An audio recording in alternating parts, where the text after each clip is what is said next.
Pôjdeme na to, ideme to prúdiť. Tak už sa to teraz trošku to lustruje.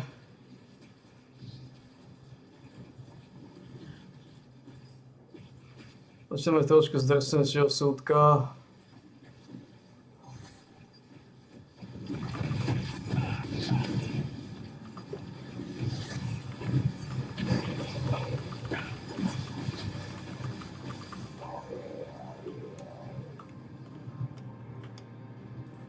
Kontrolujem zvukovú stopu, či sa razí. A ideme na to, ideme to prúdiť.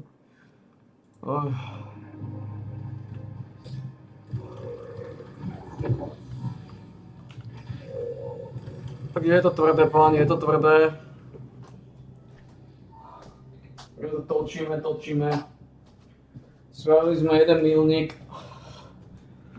To je ten v podstate ten najnepríjemnejší míľnik. No! They discovered the secret!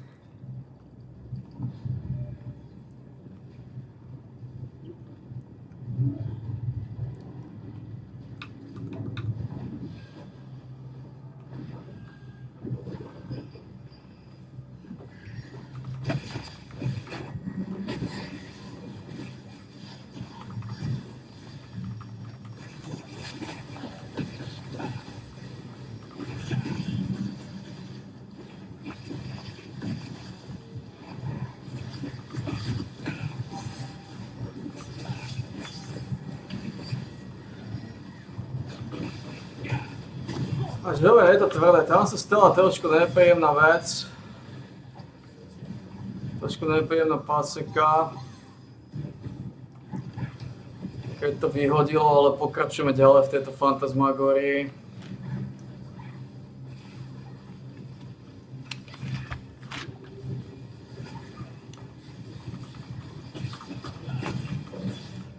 Tá prvá časť je taká najviac frustrujúca s tým healerom.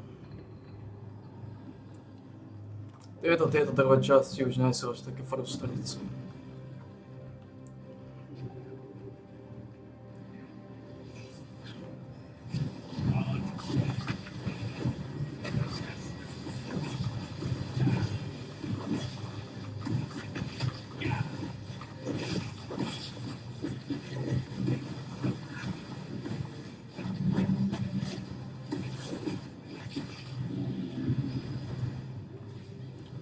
To je taká schizofrenická. 24 coinov.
Je to viac vylizované.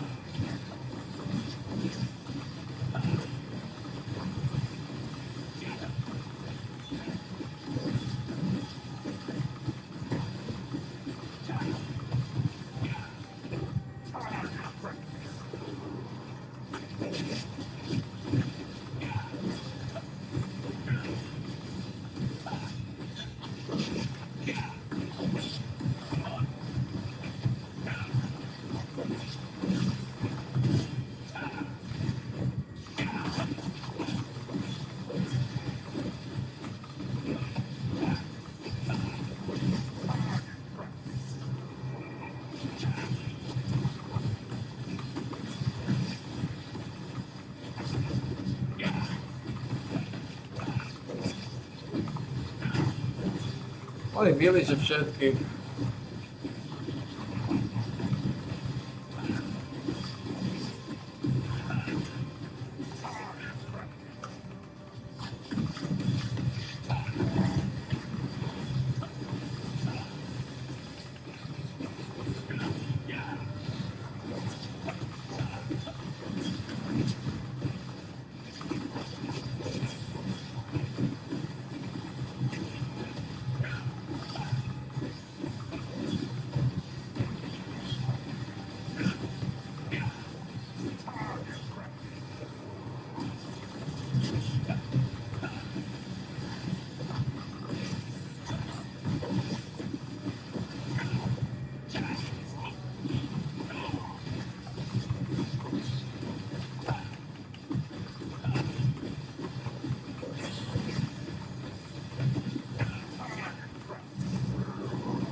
Nemáme žiadne buffy. Nemáme ani hovno.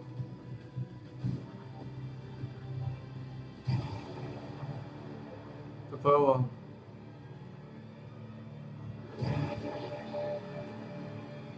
To problém.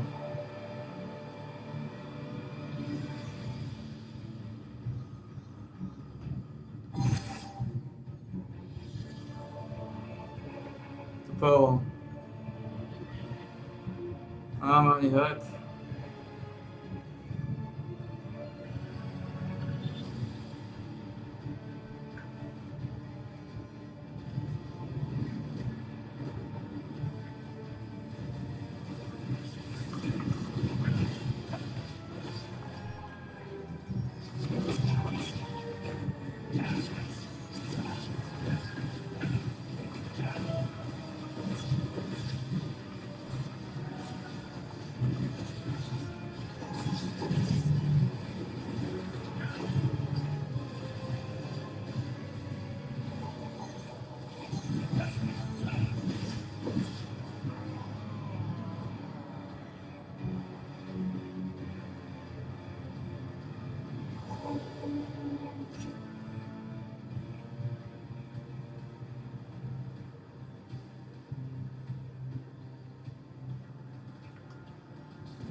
Gdje je neke filozofije?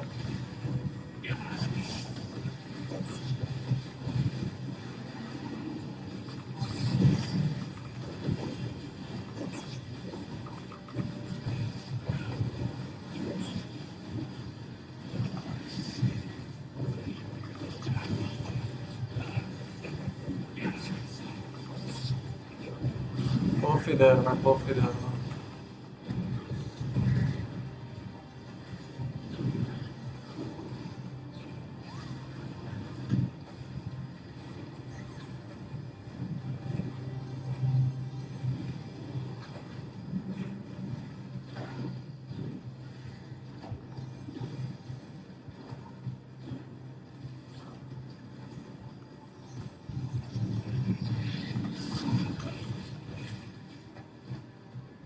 To traja?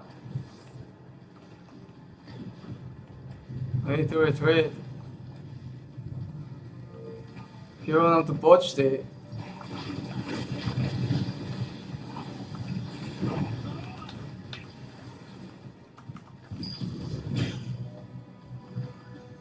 Počas bude to traja?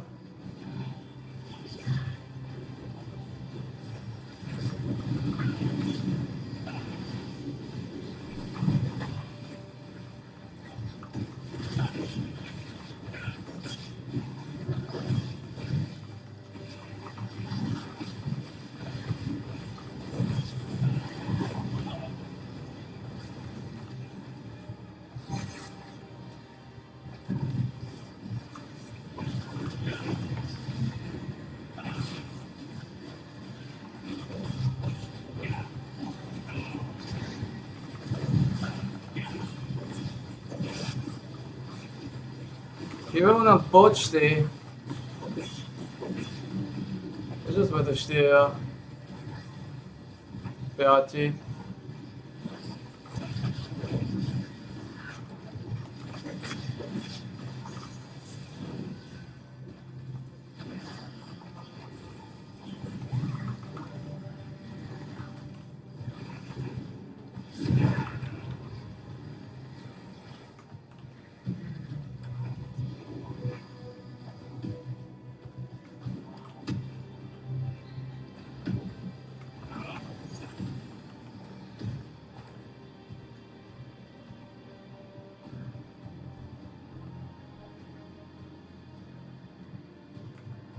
Musím odísť.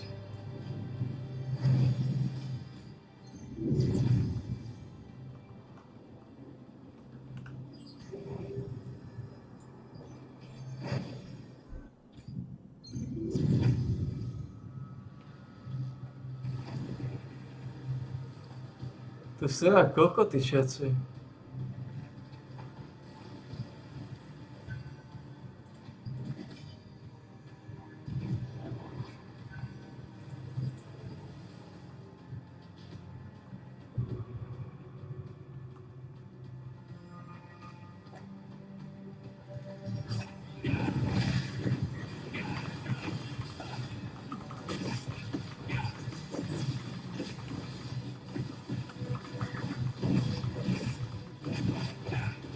Hero nám počti.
To je chore, ešte horšie ako minulý týždeň.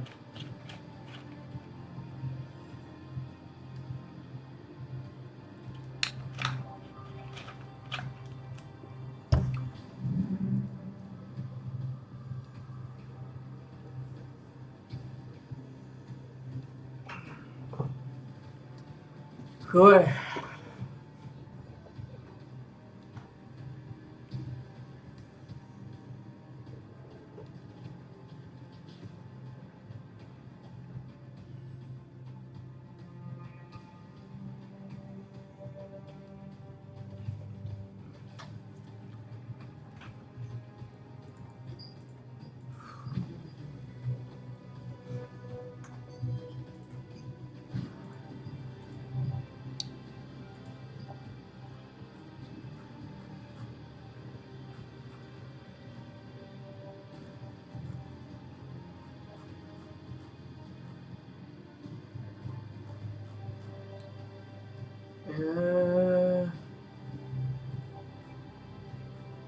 Je to chore.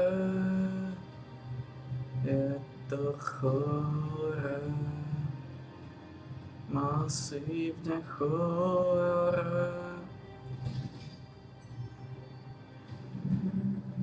Party sa rozpadávajú.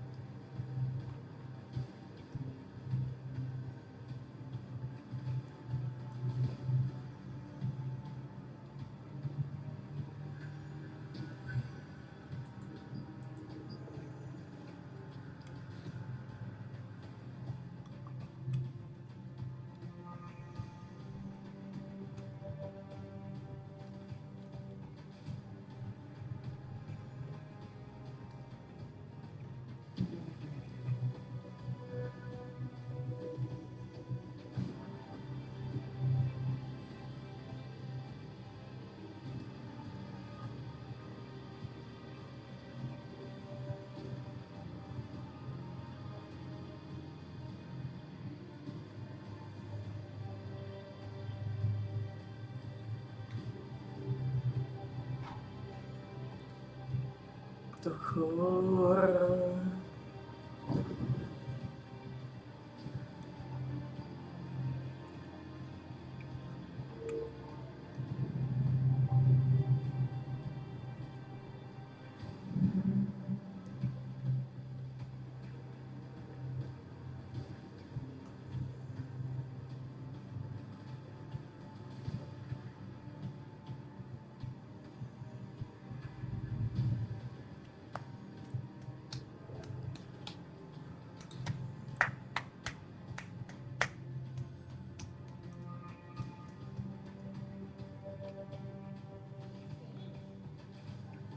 Ja niečo stihnem do 10. pochybujem. Ja budem spokojný, ak do 10. stihnem toho druhého kolo.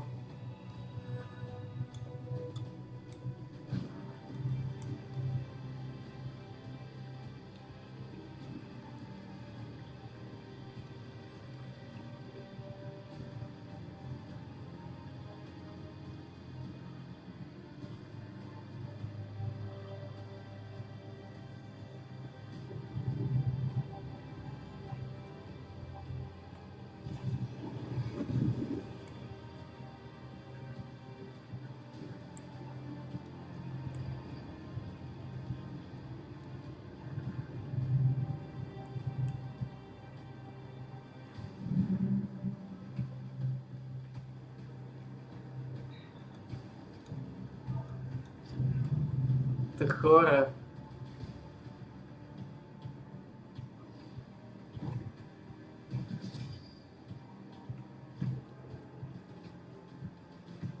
Partie sa rozpadávajú.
koľko ti nebude schopný zobrať buffy, je to chore, no.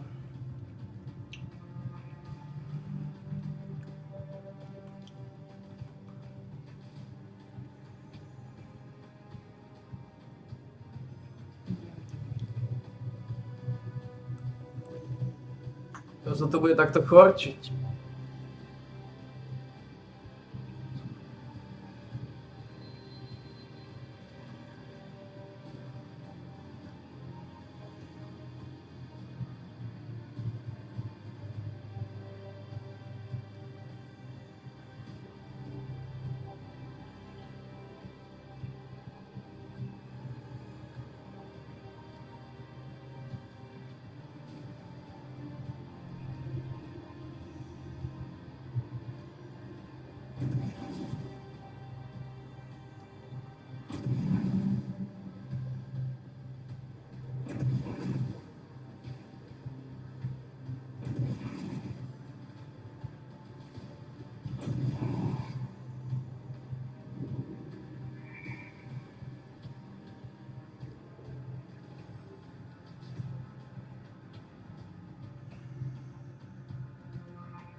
Oj, toto je najhoršie sačka, ako spravili.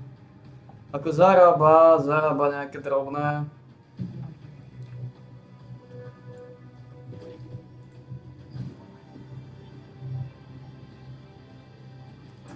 Ale...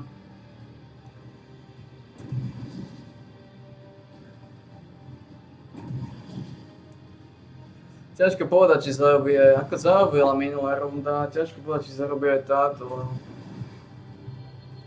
tie štosiky už sú zle nastavené.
Proste takto budeme chorčiť. Ako psychicky narušené jedince.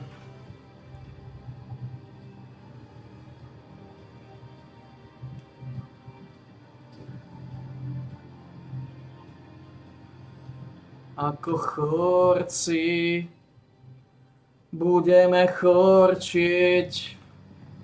Ako narušení nahnití bastardi.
Proste hajzli. Poďme to uzovať buffy, lebo sú hajzli. Radšej budú sa sáť a nič nerobiť, čakať na spasenie pičisov.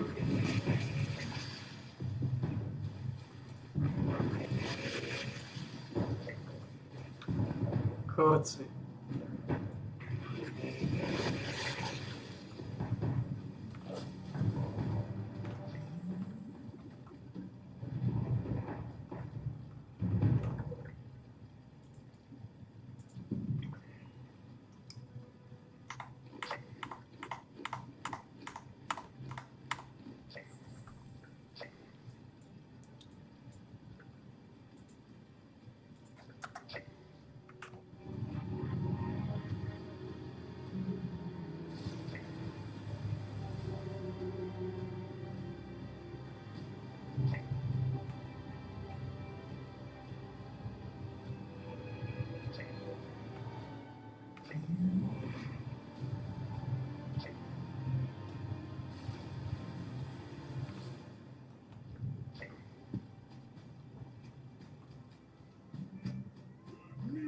Sometimes dangerous. Next got to find inhuman sea fire. But now, the fire's only good and touch me. The whole man dies.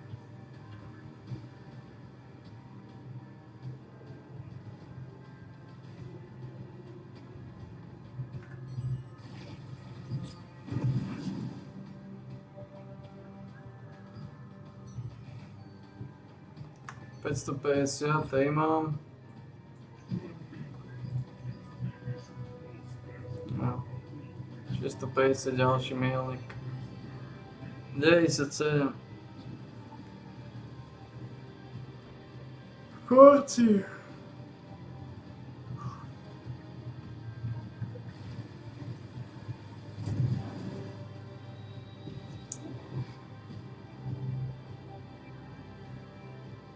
Si proste chorci.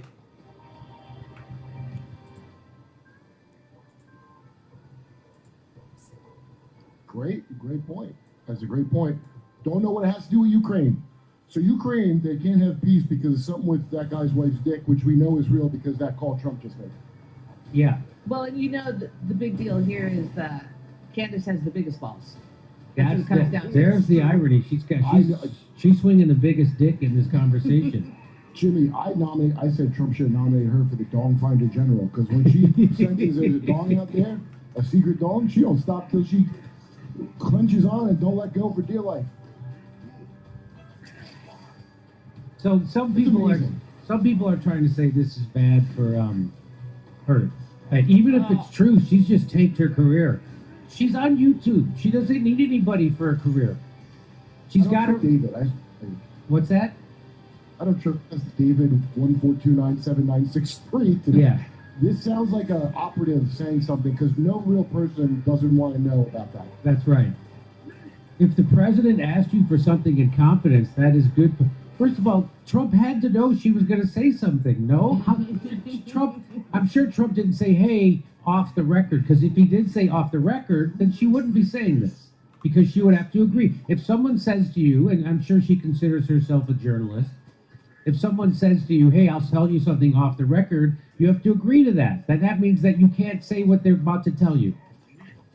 So apparently Trump didn't say off the record. He asked for a favor.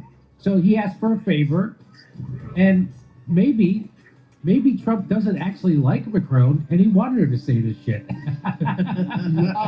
Jimmy, I think you're onto something because if you recall when he took those secret documents that the FBI made a fake thing out of when they raided Mar-a-Lago, and I thought this was maybe like silly, but now I'm gonna re-examine it because they said part of those secret documents about Macron's wife's dick. I swear to God that was the thing at the time, and I thought nothing of it. But now, you don't think there might be something to that? Now that we know it affects peace in Ukraine. So yeah, I don't believe that this is a real person, David 142979663.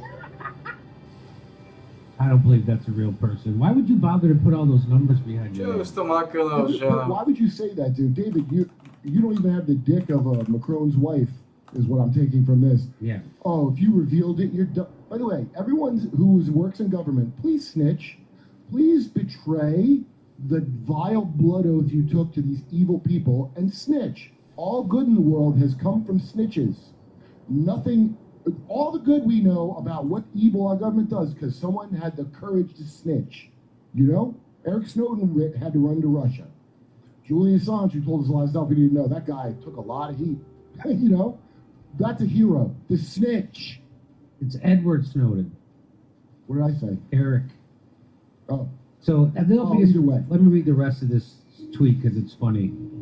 Even if it's true, she just tanked her career. If the president asks you for something in confidence, that is good for the country and the world. And you revealed it. You're done. I've already unfollowed her, and I will not give her another viewer. Nothing. She just proved to all of us that she thinks her career and her success matters more than everyone else. She just betrayed our president for traction. fake. I got 2,000 likes, which I'm sure most of those are fake. I'm sure idiots liked it, but But you, that atom sentiment ne is znam. not a real human sentiment. That's a. Već je ovo ja žima penis, ja to Yeah, ne You znam. know, Obama deployed What's your 10,000 translation? troops to Twitter when they signed the Smith Modernization Act. So here, America First, at USA Always Wins, says, why would one world leader go to another world leader and tell them to stop talking about their wife? You could just say she's lying and that she's a crazy podcaster. But Macron specifically asked Trump to talk to her. This tells me that Candace is onto something she doesn't want to get out. Of course. We know it's true now because of this. That's the most insane and historical presidential story since Trump saying the F word at that Yeah. outside the helicopter. And now everybody knows that she was in her 40s and he was like 14 when they got He's 15. She was 15 when they got together. That's Yeah, it's a that's terrible story without the dick. that's already considered. You're a pederast when you do that. It's a man. Brigitte's a man, which I think Brigitte is Right. a man. So Yeah. just the part that everybody agrees to on this story is already Insane. horrible, which I didn't even know until Candace Owens started talking about it. So the part that Macron agrees to is horrible. Yeah. Remember Mary Kay Letourneau and her student, and she went to prison because she wouldn't stay away from him? Yeah. And now imagine instead of her going to jail, they ruled France, and it effectively Ukraine people. Am I in cuckoo land? Imagine instead of her going to jail, she ruled France. What honestly in the name of Macron's wife's cock is going on here?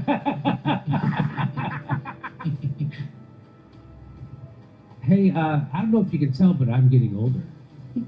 Yes. And I'm even starting to lose my hair, which you probably can't tell because I'm wearing pants.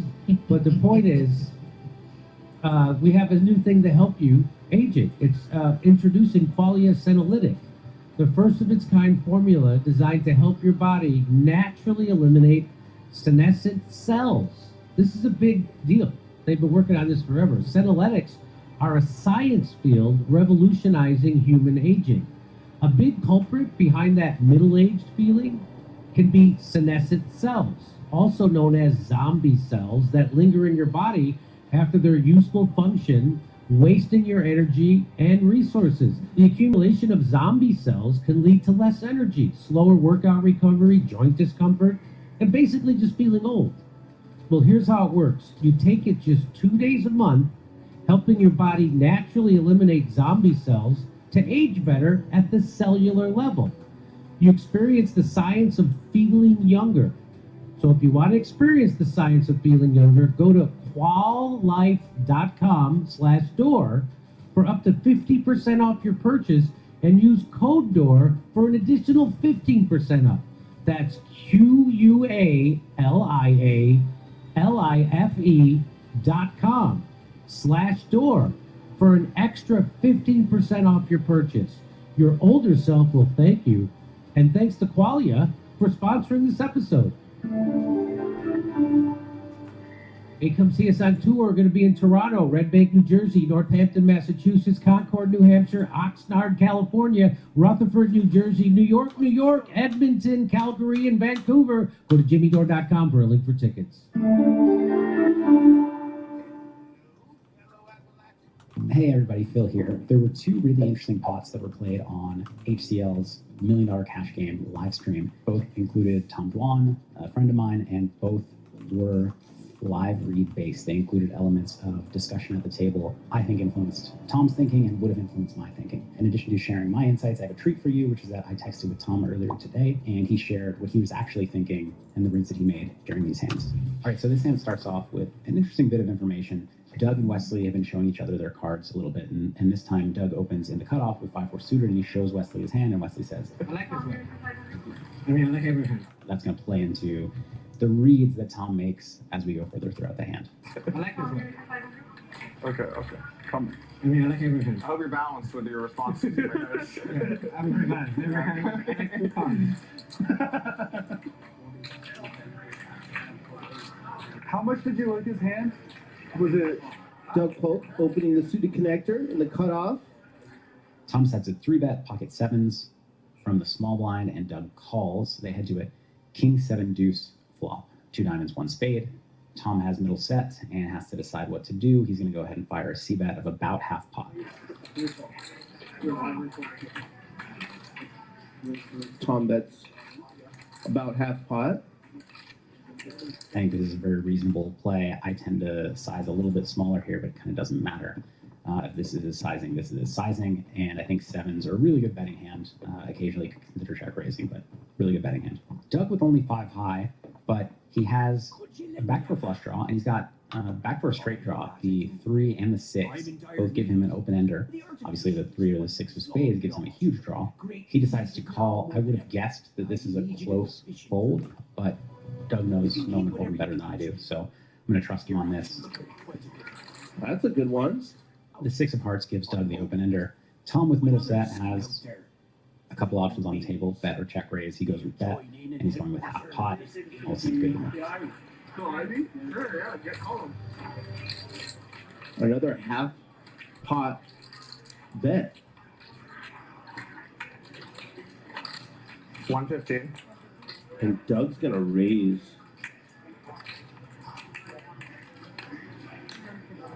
We know Tom's not folding. 115. 115, yeah.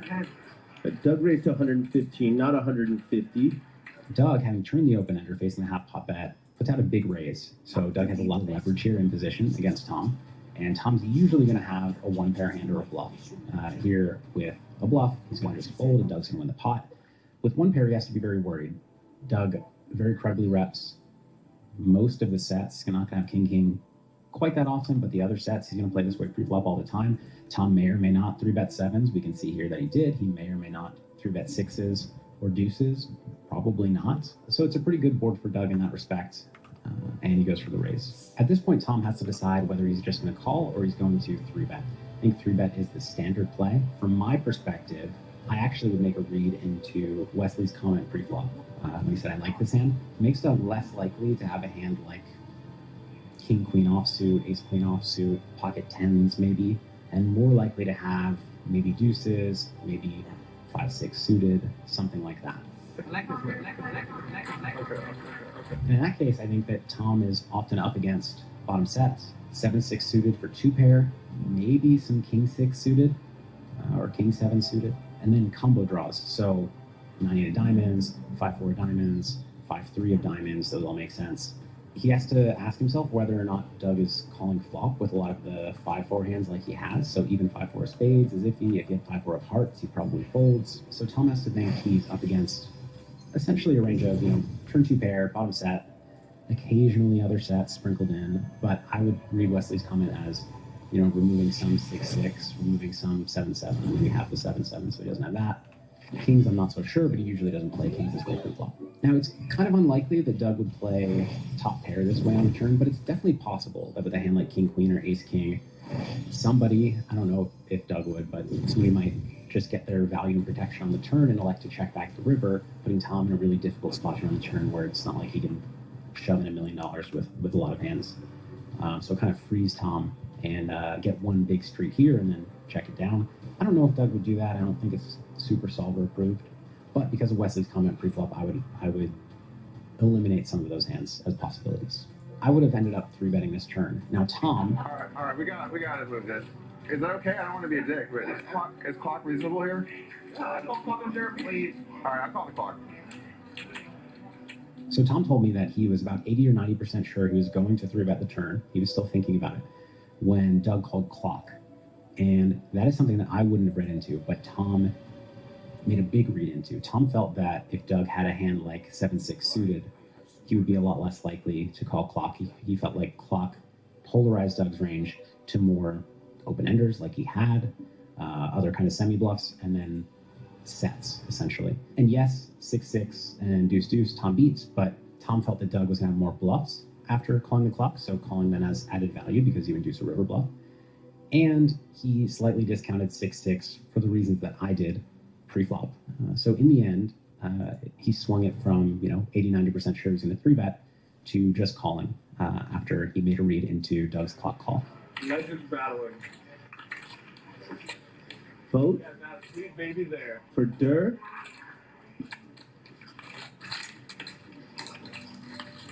Check. So the 6 of spades hits the river. Tom checks, as he will with all of his range essentially here. And Doug fires out a bet of 420,000 for 1.5 times pot. But again, Tom's taking his time. Let's get one of these fuckers. Let's get one of these fuckers. How much money I would I like this play from Doug. He unblocks diamonds. He's at the bottom of his range. It's kind of conceivable that Tom has 10-8 of diamonds, some kind of 9-8 that might have just peeled the turn rather than doing something else with it. So I think he's got a fire here with 5 high. Tom now has a decision as to whether he's going to call or raise. I think this is normally a spot where you would want to raise. In addition to beating deuces and beating king 6, I mean, he would beat 7-6, but there are actually no combos left of 7-6 suited because Tom has the heart and the club, the diamond is on the board, and the 6 of spades is on the board. So he's not up against 7-6, but he could be up against king 6 suited, and he could be up against deuce. King is really unlikely. 6s, maybe not, but only one combo that left. Another hand that is pretty likely that Tom thought of was 6x of diamonds, so 6-5 of diamonds, 6-8 of diamonds, queen 6 of diamonds, what have you. That certainly would play this way, having got to the river like this. So Tom's counting combos, going deep into the tank, thinking all this through, factoring in Wesley's comment pre-flop, factoring in Doug's clock call on the turn. He's thinking about a million things, and after a while, Doug calls clock again. Clock. Tom felt that this polarized him even more once again. He felt it was less likely that with king 6 he would call clock. The way Tom put it is, he thinks Doug, instead of calling clock, would be thinking, please call, please don't raise, please don't raise. Whereas when you call clock in this spot, Tom felt it was more likely that Doug had an easy decision against a raise, which is snap call with quads, snap call with king, or it would be a snap fold with a bluff, which is actually what Doug has here. Tom felt that with deuce or 7-6 or even king 6, he would just let the clock continue to tick, let Tom make his decision. In the end, based on those factors, Tom did decide to just call, not shove the rest in, and he rakes in $1.1 million pot. You win. I know I win probably. Uh-oh. It's just if I'm shoving or not, dude. It's if I shove the river or not. I'm never folding. It's if I shove the river or not. Do I shove or not? No, it's pretty close. Of course you shove. It's definitely close. I think it's not a shove. What happened? Pre-flop? No. Well, luckily I'm not worried that you gave anything away anymore. Just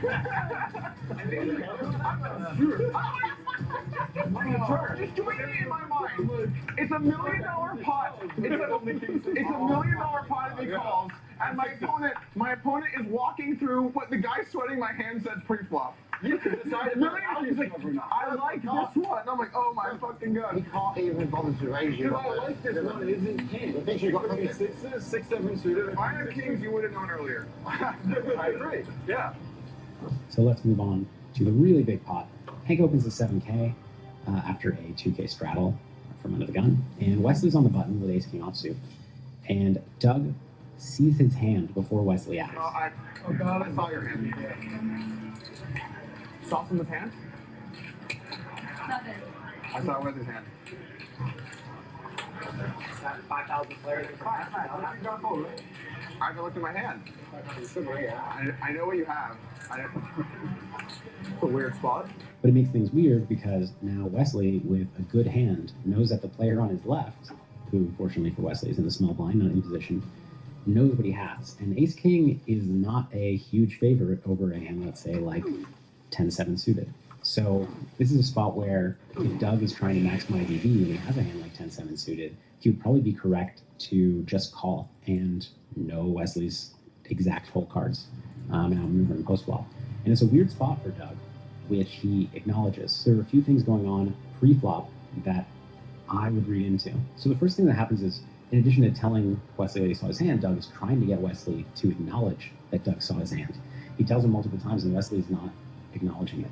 I don't think this makes a huge difference, but I think it makes it slightly less likely that Wesley has a hand like ace or kings from Doug's perspective, because just trying to put myself in Doug's shoes, it's a really awkward spot to be in.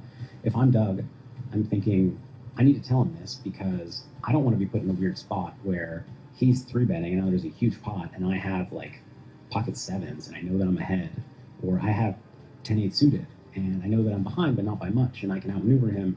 Now, what's the ethical thing to do in this spot? Am I supposed to play 10-8 suited? Am I supposed to cold call with sevens or 4-bet with sevens? What am I supposed to do? So I want Wesley to not create a very big pot because I don't want to be put in a weird spot, and I want Wesley to not get taken advantage of. And I think that's exactly what Doug is thinking. So Doug tries to get him to acknowledge it. He doesn't acknowledge it. Saw someone's hand?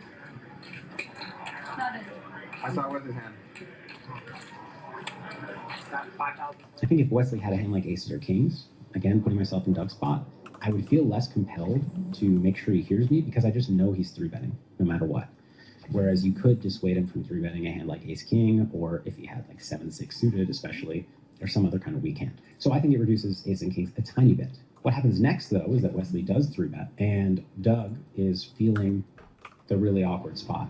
And before he looks at his hand, I think what's going through his head, or what would be going through my head, is what am I going to do if I have 10-9 suited here? What am I going to do if I have ace-queen offsuit? What am I going to do if I have queens? What am I going to do if I have sevens? Like, this is a weird spot, and it's not my fault that I saw Wesley's hand, but is it right for me to use that information? Should I try to play the hand the way that I normally would, et cetera, et cetera? It's a really weird spot. And then Doug looks at his hand. He has 10-2 suited. He says, you know what, I'm just going to fold. And I think that is also telling. I'm just gonna. Well, if you're gonna play, then I fold. Just I'm. I think that's Doug expressing relief from the situation where he's like, okay, so I don't have to deal with this right now. I could obviously call with 10-2 suited and outmaneuver him, but it feels too weird, feels too wrong. Whereas if I had 10-9 suited, it would not feel wrong because I might cold 4-bet that anyways. I might cold call that anyways. I don't know. To me, that kind of sigh of relief from Doug and just getting rid of the hand is more of an indication that there was more of a possibility for him to outmaneuver Wesley, which makes it more likely that Wesley has an unpaired hand, essentially. I don't think Doug did anything wrong here. I think he tried to behave as ethically as he possibly could. And he was put in a really, really weird spot. And I think I would have done basically exactly the same thing. I know what you have. I know what you have. Seen it already. What? Sorry. 30 to go right now. Yep. But now Tom has some information, and obviously neither of them know that Tom's going to wake up with a playable hand, but as it so happens, he does. So Tom is under the gun, or in this case, in the 2K straddle, and he wakes up with pocket queens. We don't see them on the stream at this point. The card reader hasn't picked him up, but he has pocket queens. Tom decides to 4-bet to 100,000. It's going to 4-bet. Now this play is relatively standard, and I would have expected him to do this anyways. There also happens to be a stand-up game going on right now, which is, long story short, an added element that makes people more likely to want to play hands and win pots. So that widens everybody's range. So I think Queen Queen is pretty standard 4-bet here. So what Tom told me is that he would probably 4-bet queens against basically anybody in this spot, but he had a game plan going in regarding Wesley. He felt like Wesley was going to come in firing and specifically verse him based on their history. And so Tom came into the day trying to not allow Wesley to put him in a spot that's really difficult. So he would have normally not 4-bet queens here against Wesley, except for the fact that this weird pre-flop card sharing thing happened and he got some information. So Tom read into this Doug and Wesley interaction differently than I did. He put a lot less stock into Doug's comments and the way that he folded the hand than I did. And he put a lot more stock into the fact that Wesley was not responding to Doug. He was not acknowledging Doug when Doug was telling him he saw his hand. Tom felt that if Wesley had aces or kings, he would be much more likely to acknowledge what Doug was saying to him than to just kind of stay focused and put out the 3-bet. Tom and I read into entirely different things. We reached the same conclusion, but with different information. And the important thing is, both of us are just guessing. Reads are never 100%, and all of them can slightly reduce the odds of one hand or another. And the way that he talks to me about these hands is, this made me reduce it by 80%, this made me reduce it by 95%, etc. Tom puts out the 4-bet to 100,000, and Wesley, after a little bit of thinking, And Doug is watching because he knows what Wesley has, and Wesley has just 5-bet to 275,000. Action back over to Dewan. he's blocking aces, he's blocking kings.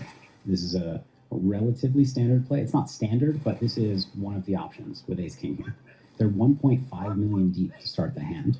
Tom is thinking that he's very likely got the best hand, but to risk 1.5 million when there is 400,000 in the pot so far, and you're only getting called by better hands when you shove, is a lot to risk. So Tom decides just to call here and take it from there.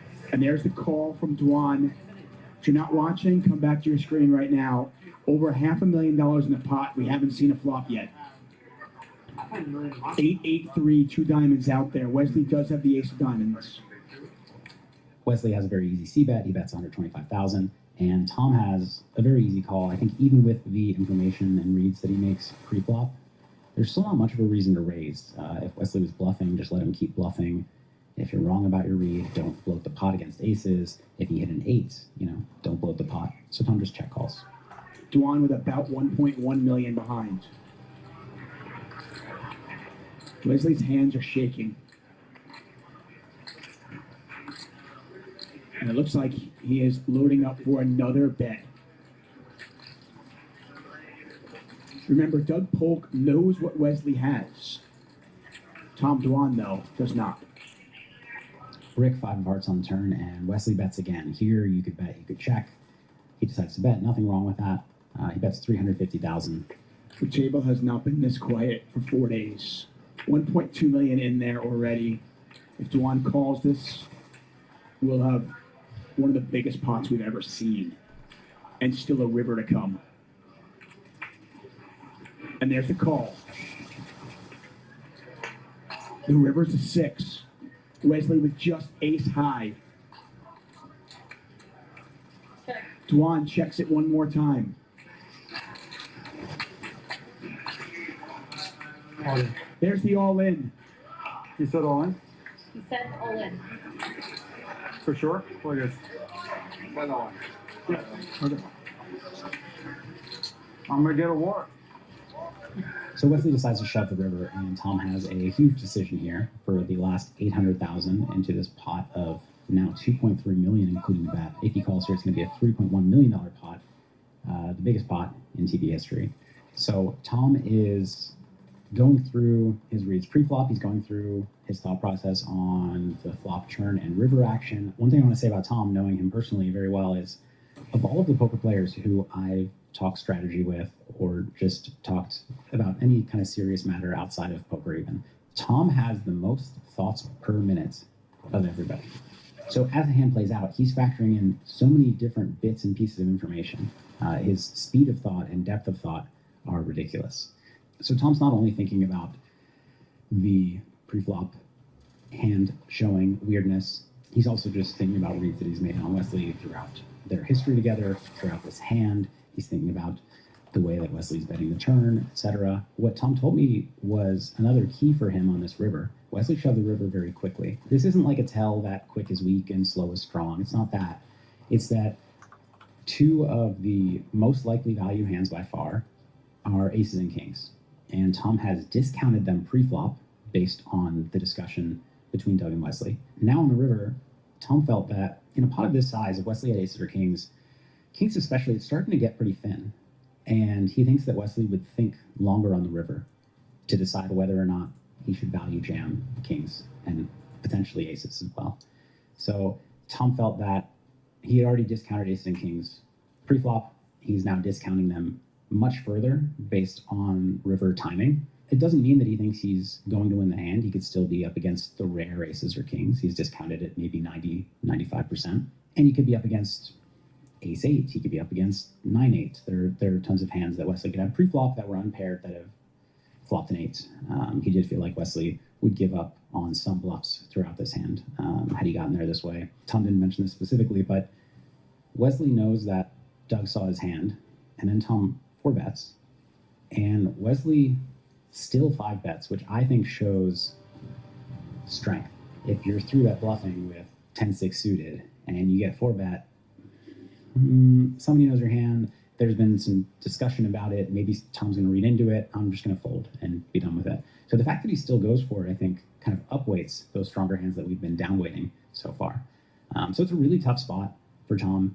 In the end, Tom weighs all the factors we talked about, and he decides to call and win the $3.1 million pot. There's the call. Hey, call. Wow. Tom Dwan has just won the biggest pot in the history of televised poker. $3.1 million to Tom Dwan. This is 1.5 of 10. Holy shit. Let me know what you think about this video, and if you'd like to see more videos like it. Obviously, they're not always going to be $3 million pots and text messages from Tom Dwan, but hand reviews in general, I've never really done. That said, take care, and I will see you in the next video. Wesley is shaking. He just lost a $3 million pot here on Hustler Casino Live. Oh, I can't bluff Tom. He said, I can't bluff him.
Je to oveľa horšie, ale je pravda, začal som skoro.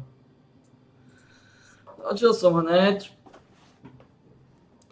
Extrémne, smutné fluktuácie. Doseli to hajzli, ktorí odmietli brať buffy, to podražilo ďalší hajzlo a odtedy sa to lustruje, od tejto lustrujeme v takom parmazane nahnitom, v tejto lustrujeme. Mám sa z tohto vypotiť.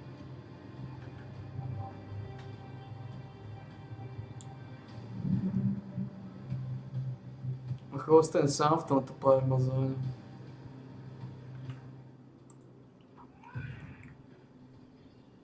Got some goods in from Ribbenfeld. Aye.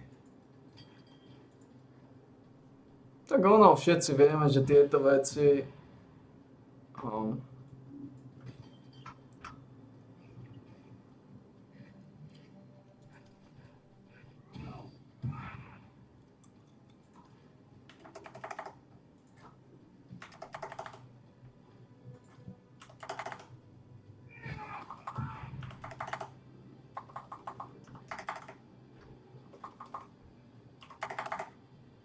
$6,000. $20,000. Tam na 20,000 kúpkiny. Sailor's luck.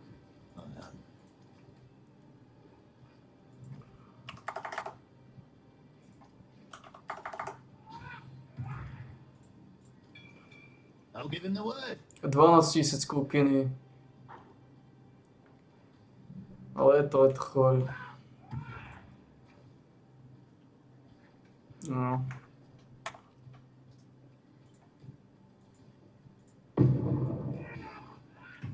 To chore, čo sme sa vyložili, no.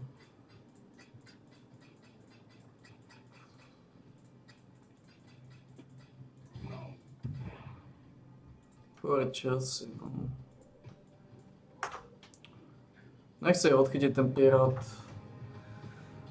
Ja som reálne presvedčený,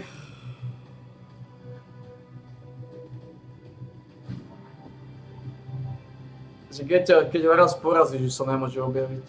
Že to je sáčka, to nie je zmysel.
Toto je ten maratón, o ktorom sme hovorili, ktorý bude stále drsný a drsný každý týždeň.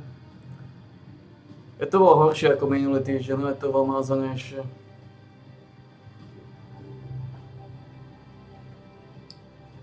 To veľa horšie.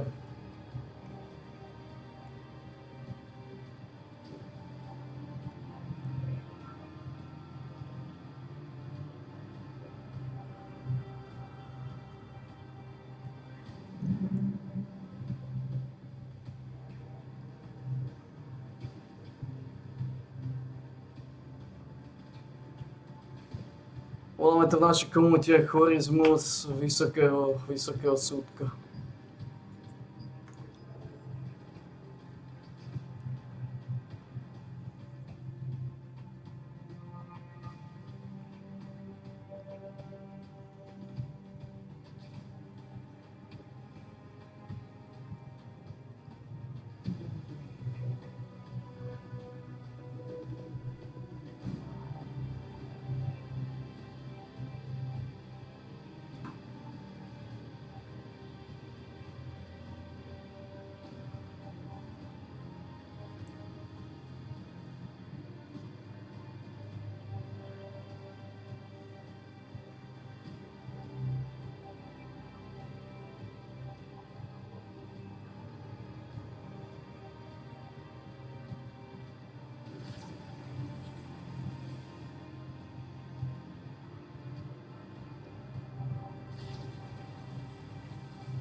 Je to chore, no je to chore.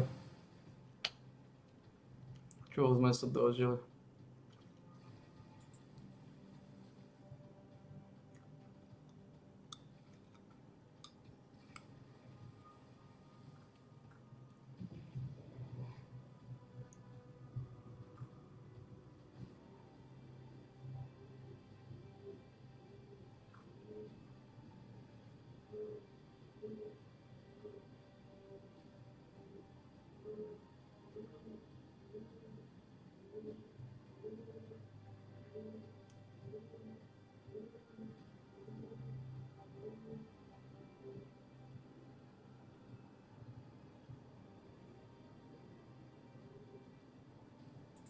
Politický komentátor Doug Daniš z nového portálu Marker hovorí o zásadnom rozhodnutí Trumpovej administratívy vo vzťahu k Ukrajine.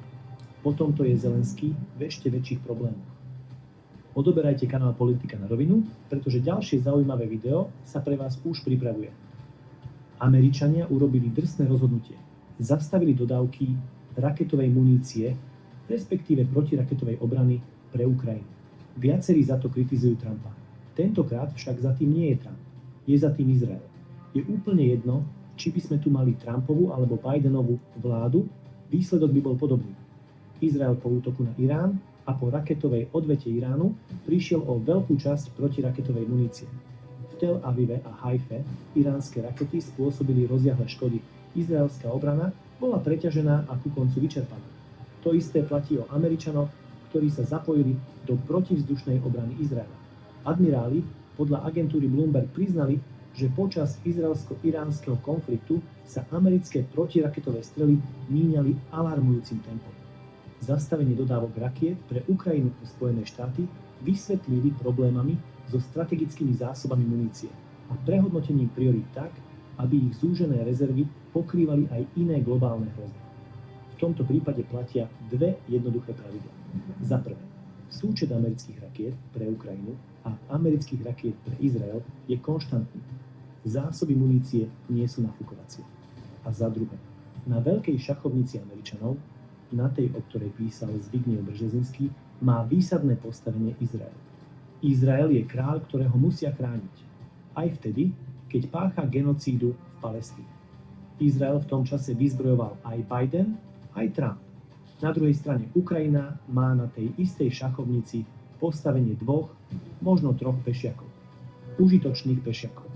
Časť Američania obetujú, časť podržia pre účely ďalšej hry. Bolo to tak za Bidena, ktorý Ukrajinu vodil za nos, a je to tak za Trumpa, ktorý chce ukrajinský problém, de facto prehratú vojnu, odpratať zo stola. Ak sa vám tieto pravidlá javia cynické, máte výborný pozorovací talent. Sú cynické, lenže taká je realita. Neriadi sa ideálmi krásnej literatúry, riadi sa možnosťami a záujmami, ako to Zelenskému v marci 2022 vysvetlil izraelský premiér Bennett.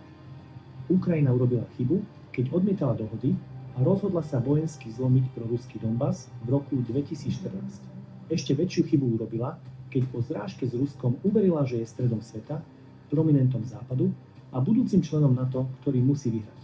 Hoci realita ukazovala, že to musí byť inak.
Je to Zbiňo Jirgo. Ty si s ním hrával v Rusku, inak aj ja som s ním hrával v Bielorusku.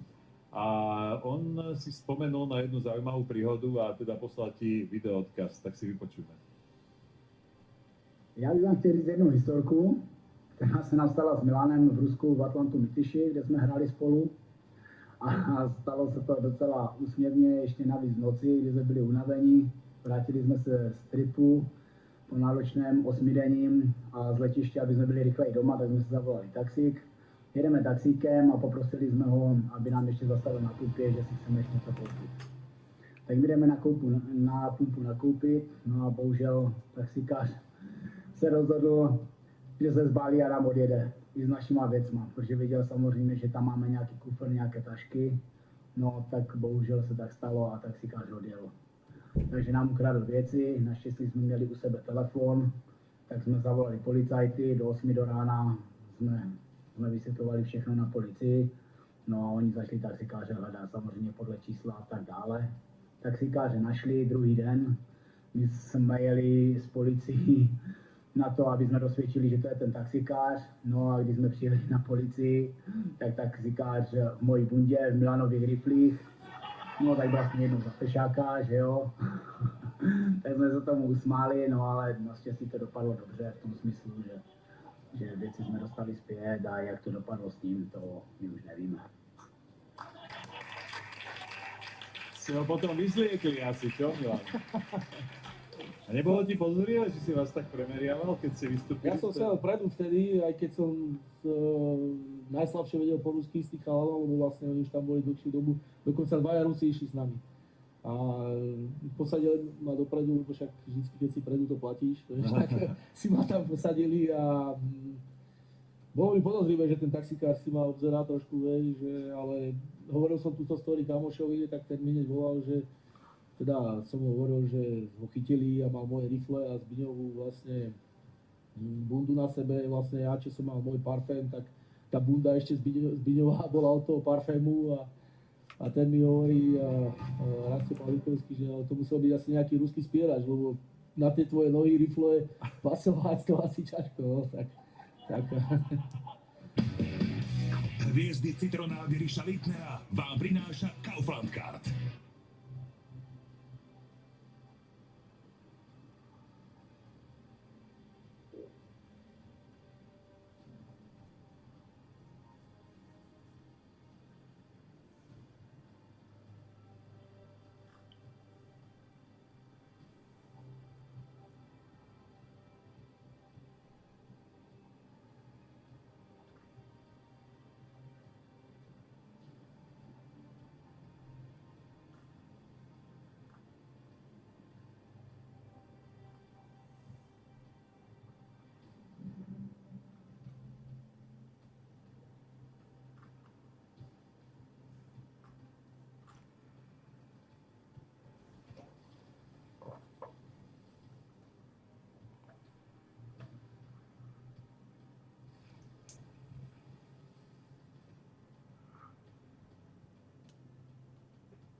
Čo je Bélok žena?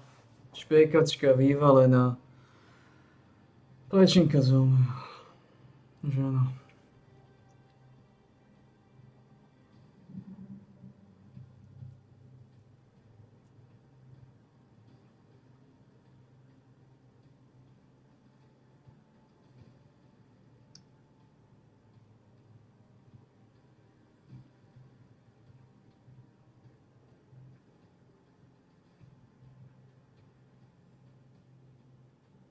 To je extrémne únavné.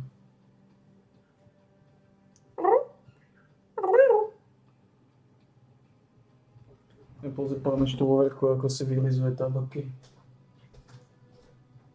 Náš nákav.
Vyčuť.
Aj si ho držíš, asi nemôžem dať.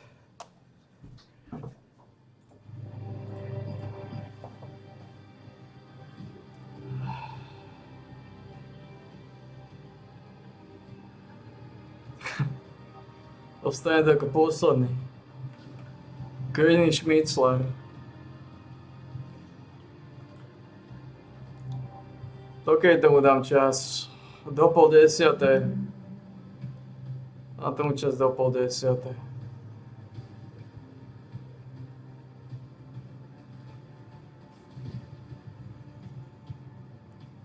Это пак, это хore.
Oj, to piči se, nás to chorí jedinci.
Komentátor Juraj Draxler upozornil na šokujúce výsledky prieskumu, ktoré svetový mainstream veľmi neukazuje. Čo na to povie Mesežníkov, Šebej, Bán a ďalšie proizraelské postavičky? Odoberajte kanál Politika na rovinu, pretože ďalšie zaujímavé video sa pre vás už pripravuje. Nedávno prebehol v Izraeli prieskum verejnej mienky koordinovaný akademikom z Univerzity v Pensylvánii. Jeho výsledky vám povedia všetko, čo potrebujete vedieť o kontexte súčasnej vyhladzovacej politiky. 82% obyvateľov Izraela, jeho židovskej časti, lebo prieskum sa nerobil medzi Arabmi, je za to, aby bolo obyvateľstvo Gazy trvalo odsunuté inak. 56% opýtaných sa vyslovilo za to, aby boli pozbavení občianstva a z Izraela vyhnaní príslušníci arabskej menšiny. A najmä, teraz prichádza to najviac šokujúce, 47% opýtaných súhlasilo s tým, aby ich armáda pri dobývaní arabských miest vyvraždila všetko obyvateľstvo. Etnických Arabov je v Izraeli 21% občanov. Takže tak. Propaganda daného štátu vie, že by nebolo dobré veci až takto nahlas hovoriť. Pritom vnútri štátu sú genocídne výroky predstaviteľov dnes už pomerne bežné. Preto pre potreby medzinárodnej propagandy starostlivo kalibrujú príbeh o tom, ako sa vraj len bránia po útoku zo 7. októbra 23. Ani ten príbeh ale nedáva veľký zmysel. Oni vôbec nemajú čo tvrdiť, že sa bránia, keďže dané teritórium tvrdo 10 ročia utláčajú. Bude to negustiózne prirovnanie, ale aj tak ho poviem. Predstavte si, že niekto v stiesnenej ohrade dlhodobo trízni svorku psov. Tie jedného dňa vyvalia kus plota, vybehnú von a majiteľa a niekoho z rodiny dokúšu. Kto je na vinu?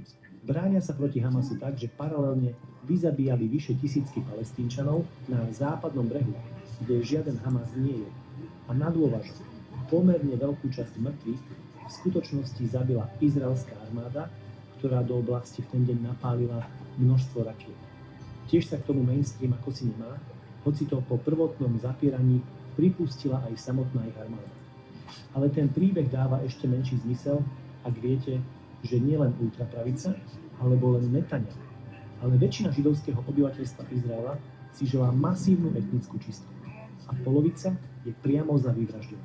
Mesežníkov, Šebej, Bán a ďalší domáci propagandisti pachnúci zaschnutým globulínom vám k tomu ešte pridajú rozprávku o štáte, ktorý chcú od jeho vzniku všetci susedia zničiť.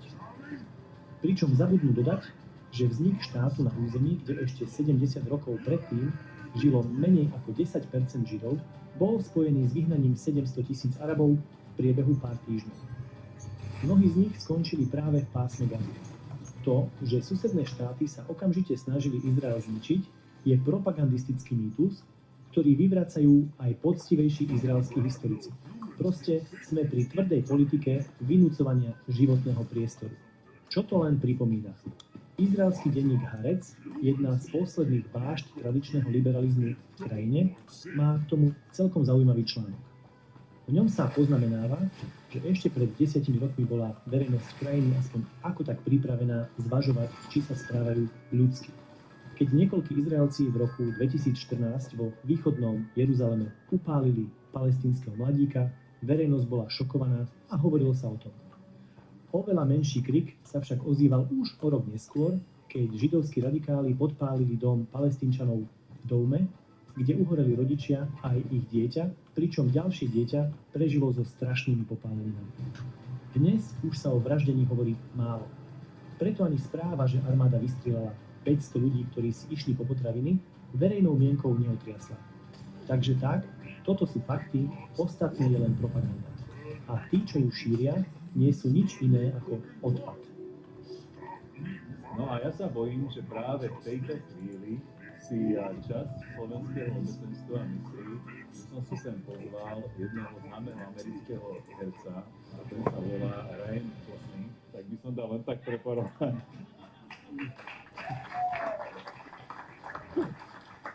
Keď si na dovolenke v zahraničí, pýtajú si od teba podpisy ľudia?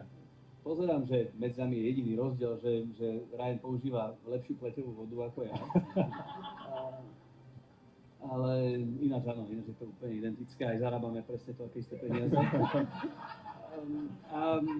Ale ešte sa mi nestalo teda, že by ma na dovolenke niekto zastavil a pýtal si odo mňa podpis, no. Žiaľ.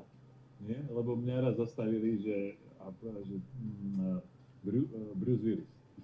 A on mal som šiltovku. OK. Ináč musím povedať, že si asi tak o 4 hlavy vyšší ako Bruce Willis. Áno, ty si ho stretol niekde. Ja som mal tu možnosť sa s ním stretnúť v New Yorku a to je strašne zaujímavé. Aj nám sa to veľmi často stáva, že tá televízia, tá telka tak zväčšuje, že všetci si o nás myslia, že akí sme veľkí chlapi a pritom sme takí priemerní, nehovorím o vás chalani. Ale väčšina z týchto hercov a fakt, že aj ten Bruce bol, ja mám 1,80 m a on mi bol možno tak po bradu alebo po nosi. Ale teda niekedy v tých filmoch vyzerá, že nie je žiadna ozruta. Ale musím povedať, že veľmi charizmatický človek a bolo to veľmi príjemné stretnutie, bol to zážitok. Ty si aj dubbingový herec a tým pádom sa opýtam, keďže Jožko Vajda dabuje Sylvestra Stalloneho, ako pretože sa podobajú môjho pohľadu trochu. Tebe tiež vyberajú tých hercov, ktorých dabuješ na základe výzoru? Áno, aj, akože naozaj je to niekedy aj akože presne podľa toho, že vidia tam nejakého chalana, ktorý sa podobá, alebo typovo je podobný ako ja. A preto by som napríklad mal dabovať aj tohto Ryana Goslinga, hej, no ale samozrejme pán kolega Kobielský to musí dabovať všetko.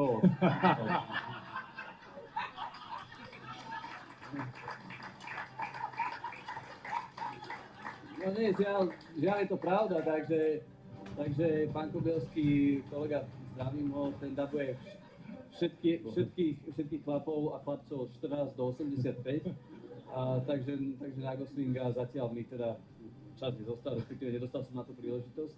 Ale teda, čím sa môžem pochváliť a čo som skutočne hrdý a možno čím som starší, tak som na to hrdejší, alebo tak nejak. Hrdší. Tak to bola naozaj postava Harryho Pottera, že čo som daboval. No.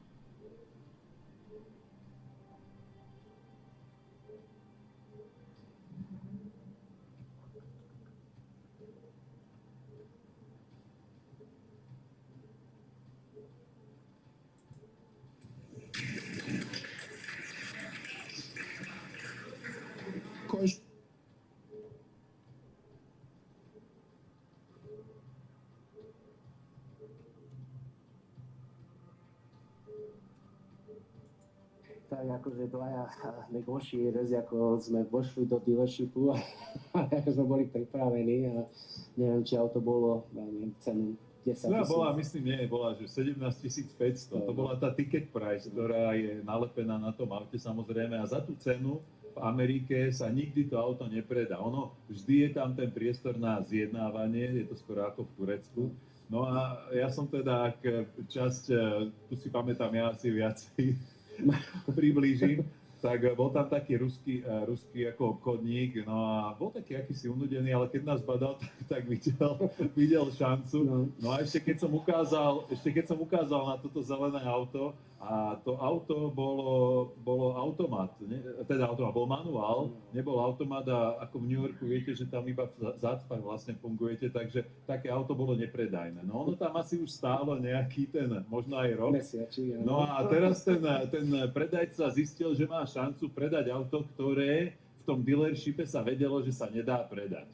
No a tak už si hovorím, tak máme dobrú pozíciu, ten stick, to ja vyjednám tú cenu, no a tak bolo to 17 500 a hovorí, tak ja to auto, ja vám ponúkam 17 000. Nechcel som ho akože vylakať a on miesto toho, aby ešte akože zjednával, tak vycítil tú šancu a normálne na to za tých 17, neviem, či nám on ešte neznížil cenu, aby to bolo fér. No a auto sme zobrali a teraz hovorím, tak toto je reklama na šťastného zákazníka. My sme si tam ako podávali ruky v aute, sme sa tešili, že ak sme dobre zjednali, že aký ja som teda vyjednávať. A on bol veľmi spokojný. A on bol spokojný, lebo jemu tam urobili oslavu, že? Nepredajné auto, áno, presne tak. My sme boli veľmi spokojní, lebo sme sa dostali na nejakú dobrú večeru, sme aj potom išli, si myslím, že sme urobili dobrý diel a tak sme to oslávili. No a povedz, keď sme riešili to auto, tak na druhý deň sme sa prišli do kabíny pochváliť, nie? A Mark Messier, kapitán New York Rangers, tam na tom masérskom stole sedí a tak neviem, či ty si nebol len tak vedľa a ja som išiel okolo a hovorím, Mes, počuj, ako mám pre teba novinu, ako odpadneš, mám nové auto. A on že super, akože a aké? A on sa vždycky tak snažil byť taký ako kamarátsky, tak podporovať tých mladých hráčov, aby sme sa dobre cítili. A on hovorí, že no čo si kúpil? Ja hovorím, kúpil som Jetu, ako on hovorí, Jetta. To sú dobré autá inak, ako to sú, že máš to cabrio, alebo ako? Tak začal. Nevedel si spomenúť, že kto vyrába Jetu, predstaviť, že to bol Volkswagen, tak najprv akože tam hodil všelijaké firmy, ale nie, že... A aj to potom začal a povedal, že je to manuál. No a ďalej sme sa už potom o tom nerozprávali. Ale ako ťa pochválil, že si kúpil výborné auto a... No a tiež aj teda ohodnotil veľmi pozitívne, že tých $500 som dokázal stiahnuť. No. A povedal, že to...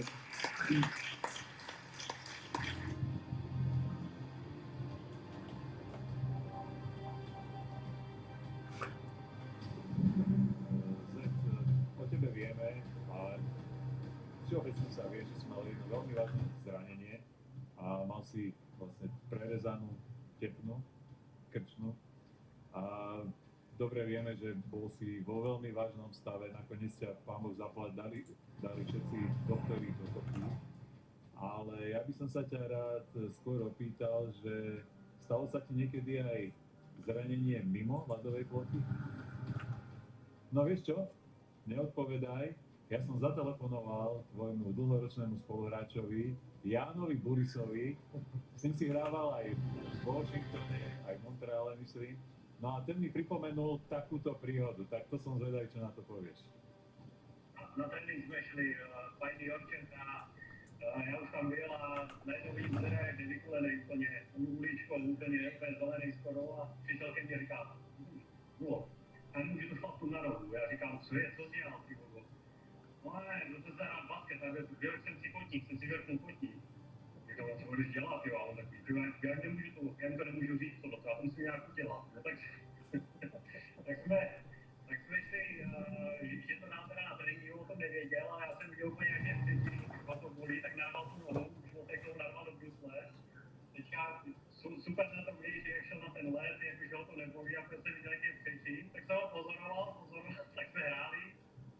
Střelba na rozcvičkách, že jo, takovýhle, a pak byli nějaký cvičení, které udělali a najednou ho vidím, nějaký projel kolem nějakého borce nebo někde v rohu a sám se tam do manťáku a začal tam křečit, tam se válec úplně v rohu a úplně tak všichni trenér tam chytli a tohle toho a že nemůže vůbec vůbec, že je zraněný strašně, že asi do lidi, že tady jel a tak ho odnesli a super na tom bylo, že tak jsme dali brusly a toho vyšla otekla a ty padly, která už je šloupná, každé se přičuju, protože si budou poznali. Takže to byl takový příběh, který nestimuju, ale takový.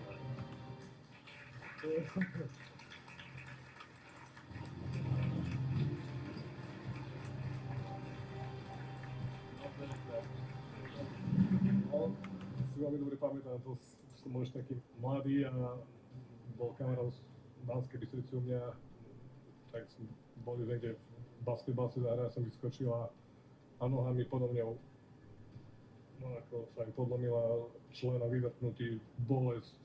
Hľadovali sme to, ale ráno stanem a takýto veľký členek som mal, čo teraz nemôžem povedať, so zraním mimo ľadu. Tak ale nakoniec ste to vymysleli a ostal si to. No tak vymysleli, tak som prišiel tam na štadión, už boli už celí nadšení, lebo vždy ráno, keď je na tréning, tak píšu peťky, že ako hráme. A vtedy sme spolu nehrávali a vtedy nás dali zase dokopy, tak on nadšení boli, pozri sa, hráme spolu. Tak boli, vieš čo, ja mám človek, asi nebudem môcť hrať, ale musel som nejako na ten ľad ísť, ako on ráno, tak som išiel na ľad a rozmýšľal som, že kde to spravím, že kde padnem na ľad a sme rozčičkával, sme korčulovali a som nemohol do tej strany, tak som mu tak na jeden nohy išiel. A nebola žiadna situácia, kde by sa mi to mohlo stať. A potom už vrajím, už bolo ku koncu tréningu, ale bolo na to, že preslovkové, ja som bol pred bránou a Kenny prvý obranca, no a takto akože crosscheck, ma iba tak posunul a ja som sa, hodil som sa na, začal som na ňom nadávať, akože, čo to robí, čo ty šíbe? A tak začal som mu ako, sorry, na triačku, hneď tam ten náš tréner mi dal dole kočnu a takýto modrý, už som mal celý, ako tak rýchlo mohol omodriť, zošlo tu a ja, no strašne ma to boli, no takže takto sme to nejako, som to uhral, tak za 2 týždne som bol aspoň zase na lade, ale ako bál som sa, že niečo, že ma pošlu niekde na farmu, alebo čo som sa zranil mimo ľadu a nie na lade, takže Tak za mnou vidím, no, tak dobre. No a ja by som bol...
Ako to vyzerá?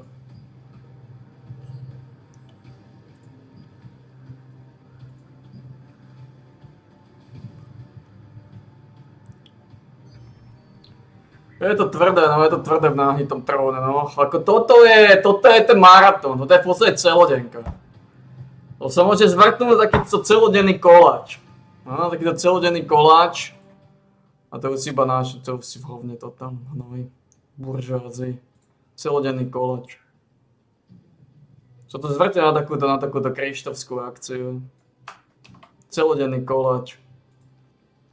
Poviem, toto je najhoršia vec, toho sračka, tento chorý vred. Tento raid. Táto povinná bačkora narušená v liehu.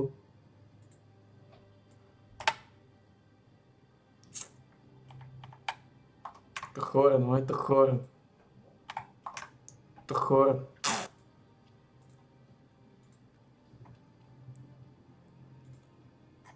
To chore. Je to pičus to nezobral, podľa mňa, to skurvysyn. Sme to mohli teoreticky vylizovať. No je to chore, no je to chore. Aj sa to nejako lustrovať, najlepšie ako sa dá. Ale je to chore, je to chore. Je to chore, no je to chore.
To chore.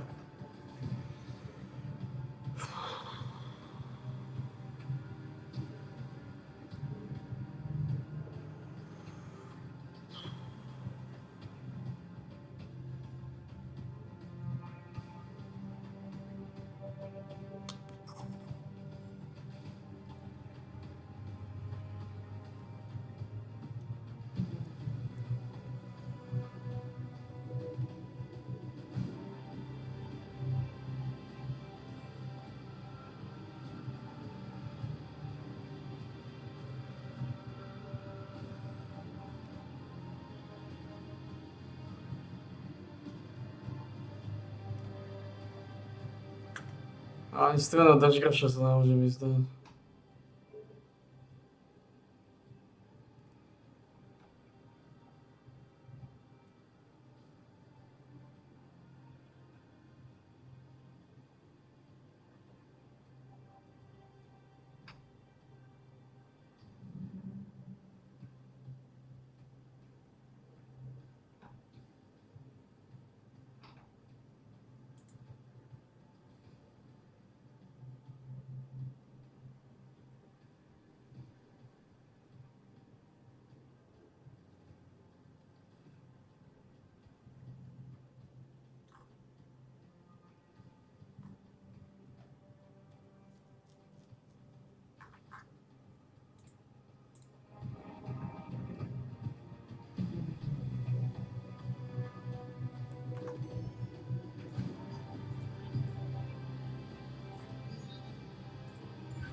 Nie sú špatci, nie sú ľudia, nie sú pervitíni, je to neuveriteľné.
Pesiačka. Som sa mýlil, hovoril som, že to bude každý týždeň ľahšie, ale to sa nedá predvídať, tieto kokotiny. Pretože... Ty kokos. Je to oveľa horšie ako minulý týždeň.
Dobrý deň, odtiaľto z Bruselu. Pokračujeme ďalšími rozhovormi s europoslancami.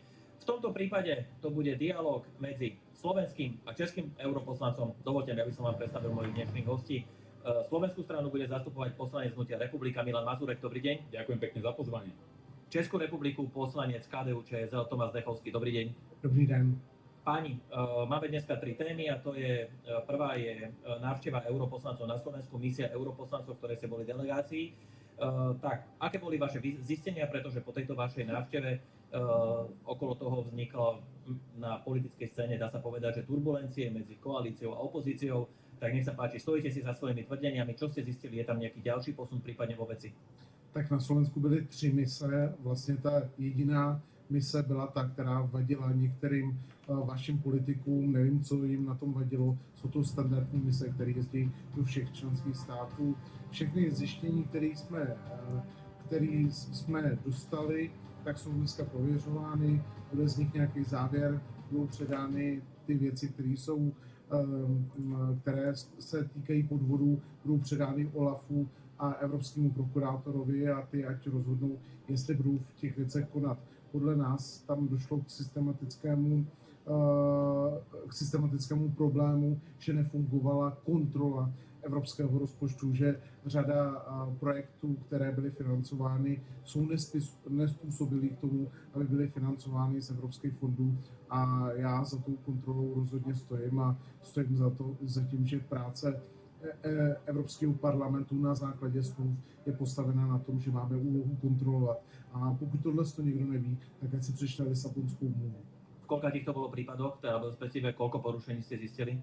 V současné době máme asi 300 porušení vlastně těch případů z rozpočtu Evropské unie, ale ještě nám pořád chodí podněty. Myslím si, že jich bude tak kolem 354 stovek.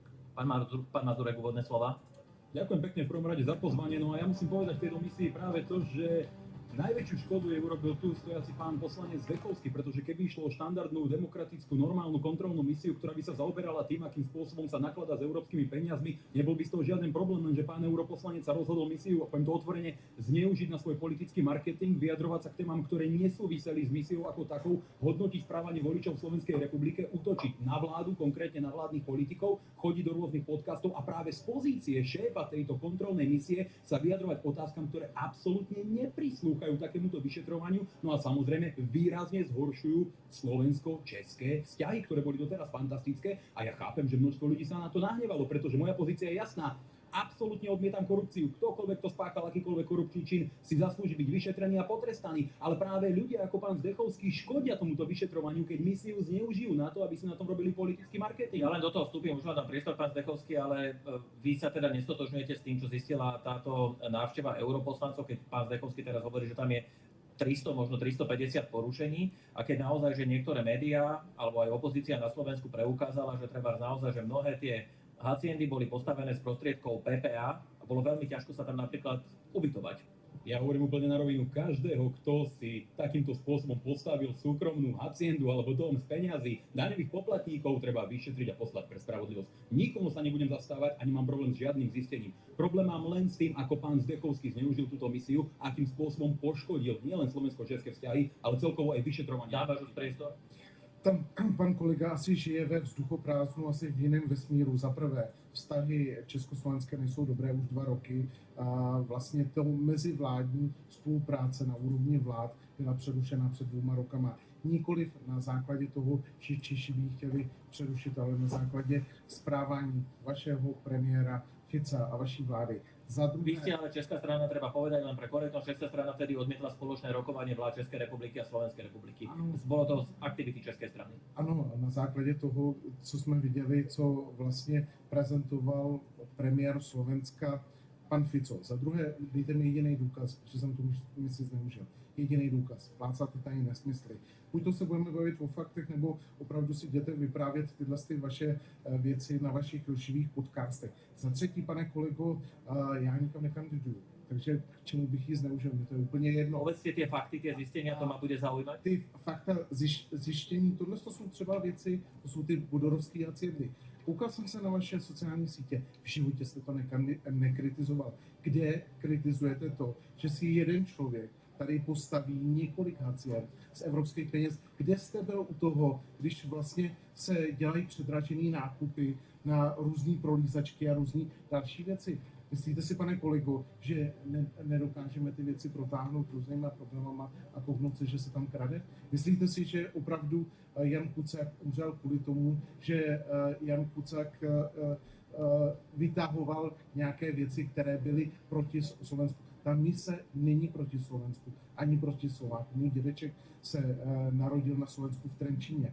Ta mise je proto, aby někdo nekradl evropské peníze z rozpočtu. A padni komu padni, ať jako Slovák, Čech, v minulosti jsme kritizovali Řeky, nebo jsme kritizovali Rumuny. A je to standardní mise. A takováhle mise se nám nemusí líbit, ale prostě ta mise byla podľa pravidel Európskeho parlamentu. To ma potom bude zaujímať, aj si pripravte odpoveď na tú otázku, lebo bude ma zaujímať, že čo ste konkrétne skúmali, z akých podkladov ste vychádzali. Teraz pre vás priestor, pán Mazurek. Toto je úplne fascinujúce, hlavne keď sa tu pán Zdechovský oháňam, dokonca ešte aj Kuciakom a spája akékoľvek politické javy, len preto by podporil svoje stanoviska. Konkrétny fakt, a potom dúfam, že si pôjdete rozprávať na tie vaše živé podcasty, ako ste povedali, je keď ste vy boli práve v podcaste, ktorý nemal s misiou nič spoločné, lebo je hanba, keď europoslanec príde a navštevuje rôzne podcasty opozičného charakteru a využíva ich na to, aby rozprával Slovákom, že sme schopní, lebo toto tam povedal, lebo sme nedokázali postaviť diaľnice. Pričom ja chápem kritiku s tým, že sa pomaly, povedzme, staviajú niektoré infraštruktúrne stavby. Rovnakú kritiku by sme mohli povedať o Českej republike a podobne, o Poľsku, rôznych iných štátov, ale je neprístojné a naozaj nepatričné a neslušné. Ak by som ja prišiel do Českej republiky a začal tam v nejakom podcaste vysvetľovať ako politik volený Slovákmi, nie Čechmi, že toto ste postavili zle, v tomto ste neschopní generalizovať celý národ, ako to urobil on. Dobre, pán Mazurek, teraz...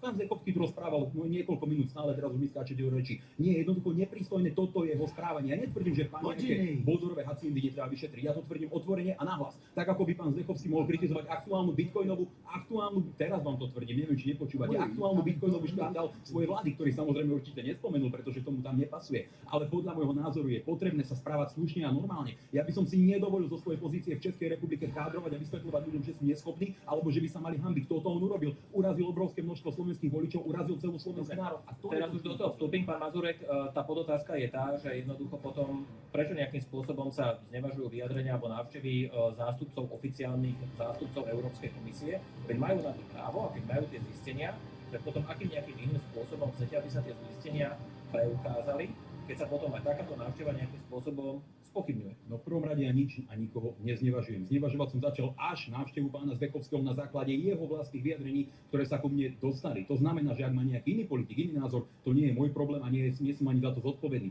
Ale hovoriť v nejakých podcastoch z pozície, to je dôležité, nie ako náhodný turista, ale z pozície šéfa nejakej misie, ktorá má kontrolovať hospodárenie s eurofondami, že Slováci sú neschopní, lebo nepostavili diaľnice alebo niečo podobné, pričom takúto kritiku naozaj nemôžete hovoriť bratskému národu, pretože ja si vážim občanov Českej republiky a ich voličov, ale nikdy by som sa neznižil k tomu, aby som tam kádroval a vysvetľoval, ako sa majú voličky správať alebo čo. Pán Zdechovský, poďme teraz k tomu, mňa budú zaujímať naozaj tie konkrétne fakty, teda z čoho ste vychádzali, pretože je tu aj vyjadrenie ministra pôdohospodárstva Richarda Takáča, mal som ho minulý týždeň v jednej diskusnej relácii a on povedal, že vám boli poskytnuté niektoré informácie a vy ste ich potom nejakým spôsobom inak prezentovali. Takže aký ste mali informácie, kto vám ich prezentoval, aké sú tie vaše zistenia? Fakty ma zaujímajú, nech sa páči. Ano, mě taky ty fakty zaujímají. Za prvé, tady kolega celou dobu lže. Pane kolego, možná byste si měl fakt jako ověřit, že já jsem se nevybíral podcast, kam půjdu. TA3 je opoziční nebo koaliční? Koho to tady prezentuje? TA3 nie je nikoho, dobre, tak toto rovnou uvediem na pravú mieru. Druhá věc, kterou, pane kolego, byste si měl zjistit, tak opravdu, když něco kritizujete, a když půjdete do třeba České republiky a budete kritizovat Andreje Babiše za kradení skrze Čapí hnízdo, tak v tom není žádný problém, protože to jsou naše společné evropské peníze a on je zneužil. Za třetí musím říct, že vy jste nikdy nekritizoval žádné kradení. Vy jenom dokážete se fotiť s pistolí nebo se samopalem na vaši... Viete čo, počkajte, nepoďme takto naozaj, nechcem z toho robiť, prepáčte, aby som si vypočul moju otázku, poďme k tým faktom, čo ste zistili, odkiaľ ste ich mali, čo ste zistili, aké sú závery. Ty fakta máme od whistleblowerů. Prostě lidi ze Slovenska naposílali už v průběhu roku 2013, 2014, 2015 tam spoustu podkladů. To vidíte. Další zjištění máte od různých vlastně Evropské komise, OLAFu, máte od různých institucí. Vidíte, že prostě, když se srovnává třeba metr nebo kilometr vlastně při výstavbě dálnic, tak na Slovensku je ten kilometr výrazně další.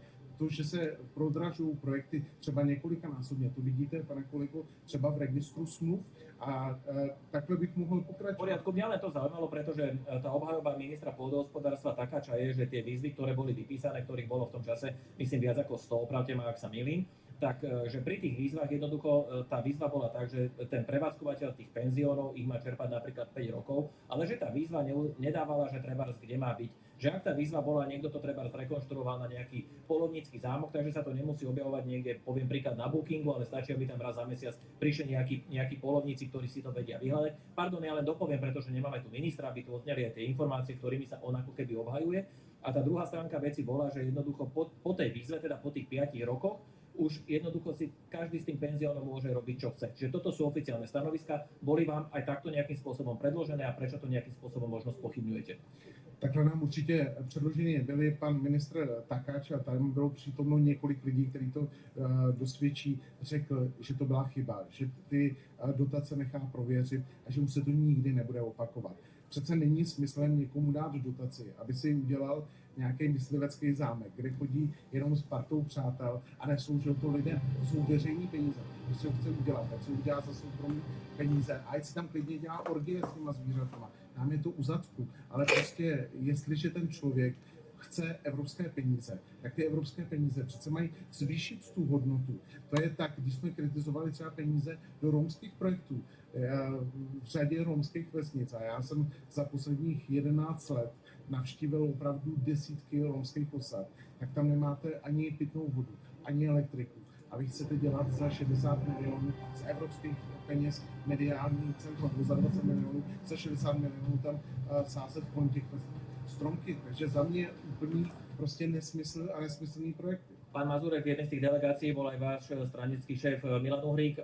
Ako sa na to on pozeral? Boli treba nejakým spôsobom sa on oboznámil s nejakými faktami? Povedzte niečo bližšie. To bola úplne iná delegácia, ktorá skúmala. Áno, viem, to bolo ten ďalší týždeň právneho štátu. Tá neriešila vôbec eurofondy, ale musím sa vrátiť k tomu, čo tu pán Zdechovský povedal, lebo to je neuveriteľné. Neriešim to, že má nejaké predstavy o orgiách so zvieratami, alebo to, že nerozozná samopal od pištole. No, vy ste to vytiahli do tejto témy, pán Zdechovský, na takéto veci nemyslím. A samopal od pištole nerozozná, šíri tu hoaxy a tá hra o tom, akým spôsobom, no to je samonabíjacia pištol. Viete, keby ste mali nejaké chlapské záujmy, tak by ste to vedeli a nerozprávali by ste, že je to samopal. No a presne o tom ja hovorím, že takéto správanie, takéto vyjadrovanie o orgiách so zvieratami na Slovensku, ktoré by mali mať nejakí ľudia, ktorí dostávajú eurofondy, viete, to je presne ten spôsob, ktorý kritizujeme, že keby sa prišlo niečo k vyšetrovaniu a normálne sa odhalovalo korupčné kauzy a nebolo by okolo toho toto všetko, čo pán Zdechovský prezentuje, nikto by s tým nemal problém. Videli ste nejakú ráznu a tvrdú formu kritiky a podobný chaos, ktorý by splánul z tej druhej misie, na ktorej bol Milan Uhrík? Samozrejme, že nie, pretože tam sa rozprávali, hoci tiež tvrdím, že bola zaujatá, ale rozprávali sa aspoň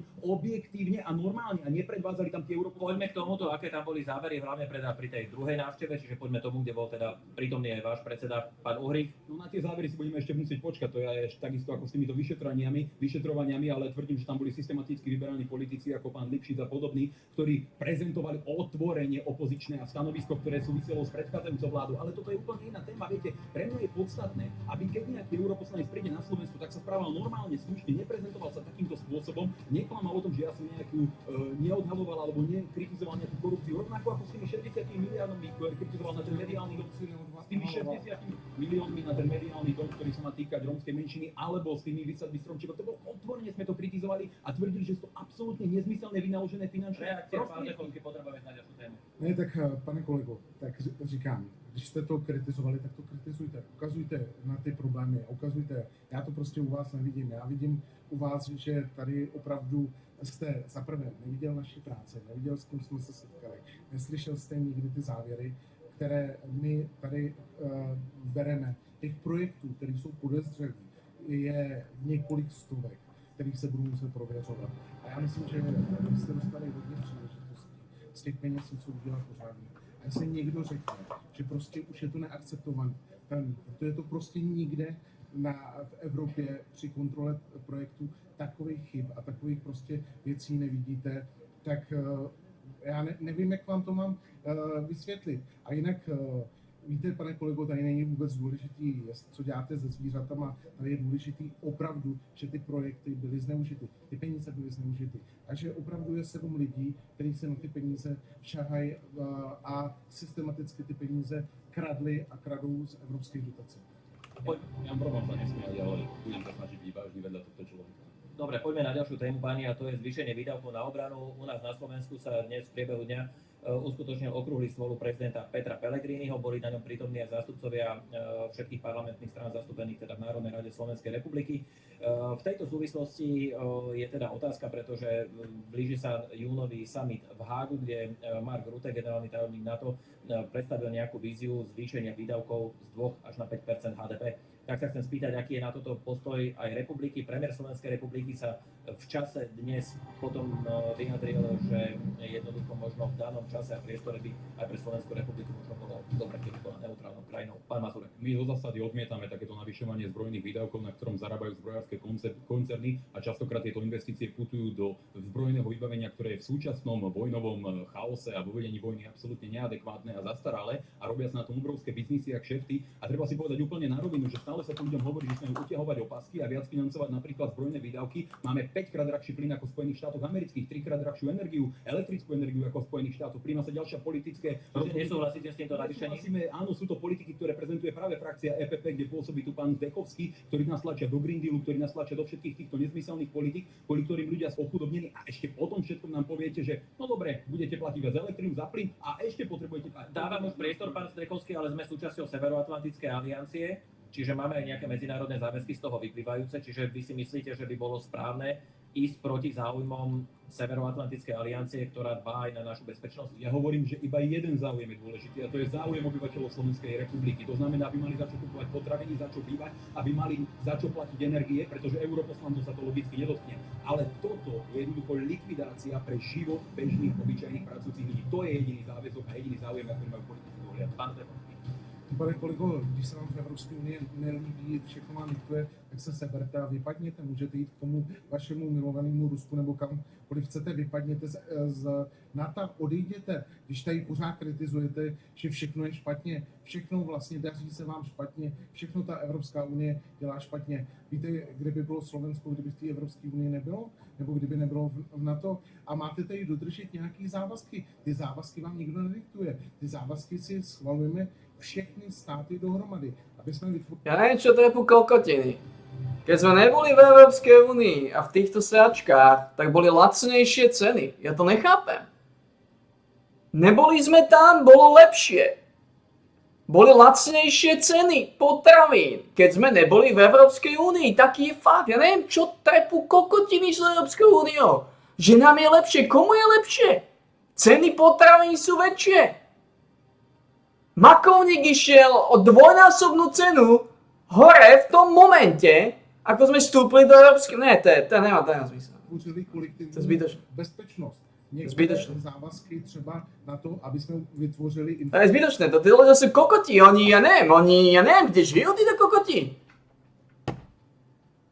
Mne je lepšie, keď sme v Európskej únii? V čom je lepšie?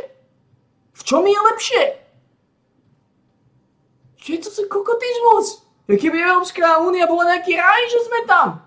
Je to horšie, ako to bolo predtým. Kokoti. Infrastrukturu, po které ty... Kokoti. Můžou zaostalé chamrat. Třeba ty doporučení té Evropské unie, abyste si dostavili těch 70 kilometrů těch dálnic, protože jinak třeba nepřesunete tu techniku ze západu na východ a další věci.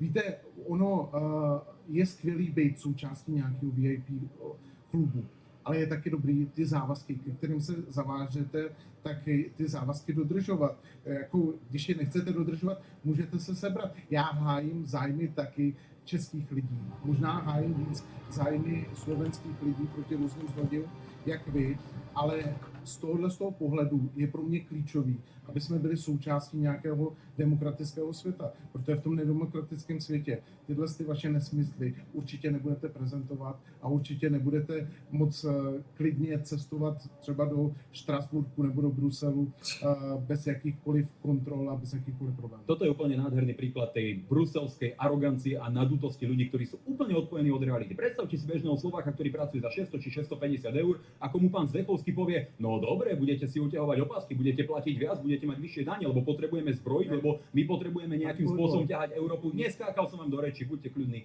Potrebujeme Európu ťahať do vojny a viete, on má europoslanecký plát, on to zvládne, ale tí obyčajní ľudia tí pocítia tieto politické rozhodnutia a to je to, čo kritizujeme. A druhá vec je tá, že tu neexistujú žiadne záväzky. A keď sa o tých záväzkoch hovorí, my vyzývame vládu, to je presne to, čo teraz robím, aby sa k takýmto záväzkom normálne demokraticky nepripojila, pretože v zmluve o NATO ani v zmluve Európskej únie nič takéto nie je. O vojne, o zbrojných výdavkoch sa tam nehovorí. Ja teraz do toho vstúpim, pretože faktom je, že je dohoda všetkých členských štátov NATO prispievať 2% HDP, čo si aj Slovenská republika plní. Dokonca sme takým tým, dá sa povedať, že stredným premiantom, pretože dávame približne okolo 2,06, čo aj niektoré krajiny, ktoré sú pod nami. Čiže, pán Mazurek, toto je záväzok, ktorý si Slovenská republika plní. Teraz je iba otázka, vy hovoríte, že nejakým spôsobom neprispievať, ale teraz je otázka potom samozrejme tej bezpečnosti, aj toho, čo povedal premiér o nejakej možnej neutralite.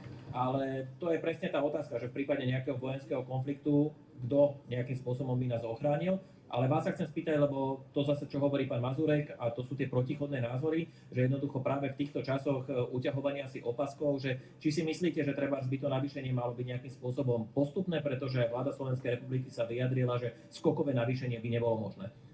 Ale to navýšení určitě bude postupné. Já říkám, že když se nebudou rozkrádat peníze, nebudou se posílat soukromým vlastníkům, tak možná si nebudete muset tolik utahovat opasky. Druhá věc, kterou chci říct, tak to navýšení, na tom se dohodly všechny členské státy. Ty 2%, o kterých jste mluvil, to je v mírovém stavu, ne ve stavu, kdy vlastně hraniční stát se Slovenskem je ve válce a kdy Rusko vlastně po celé Evropě dělá operace, vlastně, kde se snaží třeba zaútočit na kritickou infrastrukturu. Vidíme to třeba přerušování různých kabelů mezi Finskem, Švédskem, pobaltskými státy a další věc. Takže my se musíme připravit na to nebezpečí. A proto musíme dneska navýšit ty peníze. A samozřejmě mě to taky netěší. Nikoho to z nás netěší. Ale my jsme tu válku nevyvolali. Pokud někdo chce, aby ty peníze jsme nevydávali, může jít za panem Putinem a může panu Putinovi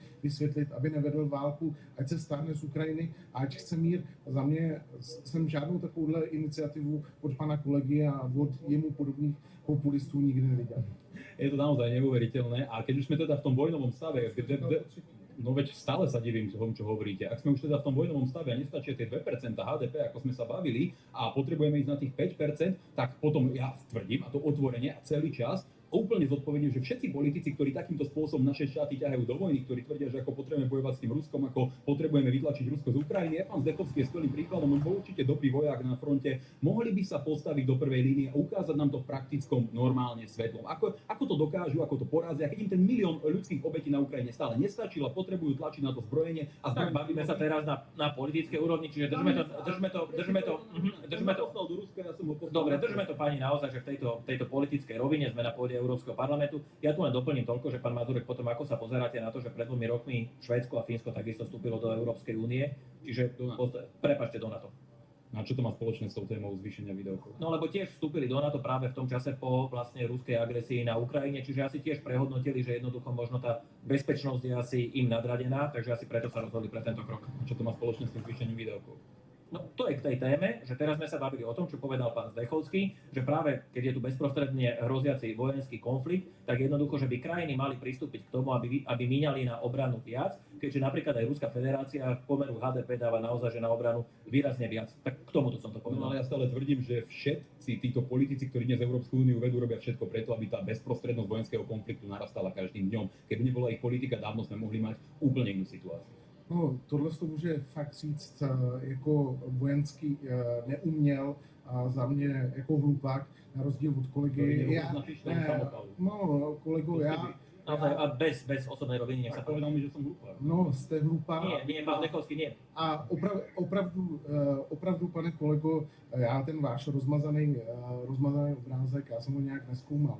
Ale já jsem 5 let na rozdíl od vás sloužil v armádě České republiky, takže myslím si, že posílat mě do první linie, voják dělá všechno pro to, aby nikdy do první linie nešel, aby odstranil toho nepřítele. A vy si pletete 2 věci. A to je vidět, jak jsou ty vaše teorie strašně naivní a jak jakoby hloupý.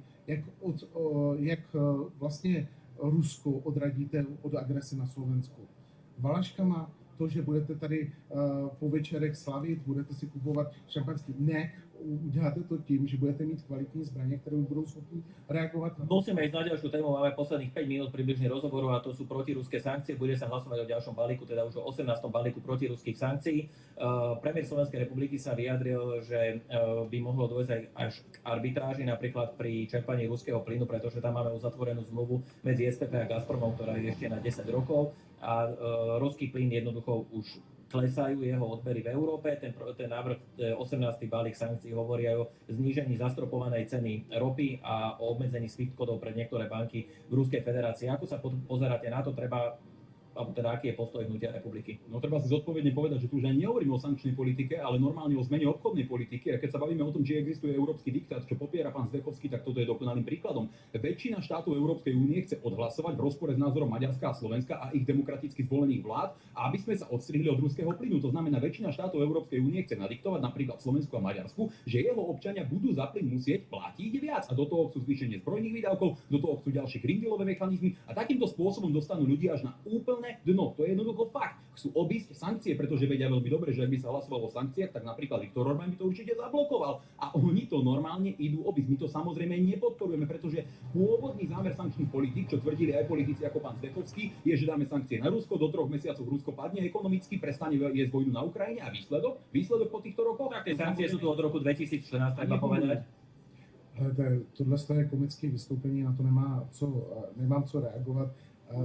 Vlastně sankční balíčky fungují v momentě, když ty členské státy je dodržují. Když budou všechny členské státy se dohodnou na těch balíčkách a budou je dodržovat, nebudou je obcházet. A ta dohoda je demokratická, zatím ta dohoda byla, všechny sankční balíčky podpořili i Slovensko, i Maďarsko, tak jaký to je diktát, když je Slovensko a Maďarsko podporoval, jste je mohli zablokovat, nebo kdokoliv je mohl zablokovat. Takže pane kolego, opravdu puste tohle na někoho ve vašem podcastu, tohle na mě nefunguje. Prostě Rusko v tuhle chvíli je agresor, my dáváme další balíček, přijďte se kouknout do České republiky, máme výrazně levnější benzín, v tuhle chvíli určitě odstřihnutím se od ruské ropy se nezdraží cena ani benzínu, ani nafty pro občany. Máme ji nejlevnější ze všech 4 států, takže to je, myslím, veľmi dôležité. Páni, ďakujem pekne za rozhovor, čas je neúprostný, takže budeme musieť končiť. Ďakujem pekne pánom europoslancom Tomášovi Zdechovskému, ďakujem za rozhovor, Milanovi Mazurekovi, ďakujem pekne za pozornosť aj vám. Teším sa na stretnutie s vami zo sériou ďalších rozhovorov v priebehu stredy. Pekný deň, odtiaľto zo Štrasburgu.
Budem si musieť dať, budem tam musieť.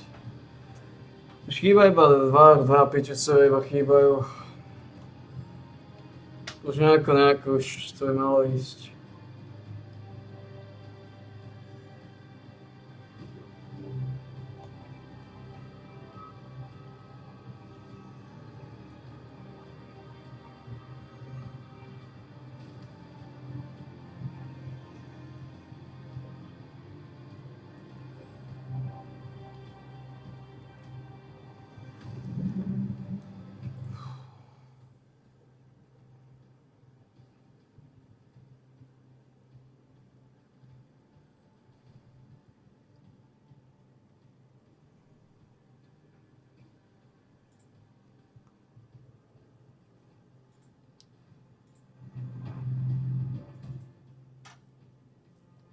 Chýba iba jeden analfabet.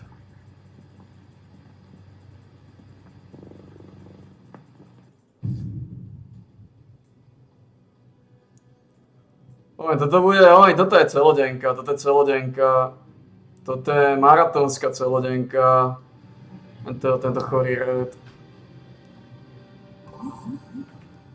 Maratónska celodenka.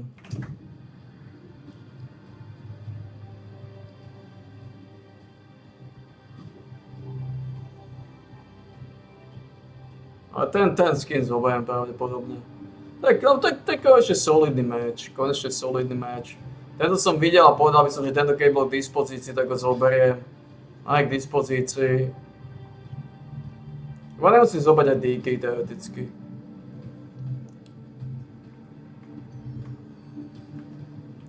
A môžem aj DK zobrať samozrejme časom. Ale ten meč by som mal zobrať. Obidva by som mal zobrať, DK a meč. Nech to ládi, nech to je taký šovinizmus. Nech to nepokryté tak počkávne. Ale je to strašné, ako v svete žijeme, je to strašné.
Potrestná struna, drž grša.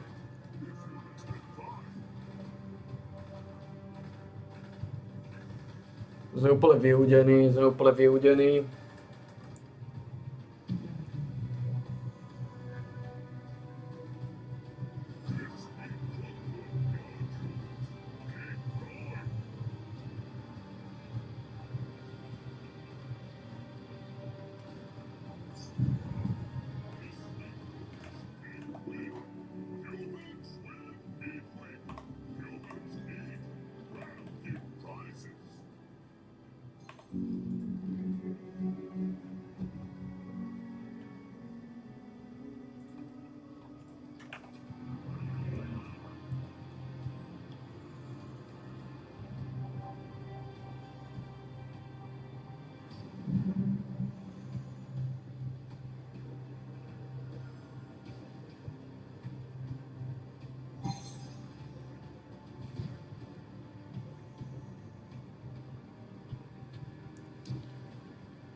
To sú dva bastardi.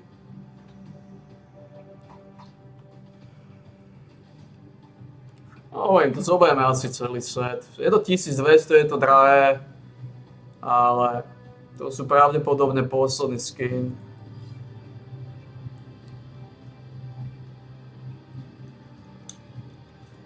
Pravdepodobne posledný skin.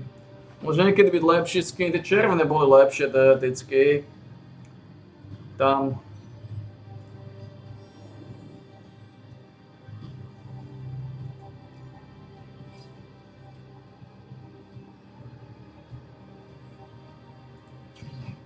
Neviem, či sanguiny sú lepšie popravde.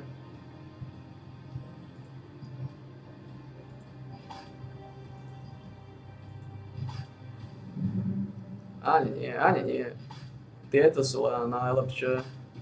O to musíš pozrieť, aby to bolo takú, aby to bola solidná farba a solidná čepel. Aj toto nie je dobrý skin, ja. Aj to tesáčka. To tesáčka. Násačka gíčové. Je malá šanca dajú lepší skin ako je tento.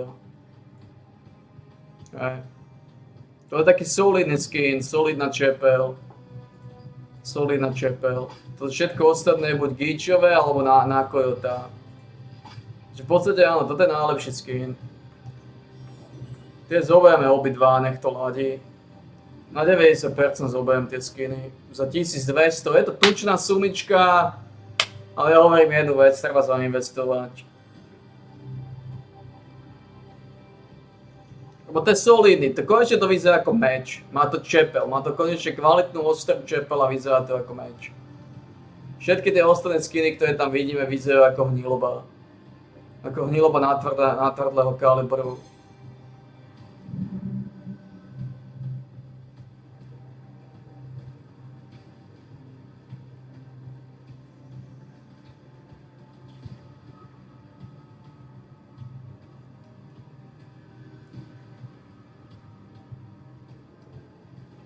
To znamená, je úplne mizivá šanca, že budú lepšie skiny. Tá farba je OK, fialová farba, kľudná fialová farba.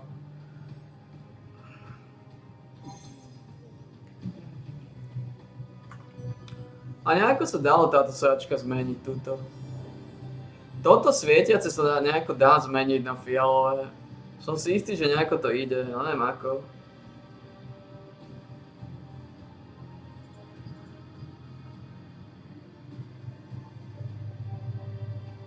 Toto nejako ide zmeniť. No, v najlepšom aj tak plánujem používať ten druhý skinner.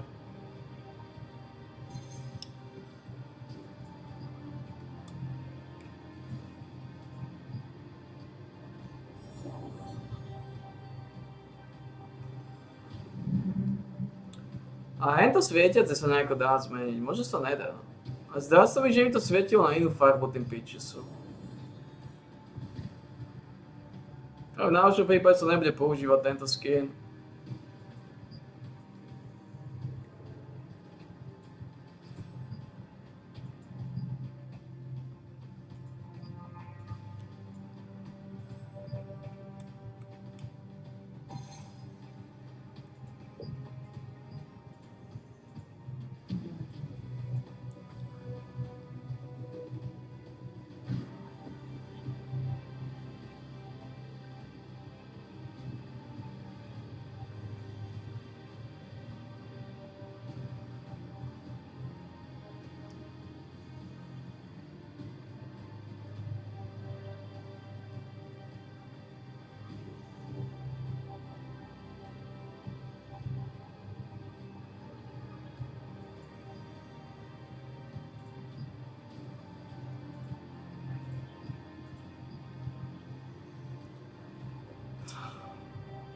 Asi sa nedá zmeniť, ale... By som sa stavil, že som videl tieto kokotiny, že niekto mu svietili na inú farbu. Asi nie. No v každom prípade to nie je až také dôležité. Lebo by sme prešli na ten klasický... Na klasického Warriora by sme prešli... Na klasického Warriora by sme prešli na tento set.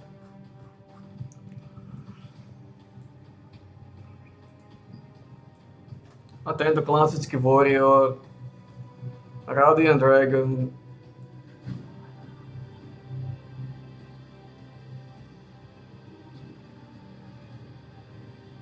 Vyzerá to síce ako hnisavec.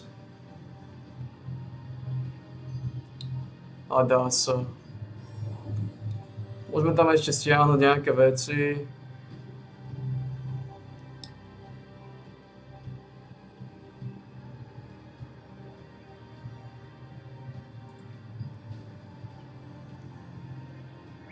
A neviem kde.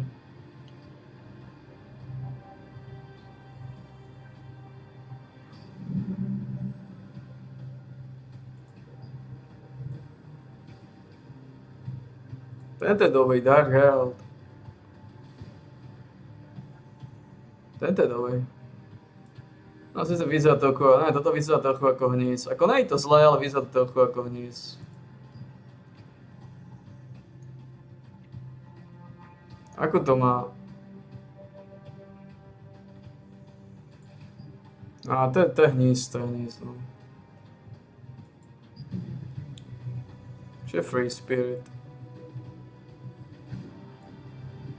Parochná to celé.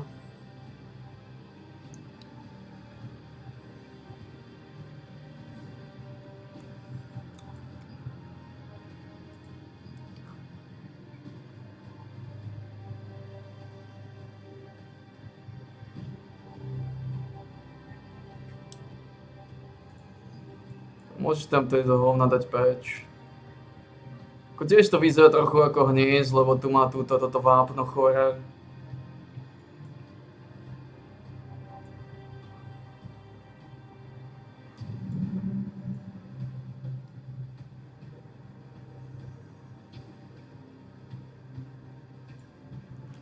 Dá sa.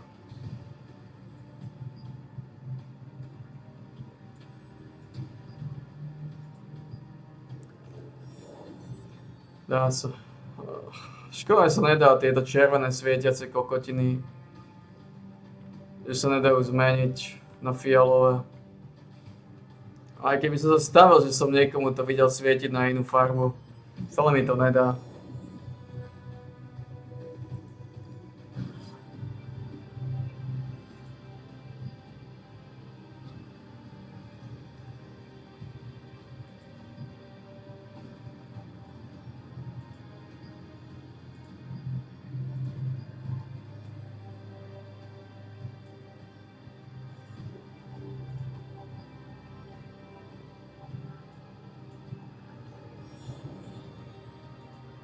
Že som stalo, že som to videl niekomu svietiť na inú farbu.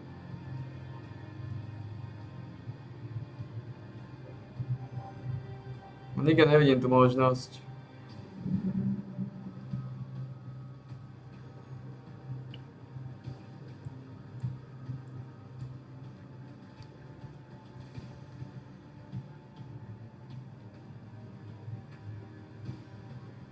Toto je možno ono.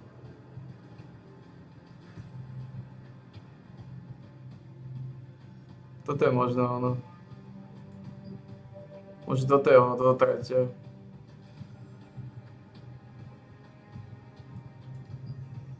Ale to není ono.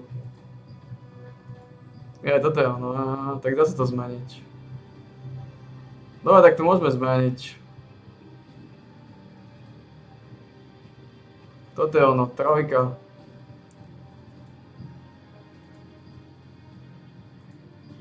Môžeš to dať na túto farbu. Takže môžeme to zmeniť na túto farbu.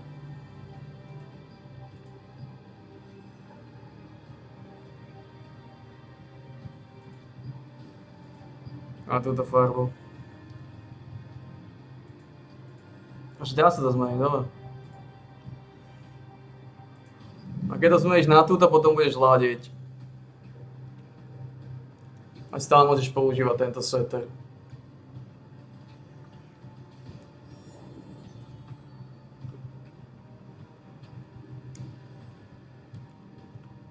Môžeš ladiť.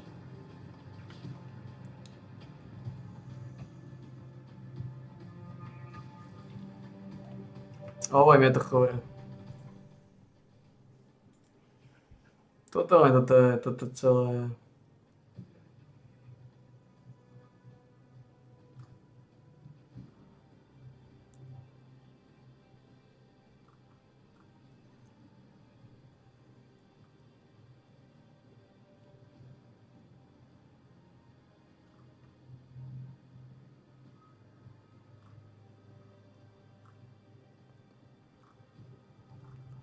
Takže to zmeníme, to otvojíme a máme to, ladíme aj tak.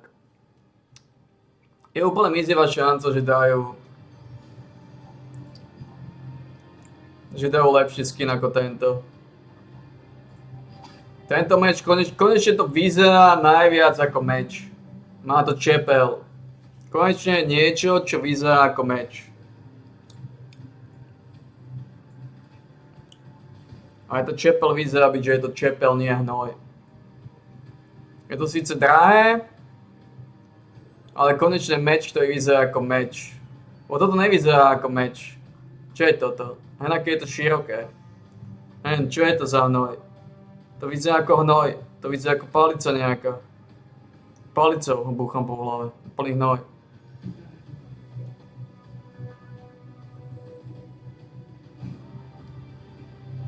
A keď si pozrieme, ako som povedal, všetky tie skiny, tak zistíme, že naozaj tu není lepší skin. Horší skin. Ešte tento vyzerá zaujímavo. Ale tiež je viacej gíčový.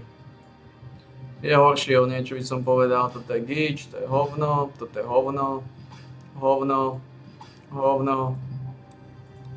Hovno. Teraz pôjde tento, konečne niečo, čo vyzerá ako meč a nevyzerá to ako ultimátny gíč. Hovno biele, hovno. Toto boli tie, ktoré boli tie sanguiny, ale moc gíčové tiež. Moc svietiace. No to sú úplne hovná tieto. Toto je pekný vrat. Gíč. To nemá zmysel sa vyjadrovať k tomuto. Áno. Ale tento by bol OK, keď bol čierny. Ale gíčový biely. Svieti jak hnoj.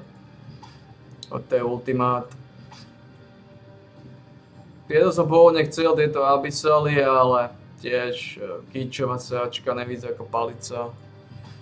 Gíč. No ale k tomuto nemá zmysel sa ani vyjadrovať, že áno. Áno, je malá šanca, že dajú lepšie skiny ako sú tieto. Keď víš, aké skiny dávajú, tak to šanca je úplne mizivá.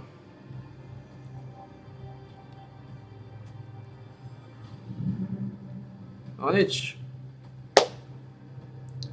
Za chvíľu budem musieť opustiť partu. Dá sa nič robiť.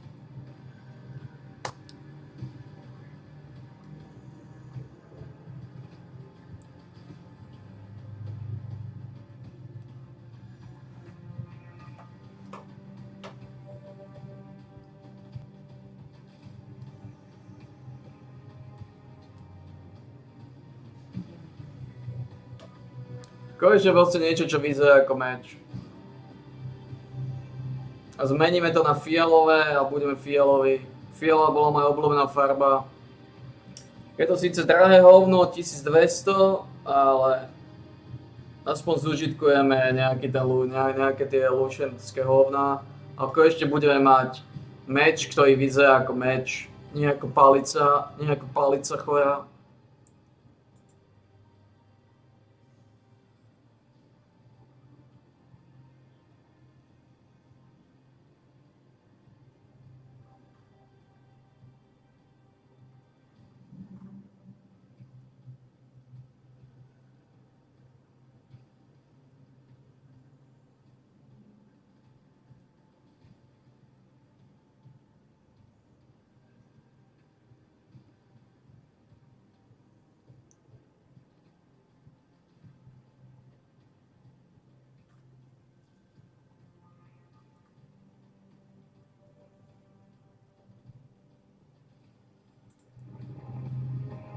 Tu už nám moc veľa času.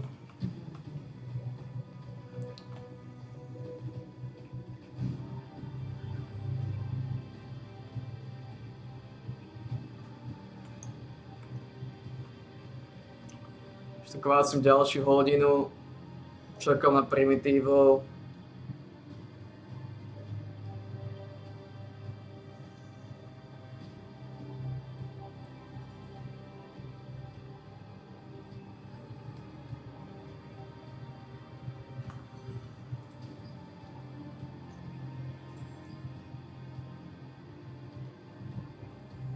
Ja napríklad to kokotiny predať neviem.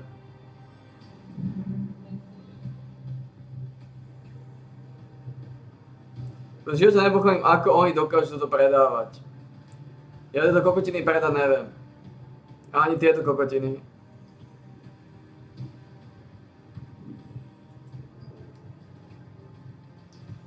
Tomu nerozumiem. Ja neviem predať tieto kokotiny, oni to predávajú.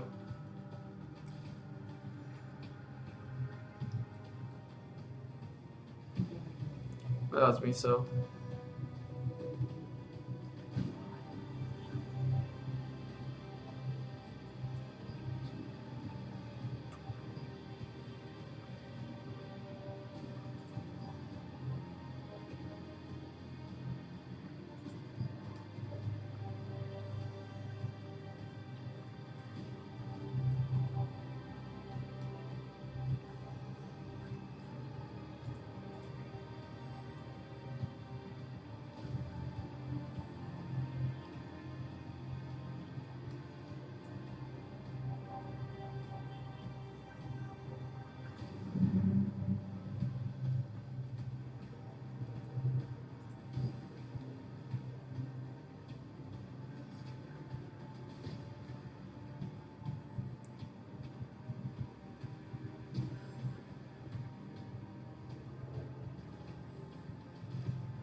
Ja tiež mám tie sračky, ja to pravda neviem.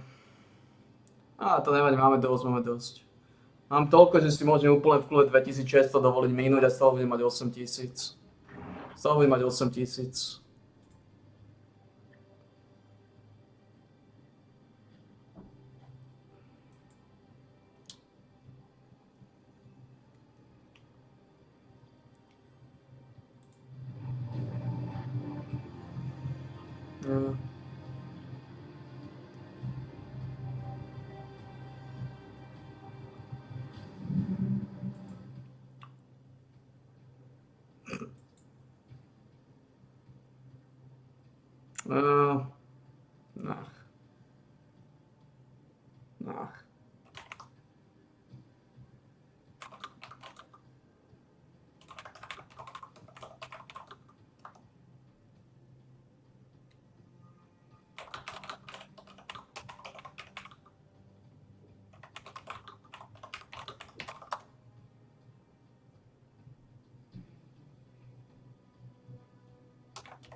že to fixujeme, zoberieme ten setík. Potom ako dokončím tento náhnitý tento náhnitý kšeft, ako spravíme Kalandiu poslednú, tak to vybavíme.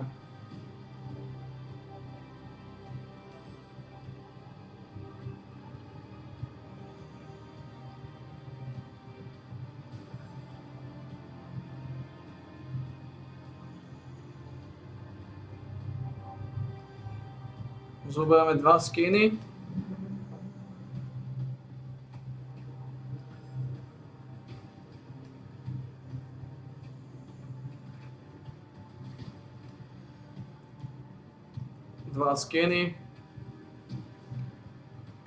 Battle Pass kúpime, ne? To sa nemusíme ponáhľať. Toto kúpime, keď na to príde čas.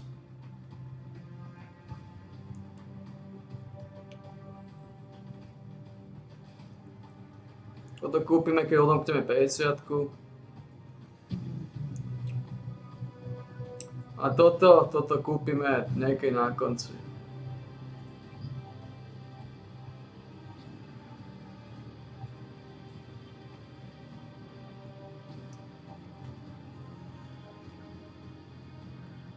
No tento vták nie je novej, pičovský vták.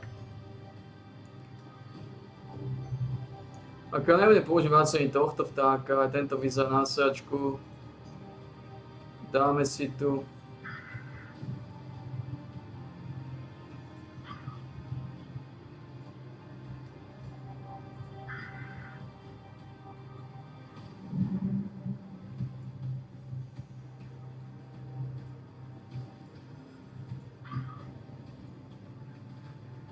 Dáme si Common Ravena asi.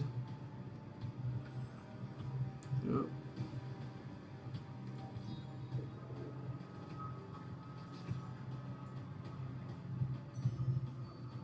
Dáme si Common Ravena.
Ako nechcem to pustiť, ale možno to pustím.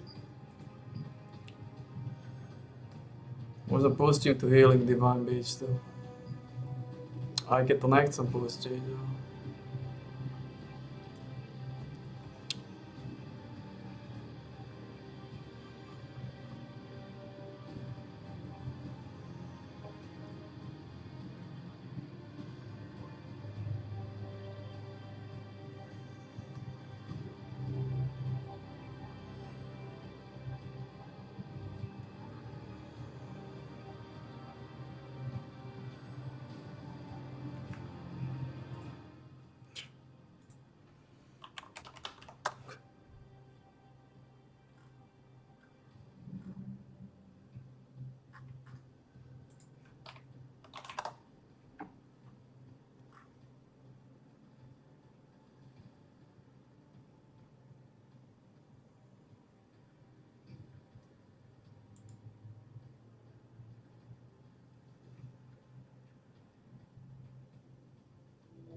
Možno to stihne.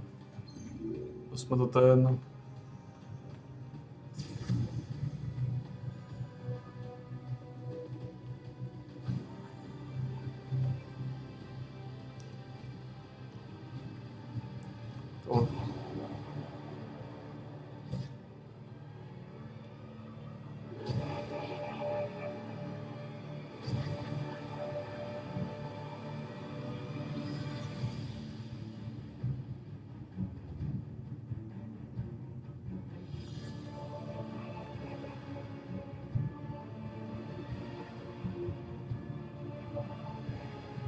Oni to nemajú, tí pičisovia. Majú?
Ešte páne.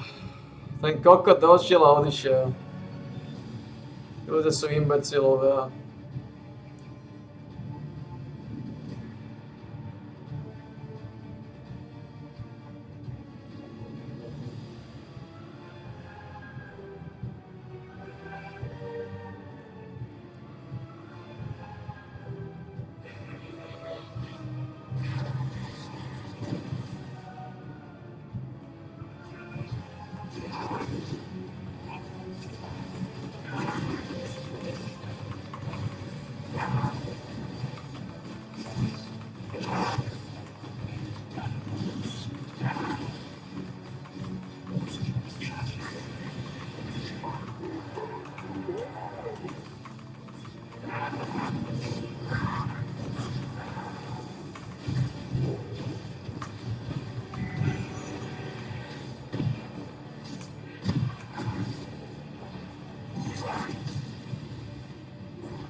Jo, oni tam vymeli ty kokoti, jasné.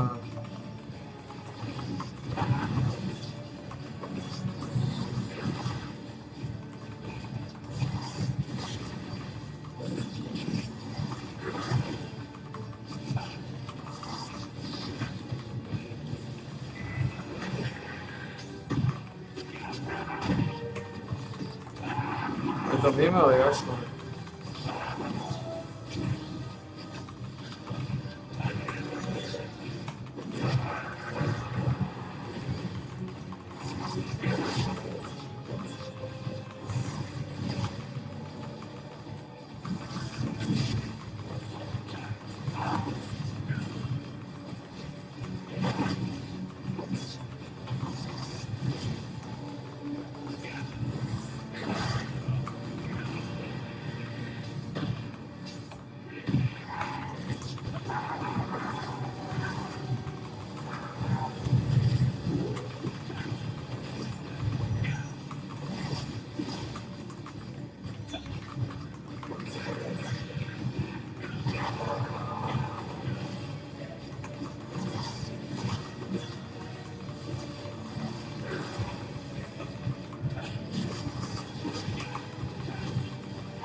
Awesome.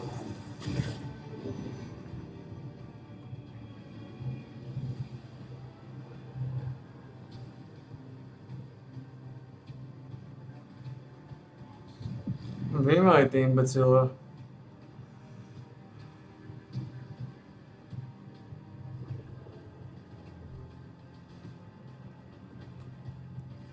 Kto tam ešte je?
Fuck.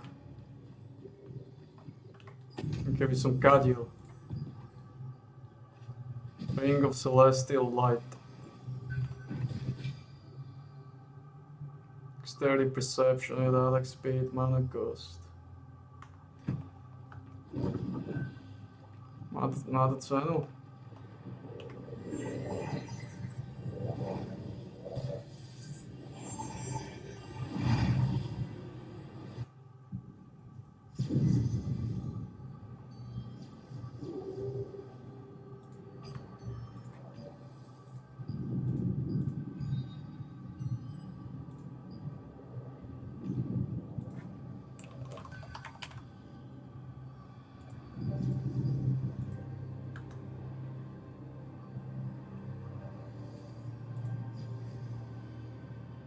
Huh. The dexterity perception, which is a usable rank. Usable rank.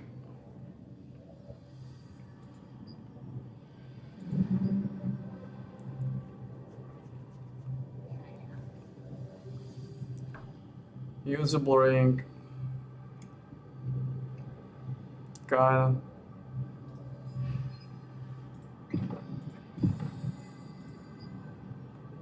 Kinda.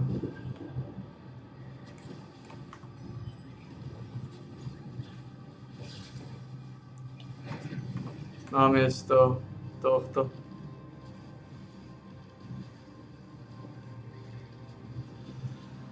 Aj keď tento má svú silu, ale usable rank.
Čo nie je zlé.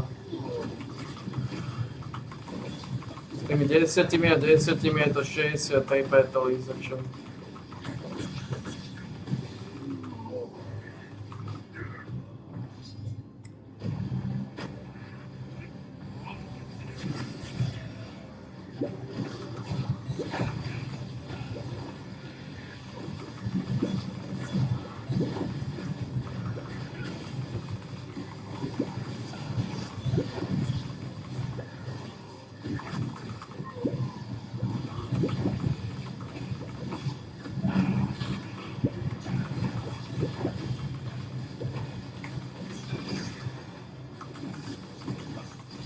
Je najlepšia páseka.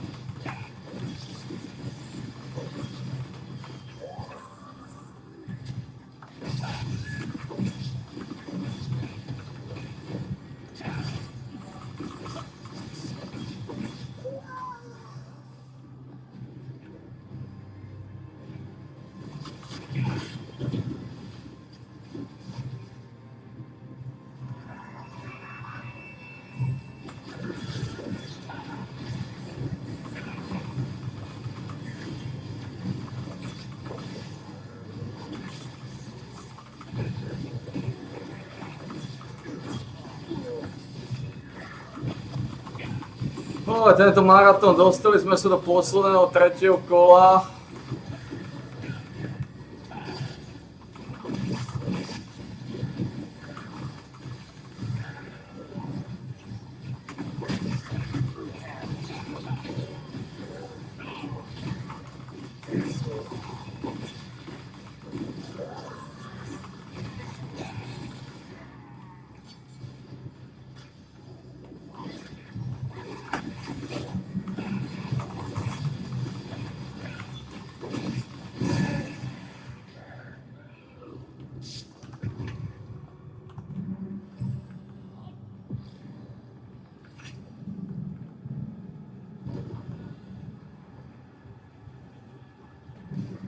Chorá paseka, na akom svete žijeme, chorá paseka.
No, to je to pičný maratón hnoja.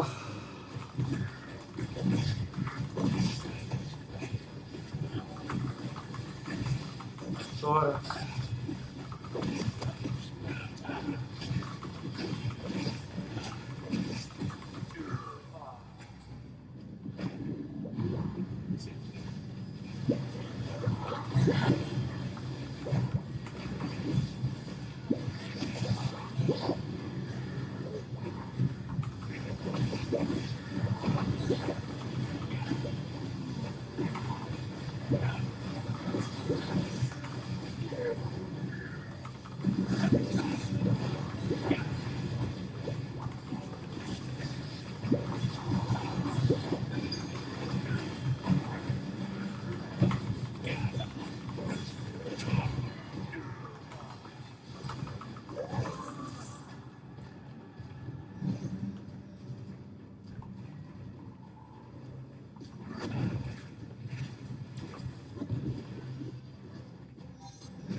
Fuck. What the fuck is this?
O,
tak predsa len to zdáme.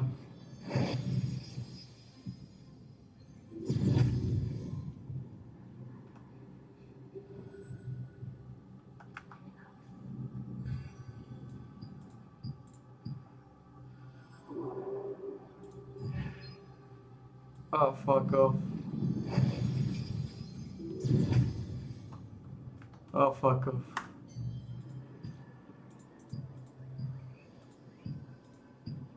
Can't do it.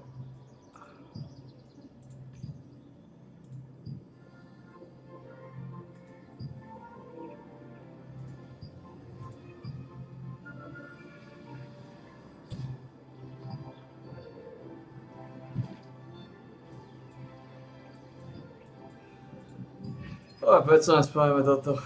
Musíme na strunu drž groša a pripraviť sa na poslednú tretiu várku.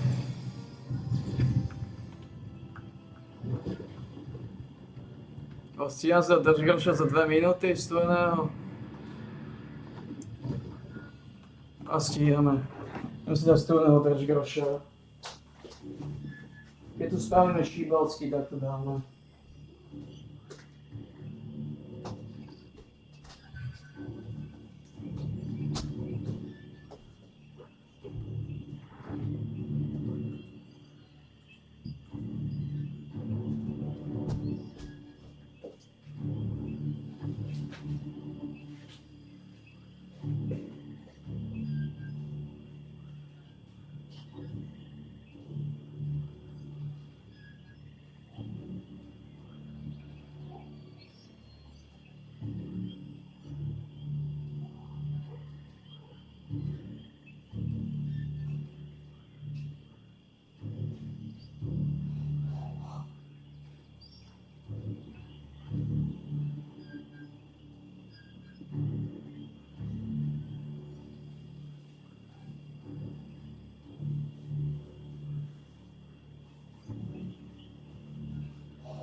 Adventurers, thank you for coming to help in our efforts to heal Minutrite. The divine beast Minutrite flies all over Telondre, absorbing the red fog and cleansing the land. It is our duty to help heal the wounds that Minutrite has suffered from the fog. The Lightbringer Society wizards will use their magic to focus on treating Minutrite's wounds. In the meantime, we ask that you collect clear ichor from surrounding monsters.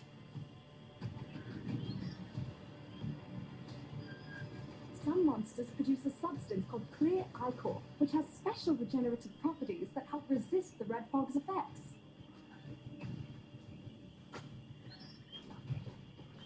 If we can collect this substance in the remedy mixer, we can use it to heal Minutrite.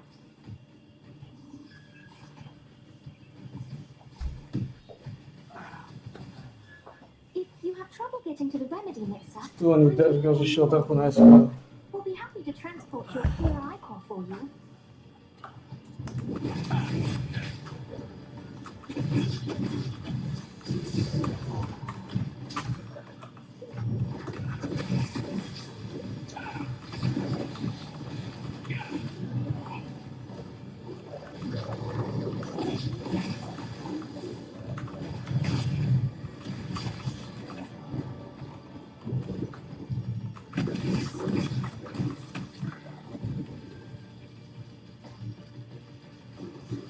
Fuck. Veľa pičusov, to je ťažko.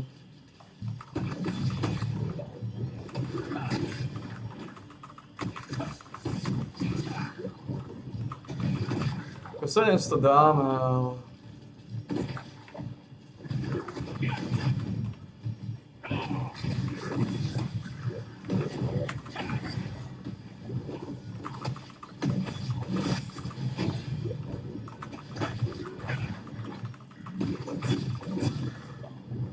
Yeah.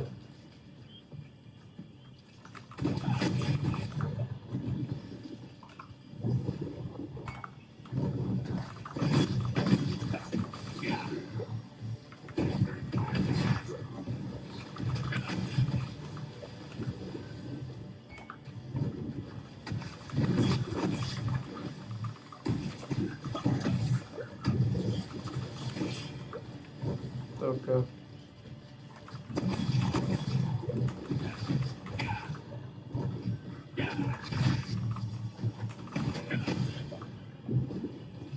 Koľko dáme, toľko bude. Vezmem 9 žuchov.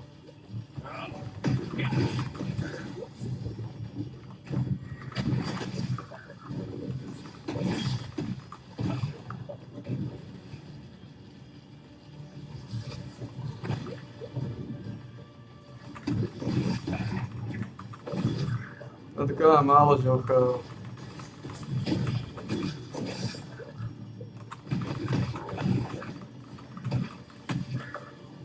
Musím to ísť odovzdať.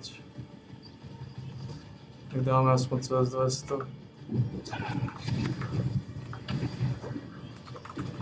Potom bude chýbať o pár crackerov.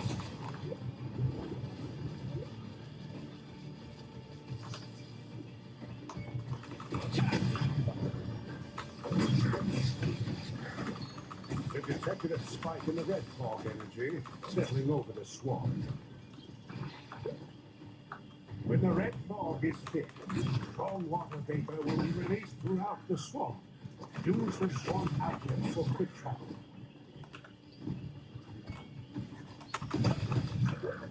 Sámu to môžem dávať. Lambert, we'll retreat from the swamp as well. We'll be back when the contamination clears up. To je zaujímavé. Zapakované? Už odišiel.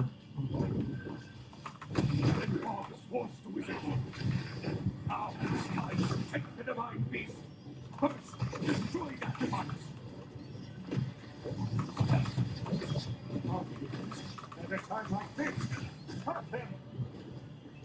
Keep them away from the remedy mixer!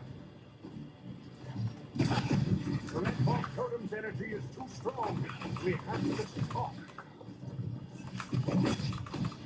Defeat the Archean forces nearby and neutralize the red fog totem. The Archean forces roaming the swamp carry vials full of clear ichor. Take these vials from them. Je to strašne na akom svete žijeme. To dostaneš.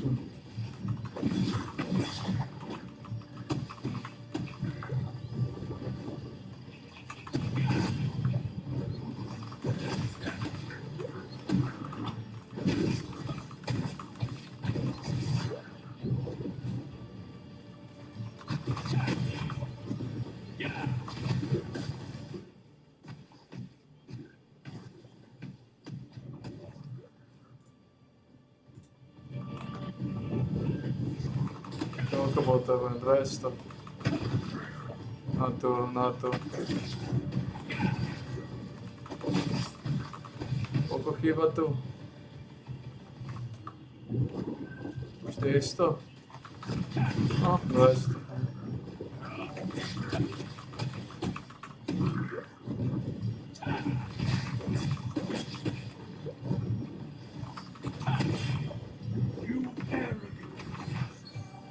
Outnumbered! You're no match for us!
Crisis averted.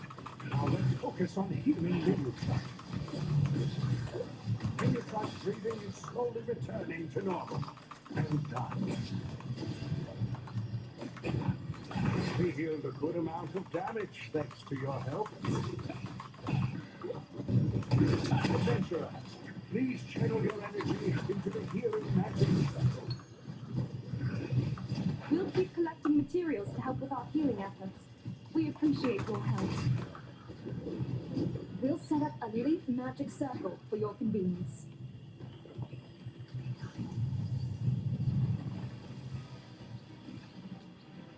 The Archeum Legion and Red Fog have caused many casualties.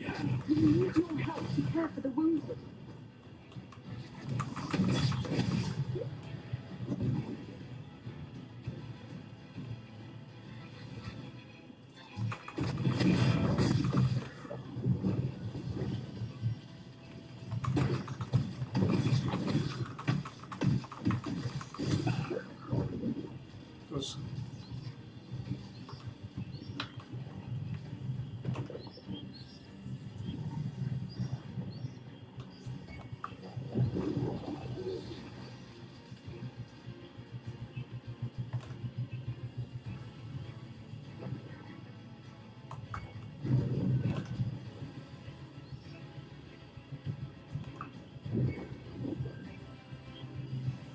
Musím si to ísť odovzdať.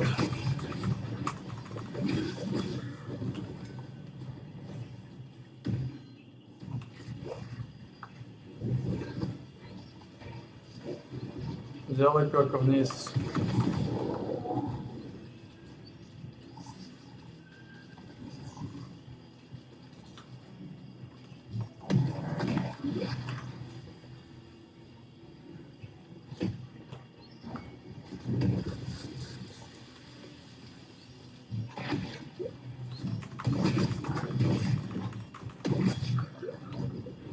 No.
Už máme ďaleko.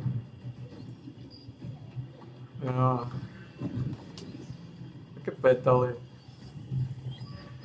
Koľko to chce? 4 na jasu. Závodníte.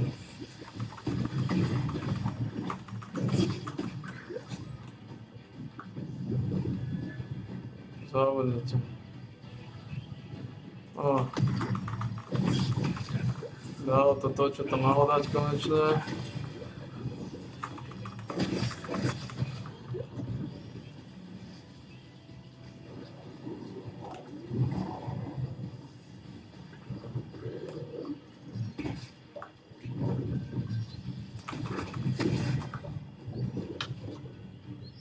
Kam 800 iba? Ako to je skromnejšia runda.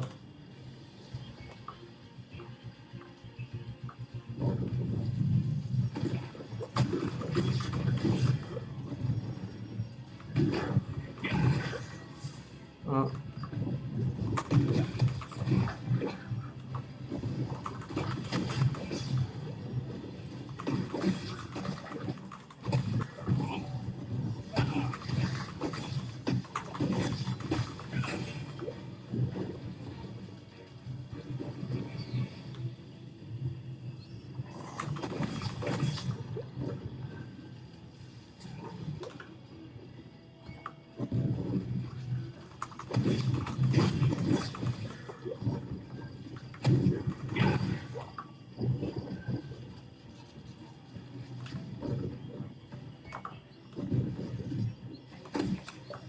Čo neoplatí nejako extra vylizovať.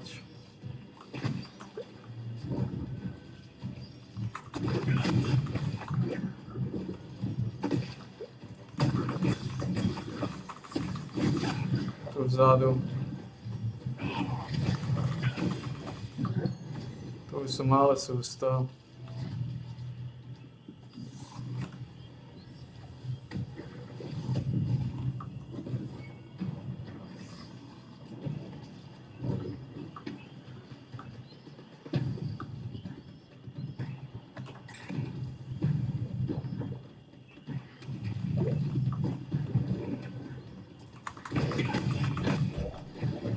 Oh no! Yatra! Menu track is in danger! Defeat Carcass, so Menu Tribe can get ready to take flight. Ako tá hodinka na tých, hodinka na laser, tak to už je nič.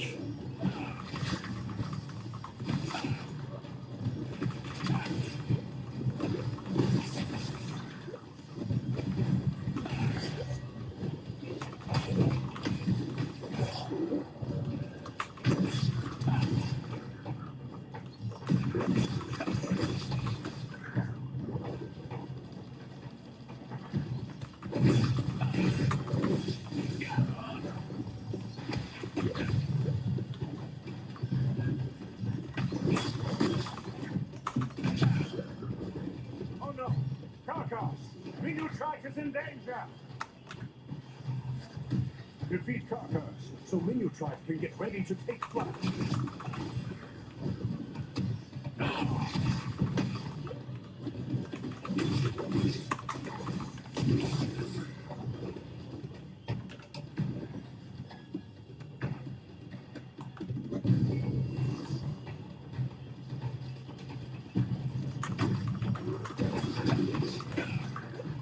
Máme nejakú.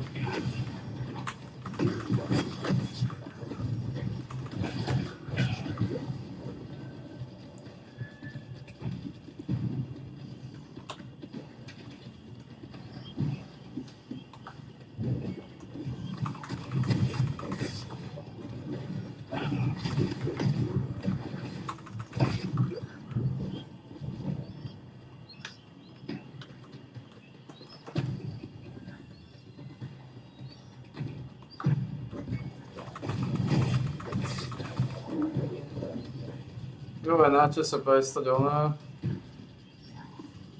Prestať zabíjať píčusov a chodia po výzardoch. Pretože ak nájdú ešte dvoch,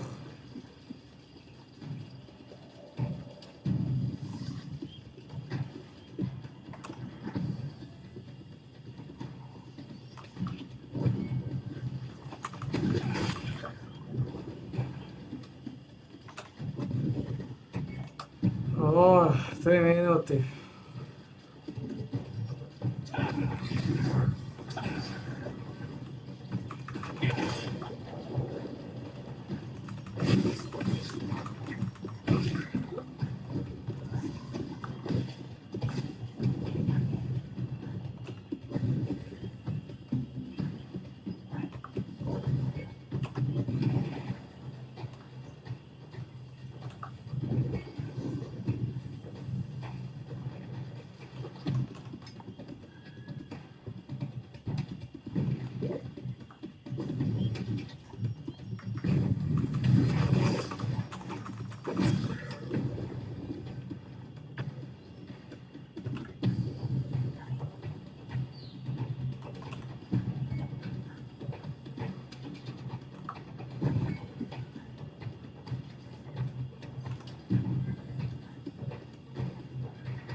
Well done, everyone.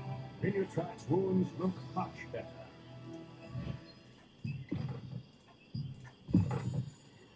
Minitrite will depart soon. We'll need to keep our distance. It's dangerous to be too close when it takes flight. No. Oh.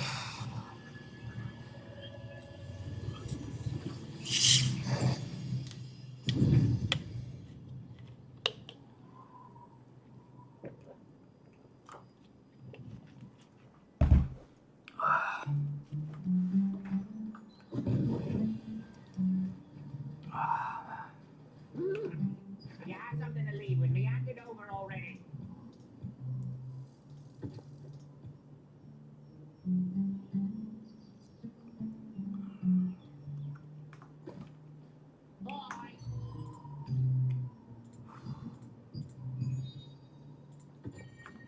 Môžeme otvoriť tieto.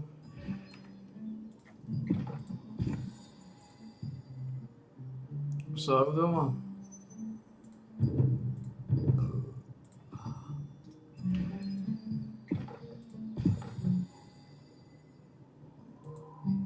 Tower Bangle. To je dvojková.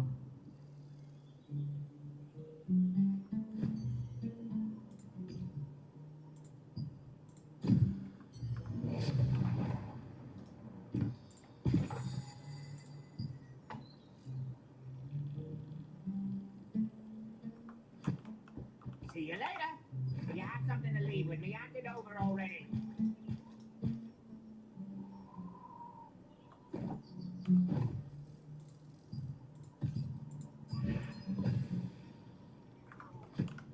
You have something to leave with me. Hand it over already. Máme tu nejaký prsten v pagode.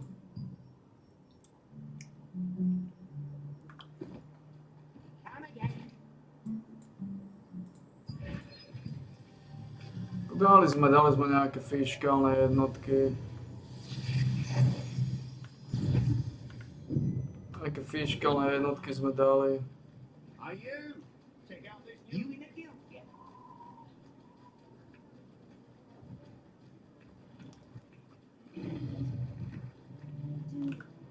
Well done. Nejaké fiškálne jednotky, ale je to tvrdé. Mňa by skôr zaujímalo, ako henty hlavne predávajú tie veci. Ako mám predať ten odpadový vrat? Prečo to ja neviem predať? Tieto hnoje.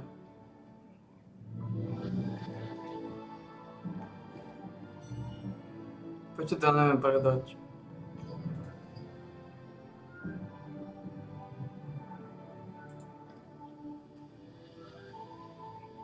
Why?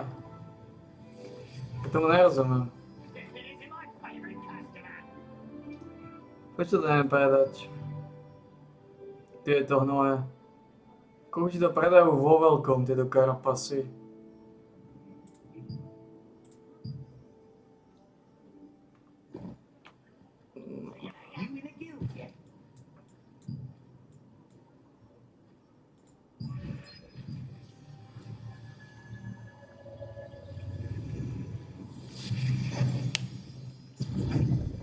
If you want to use the breeze line, please take the lift.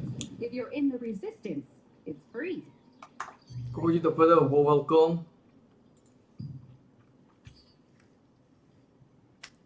Ja to neviem predať.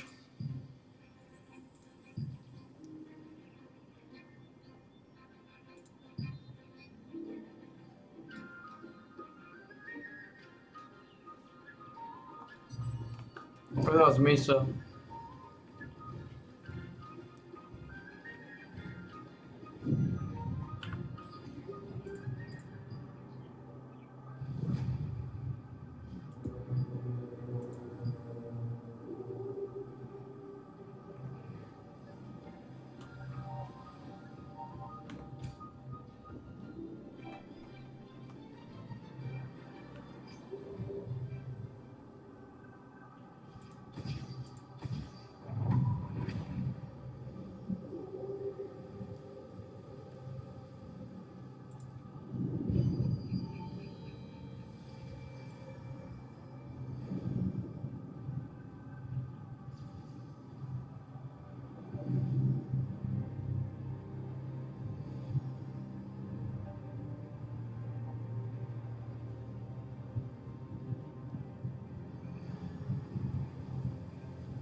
Nerozumiem.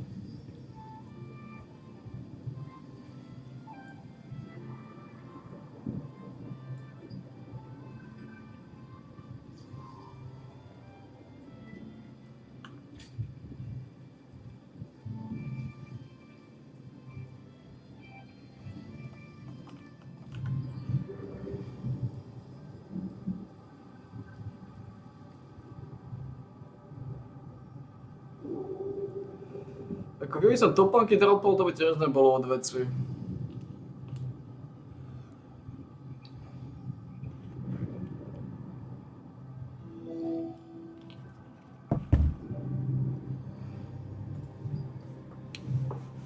Sa dajú zužitkovať.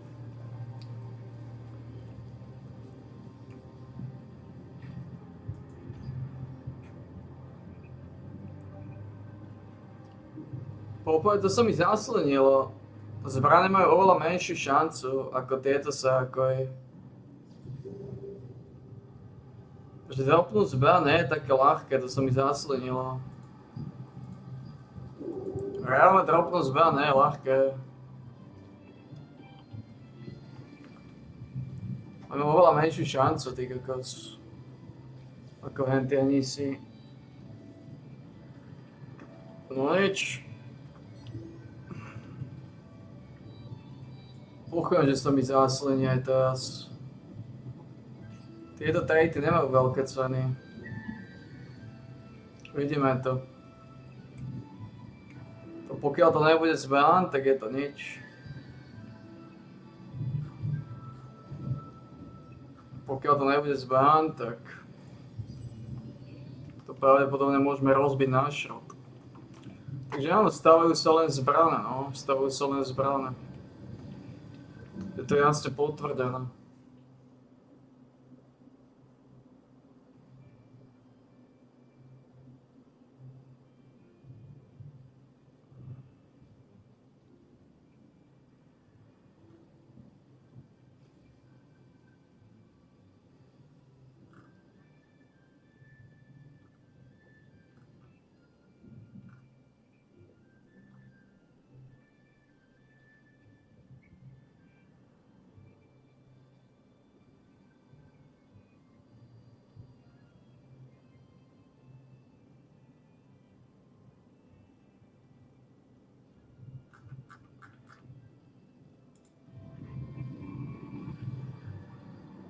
To sa mi zaslenilo z toho zbráňou, no. Z toho to nebude jednoduché zarábať.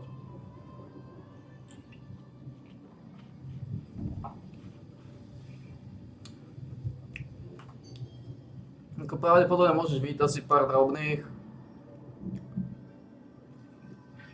z týchto vecí. Ale to už bolo naozaj iba drobné. Vidíme, za koľko to predávajú. To si neoplatí, to mi neoplatí predávať, to sa potom rozbije, to sa zošotuje. Môžeš to zošotovať. Postaviť zbraň. Ako zarábať to bude. Ale asi tak, ja neviem. Koľko zbraní postavím za mesiac? Jednu? Maximálne dve možno. Potom mi nebude padať.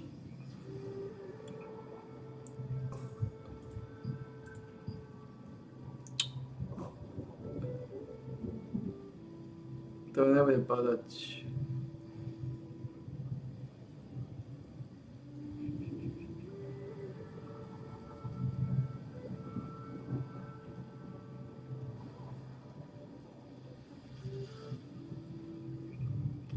To nebude padať.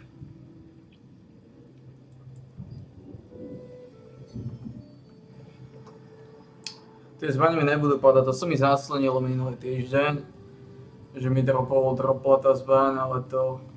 Nič, tak je to v pohode. Raz týždenne postavíme zbraň. Predáme. Týchto misií, keď to spravíš, tu máš 20. Ja. Odtiaľ to máš 20, z dungeonu máš vyššie, no. Raz mesačne môžeš postaviť zbraň. Z toho v podstate zinkasuješ minimálne na Battle Pass, takže v podstate, to sa bude dobre inkasovať z tohto, to sa bude dobre inkasovať. A ešte je to niečo viacej, lebo ak dropneš srákov, tak ho môžeš rozbiť. Za ďalších typujem, že z brnenia sa rozbijajú za 10. Takže ak bude zlé brnenie, z toho nevieš zinkasovať, tak to rozbiješ, získaš 10. Takže v podstate skoro 2 zbrane si schopný postaviť.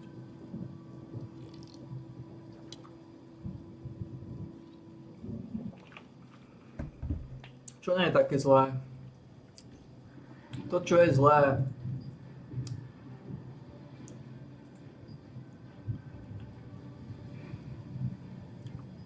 ako svet funguje, na akom útrapnom svete sme. Ako trpíme všetci. Niekto viacej, niekto menej. Niekto netrpí úplne mizivo. Vždy za tieto odkúpiš tieto srakory. Meč môžem používať. Lebo meč môžem dám príklad, Daggery používať nechcem, To znamená, postavím Daggery, aj keď toto nebolo riziko Daggery. Ale vidíme tie ceny. Musíš pozrieť, za koľko sa predávajú reálne. 1000, 900, 1000, 900. Musíš pozrieť najnižšie ceny. Vidíme to, tie ceny sú okolo 400. Okolo 400.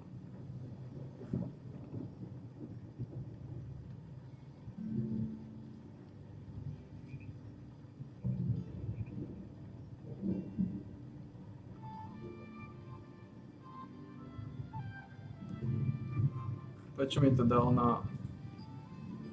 Prečo mi to dal na...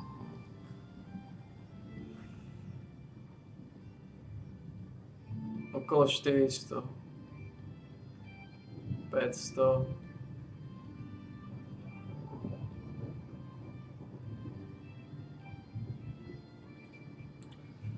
Perception sa predáva dobre. Ale to typujem, že odkúpal jeden Pichus. To znamená, najlepšie je stavať Greatsword.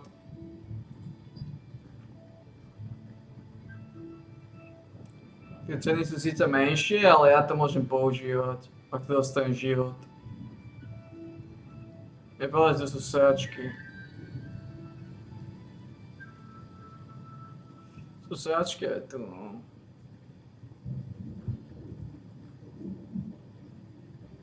Ťažko povedať, no, ťažko povedať.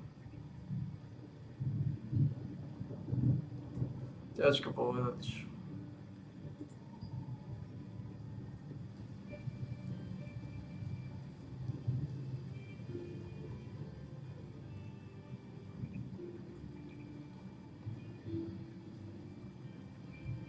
Podľa tohto, čo vidíme, tak sa oplatí ísť. Nejakú spíru sa oplatí stavať. Ale to sú... ťažko povedať. Ťažko povedať. Aké je to gambling.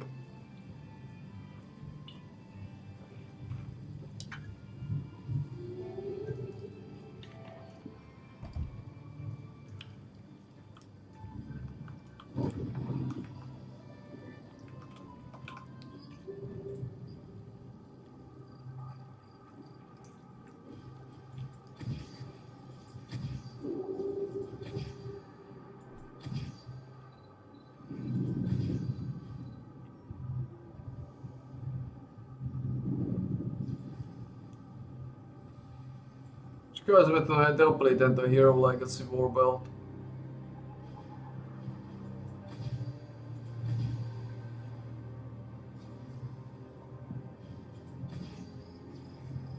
Škoda, že to sme nedropli Voice Stalker Overcoat.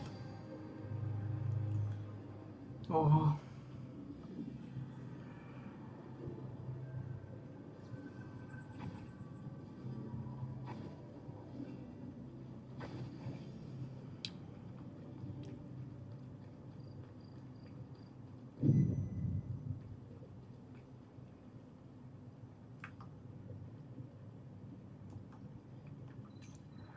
Ťažko povedať, najlepšie stavať Greatsword, lebo tak môžem používať. 1200 utratíme.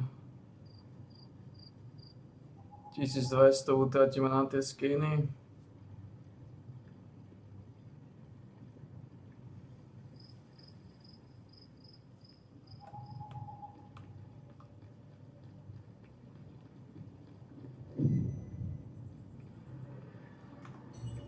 Neviem, čo sa mi hovorilo. Keď postavím Greatsword, tak tam je šanca, že to môžem aj využívať. Hovorím, ak sa zaslení, bude tam sila, perception alebo dexterita, tak sme zinkasovali jackpot. Ak sa zaslení jedno z týchto, od fortitude a attack speed, jednoznačne tento. Ak sa nezaslení, hodí to maximálny život. Ono, ty to vieš tuším pretrejtovať. Ja som na toto zabudol.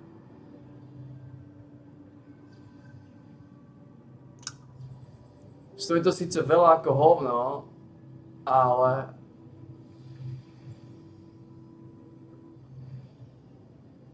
ty vieš manuálne zmeniť.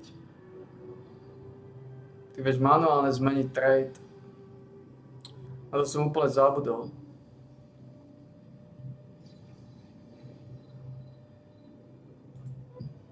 To znamená, ja som mal manuálne zmeniť trade tuto.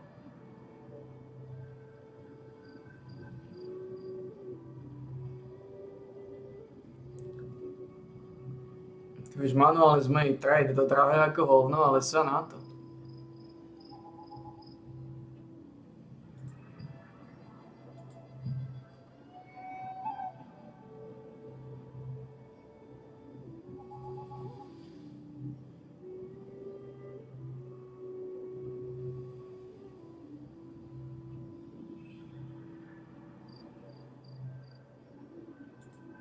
Zoberieš Greatsword.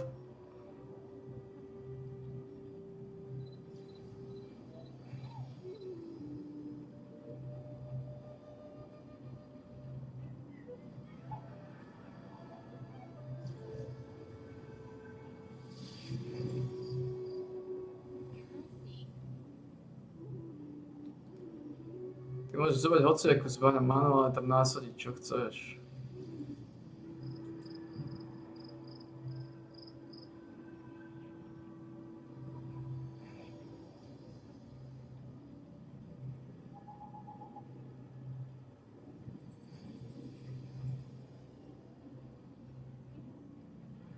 A som to zabudol. Vieš to spraviť a potom by si mal stále vedieť extraktnúť odtiaľ vec. Je to drahé ako hovno, ale môžem odsať. Zarobím z toho tučné bomby.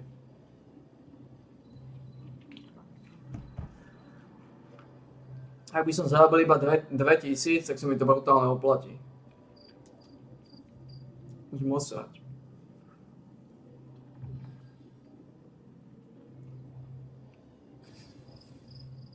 Mal by si vedieť manuálne zmeniť trade na tých heroických zbraniach.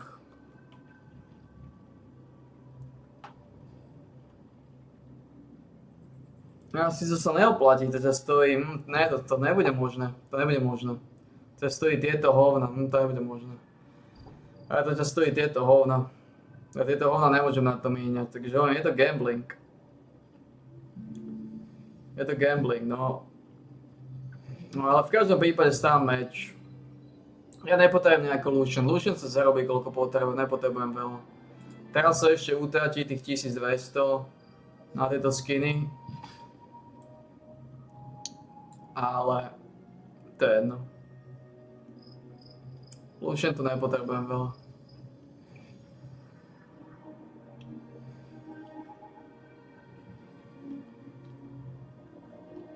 Mal by som kúpiť aj díky, no. Aby som ladil.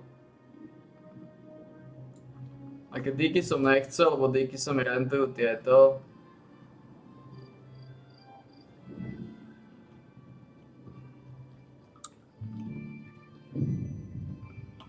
Uvedím. Mal by som aj díky líznúť asi.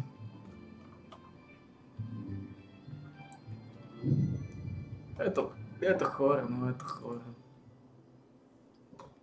Tak to nemôžem manuálne pretrajtovať. Pretože to bude stať nové, no.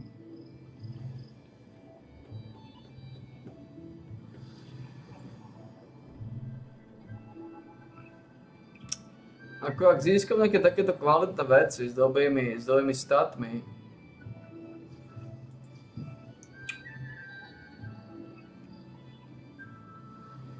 to sa tiež používať. Problém je, že ako som povedal, tie brnenia nevylížeš.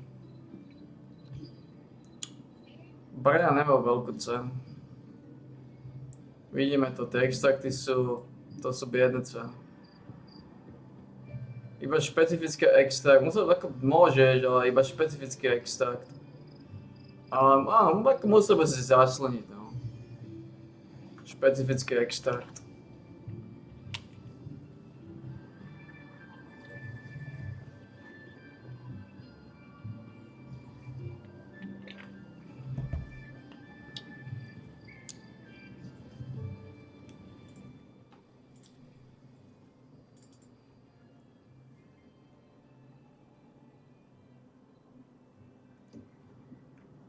Plešimka a Švidivka nás opustili.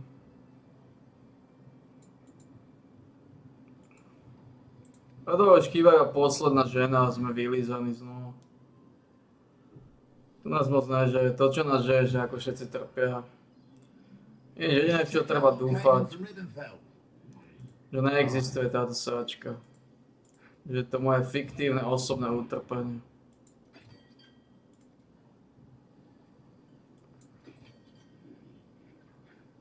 Koľko máme? Potrebujeme poslať 5000 kukiny.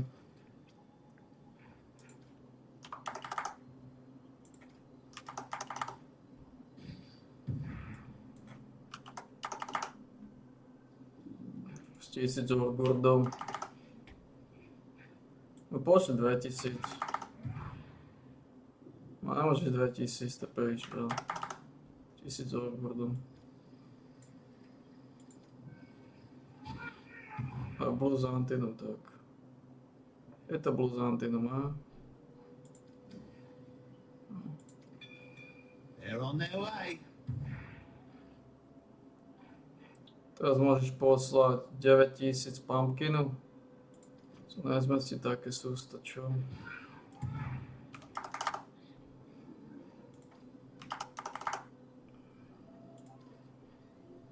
Zmestí. Ako to má value? 182 000. Pumpkin. To nám dá... I'll give him the word. A to už finišujeme, finančne sme za Vaniso, ja už končím. To je sačka, čo z toho spravili, no. Zničili Power of Exile, zničili ho. Také situácie.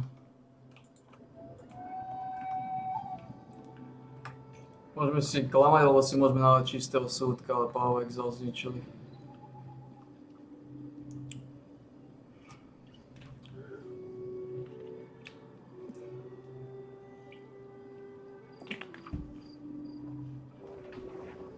Hodíme si tu jednu polhodinku na Lizardoch.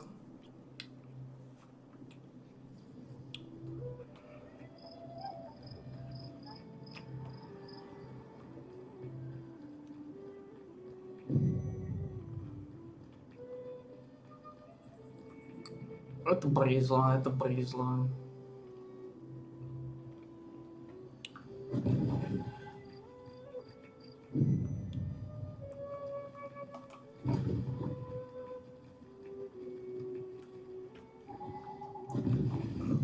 Takže tu získame 20, nejaké máme.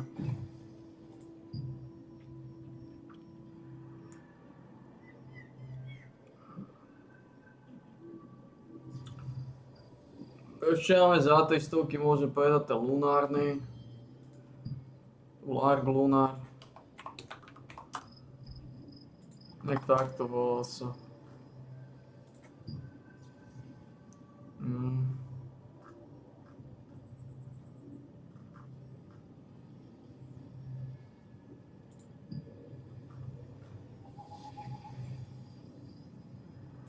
To sa dá postaviť, ale je to dosť neefektívne.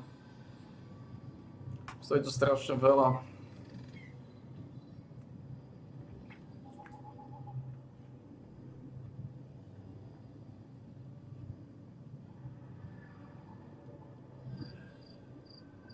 To treba instantne predať do pagody. On získal tie kory, to instantne rozšrotovať a predať. Instantné. Jemu sa tam podalo získať toto. To môže otočiť, toto môže otočiť za pekných 1500. 1500 to môže otočiť. Pekné číslo. Instantne rozšrotovať, predať. Rozšrotovať, predať. Instantne. Na pagodu. Rozšrotovať, predať.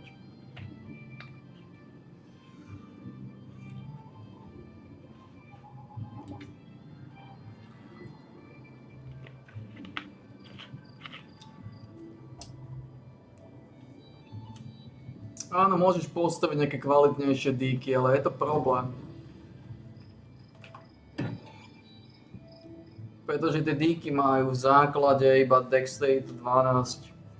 Musel by si mať slinu a získať ďalší stat. Kdežto tu nemusíš mať slinu. Na Species Damage Boost máš heavy attack šancu. Má síce cooldowny, čo je na prmákovi, ale... Toto je silnejšie oveľa. Tento je oveľa silnejší, pretože má tie kryty budú oveľa masnejšie. Kdežto tieto...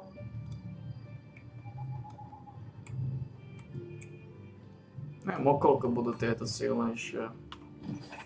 Trošku. Tieto nie sú,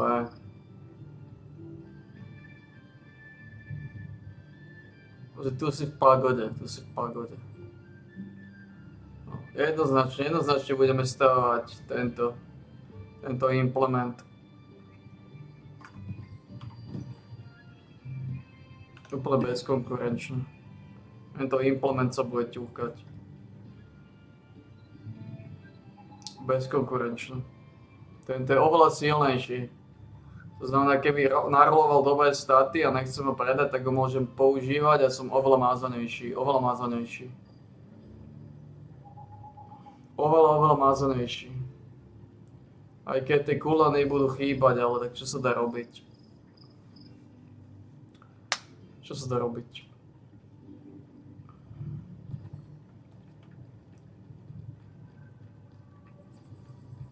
Teoreticky potom tam môžeme nalustrovať. Tento imprint tam môžeme líznúť.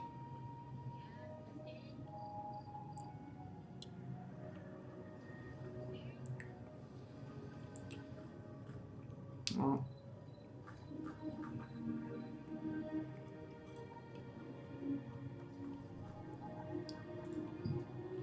Lízeš imprint a ideš domov. No.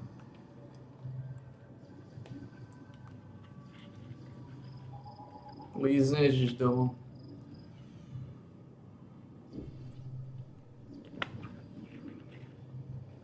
A takto promiskuitne prelížeš.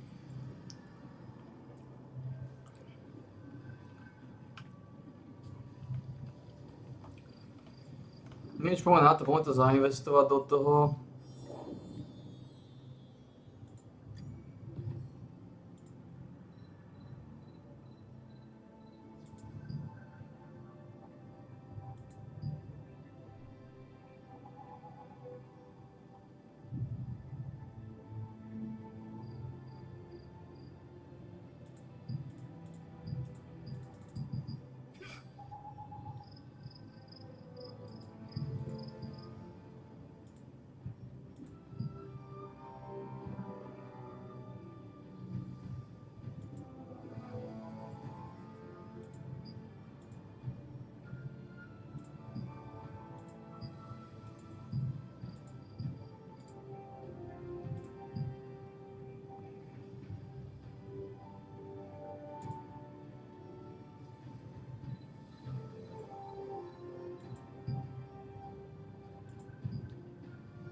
teraz ideš sem. Odkúpiš tento Guide Sword.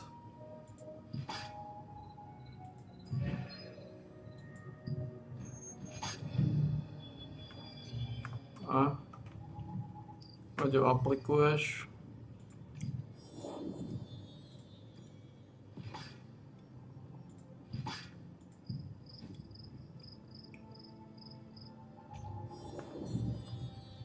Nedalo to.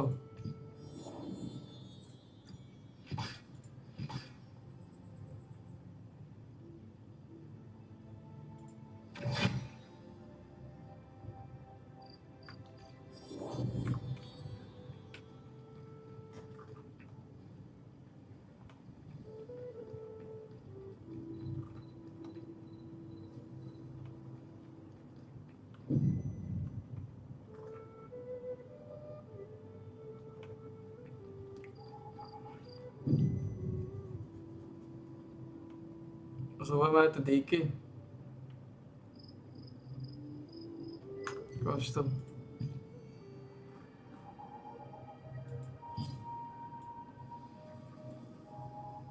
Ja zobám.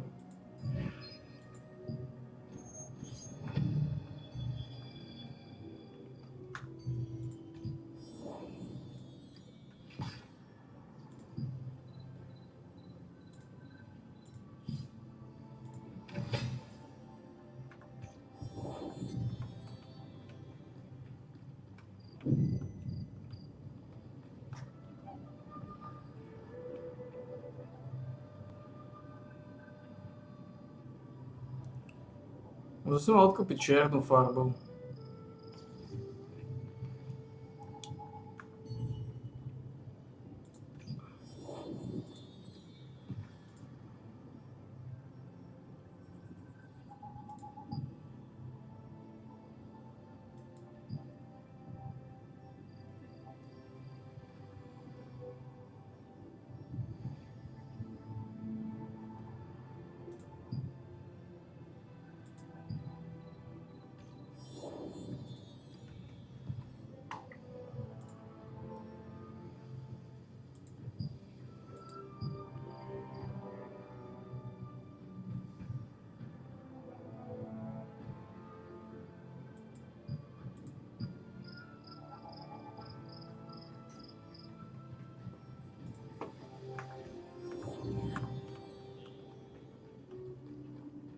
Ako aj tak to neladí, ale je to lepšie ako červená.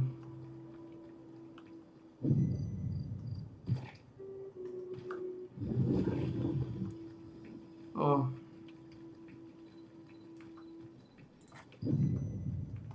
Koľko máme? If you want to use the breeze line, please take the lift.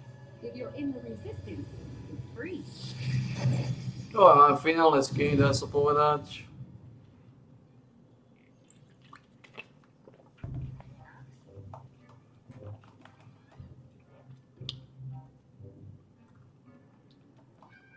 Tak ešte malú zmysel. Minuli sme na to 2200 bobanov, ale na to sú tie bobany, aby sa zúžitkovali, na to sú.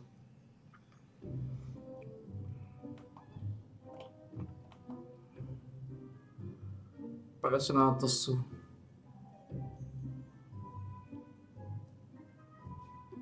Hneď vyzeráme oveľa viacej ako špiclej.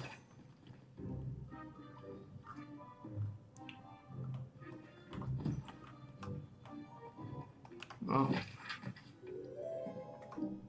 Vyzeráme oveľa viacej ako špiclej. Ako podradný kalibráciu na hnitý vredovi. Konečne vyzeráme ako špiclej.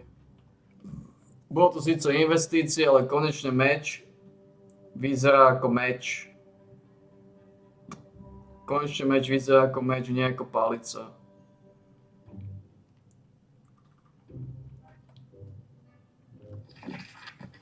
Čo je samozrejme kľúčové. 1200 sme utratili, ale na toto je, aby sa to utracalo. A tak je to jedno.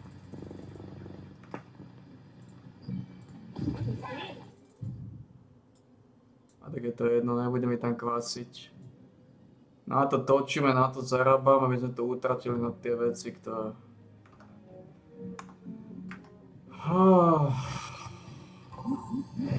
To mi zinkasujú trošku pervitívne. If you want to use the breeze line, please take the lift. If you're in the resistance, it's free.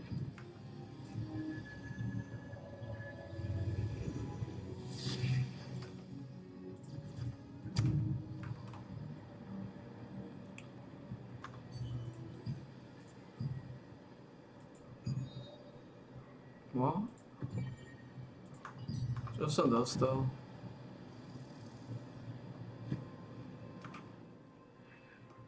No to sú.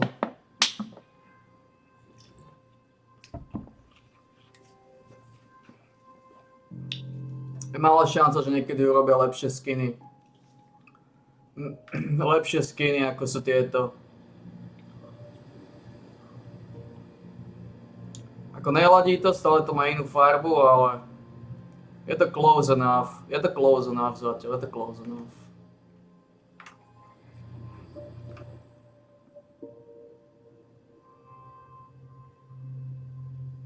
Čo je s týmto hnísom? Že nechce naloadovať.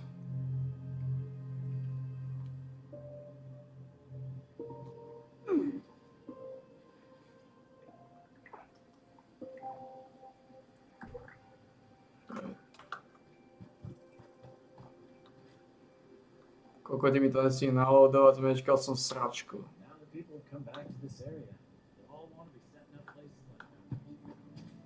Lebo to loadovalo 2 hodiny.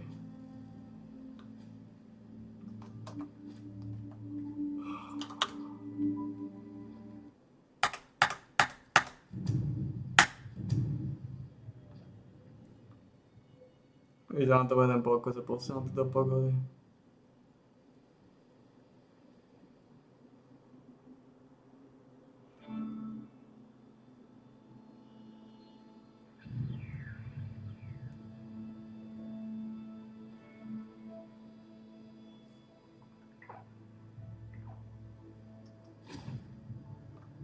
A to je nič, to oni príliš rýchlo spravia, tí kurvy chore náhnité. Tí mentálni schizofrenici.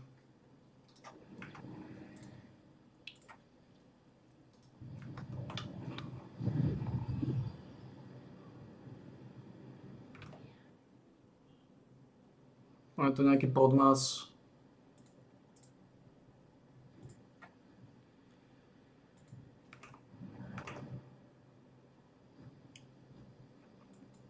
No way, they're actually doing it. I just logged in and saw this post. They will literally be doing the VIP thing for Awesome Global.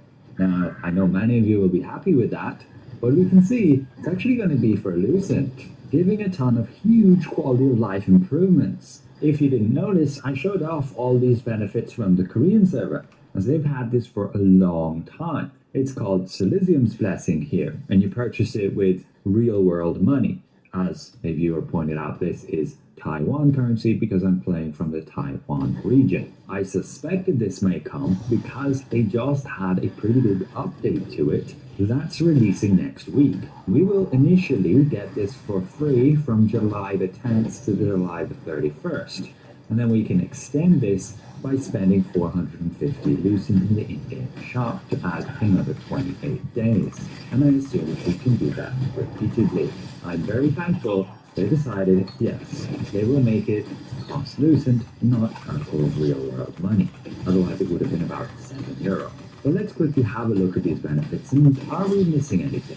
So they say here you can increase the amount of dimensional contract tokens you can have. This pretty much means you can store more of it. So contract token 1s goes to 6,000, contract token 2s goes to 12,000, simply allowing you, yes, to take a longer break before needing to do those dungeons. There'll be 3 additional preset slots for equipment, skills, combat settings, and mastery. Mastery is a pretty huge one because we're currently limited at only 3 with no way to expand it. So this will bring that.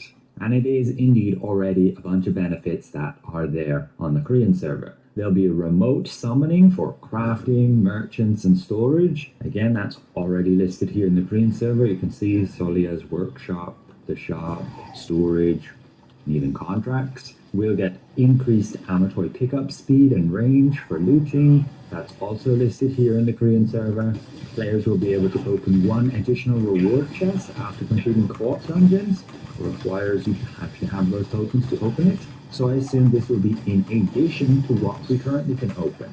So right now we can open 2 chests at the end of the Crypt of Augmentation. Now with this benefit, you'll be able to open it 3 times. Just again, huge quality of life, allowing you to, play the game less and still getting your rewards. Now this is not actually listed currently for the Korean server, and that's because, as posted on their website, they will be getting these new benefits starting July the 9th, which includes that benefit of being able to open the chest at the end of the dungeons an additional time. Then we have contracts will consume 2 for 1, granting double rewards. So for example, you do your resistance contracts, you spend these contract rights, and now you only have to complete 1 of them. It will consume 2 contract rights, but you get double the rewards. So it'll just take you half as much time to actually consume and get those rewards.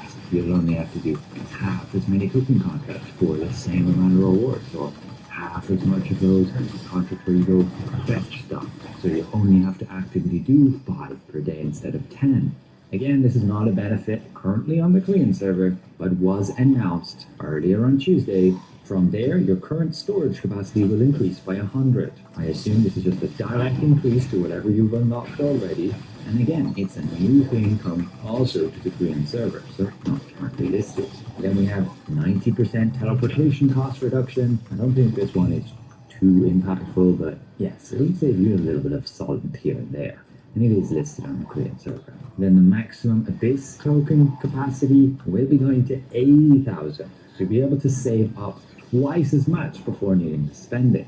This one is also an improvement the Korean server is getting. And then we have the ability to alter your character appearance without using appearance change tickets. I believe this potentially would be not having to spend thread and die, but I guess that just means, changing a visual appearance of the character.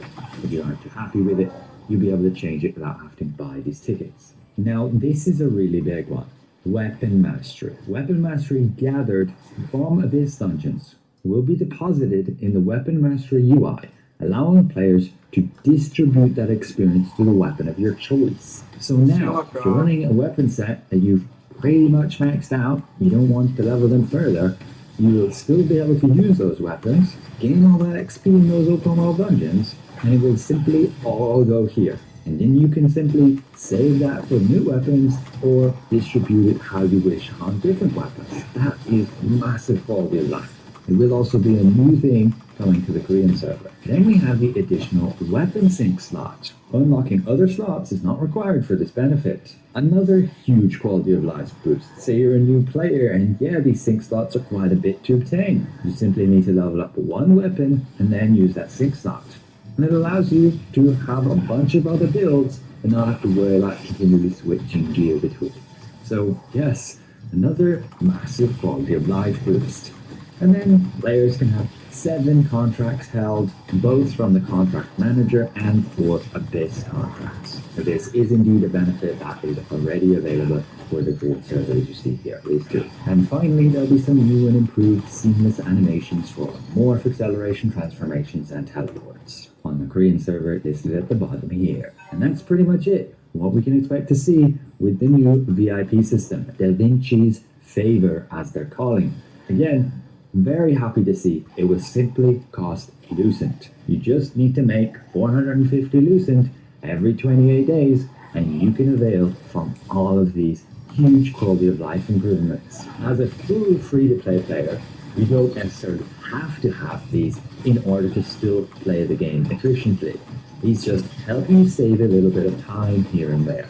And yes, pretty massive convenience of being able to use whatever weapon you want in Abyss dungeons. So once again, thanks for watching. A special thank you to the support of all my channel members, and we'll see you guys around. And I better help these guys. We're now on hard mode. You can join the community too. We host runs for the raid every single day. I'll leave a link in the video description below. Keep in mind, it's for EU.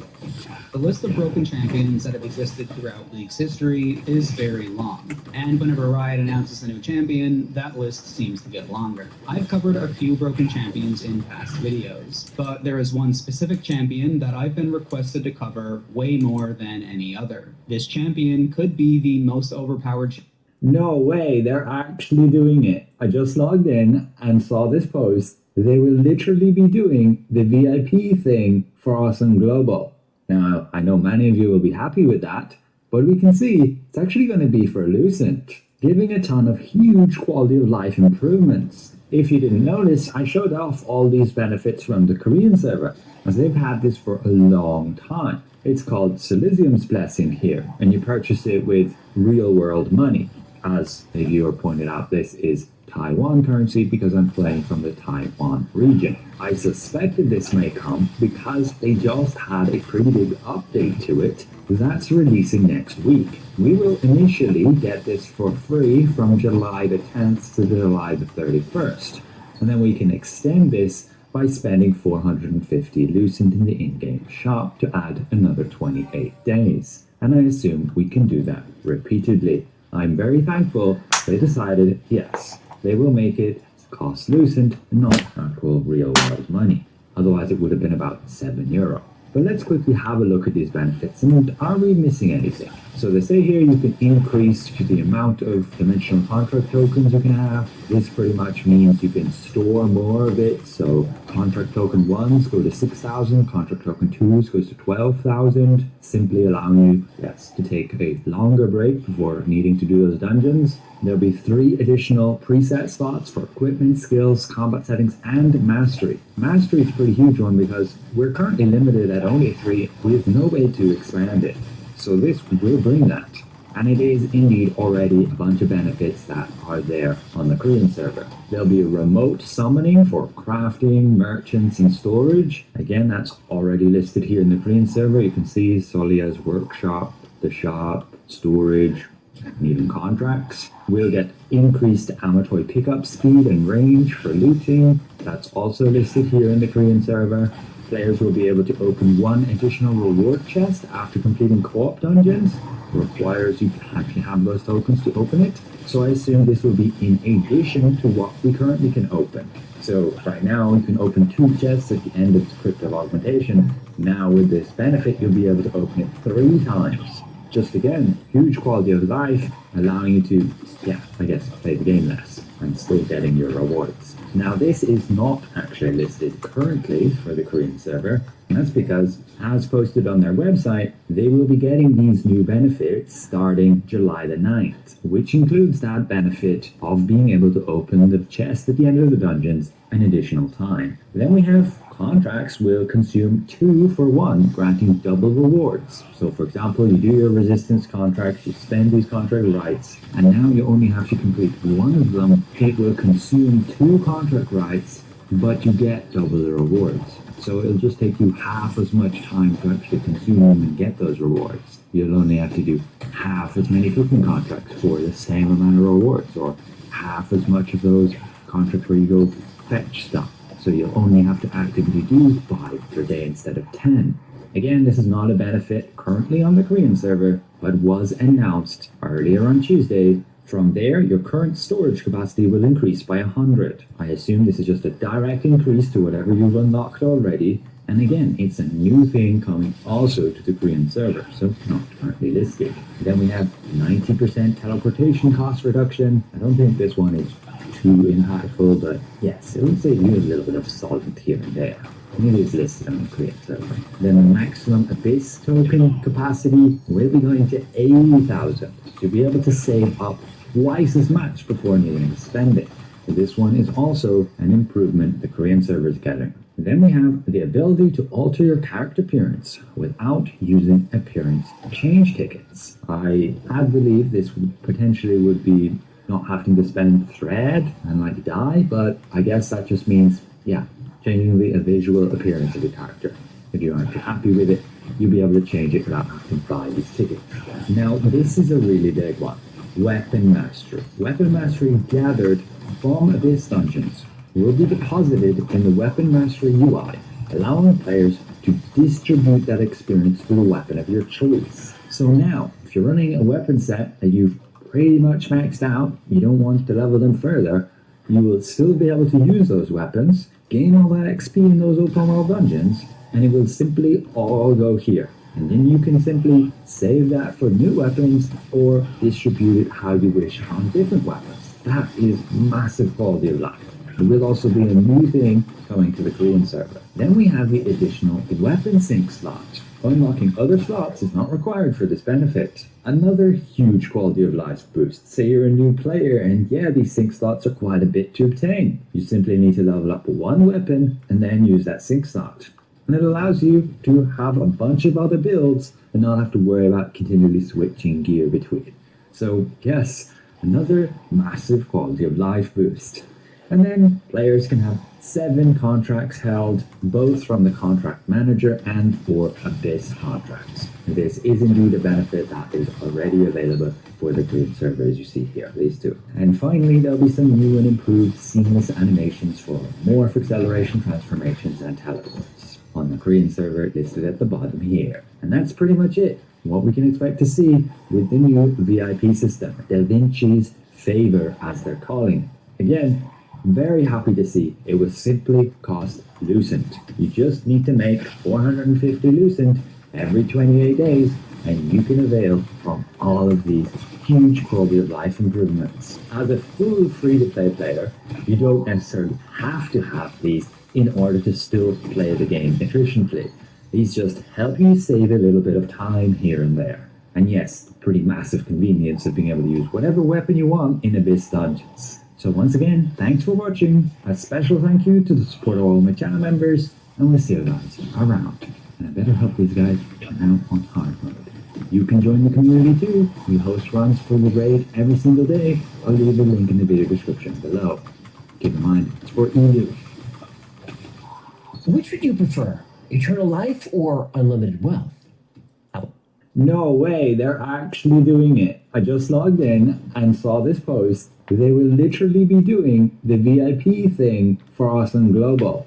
Now, I know many of you will be happy with that, but we can see it's actually going to be for Lucent, giving a ton of huge quality of life improvements. If you didn't notice, I showed off all these benefits from the Korean server, as they've had this for a long time. It's called Solidium's Blessing here, and you purchase it with real-world money.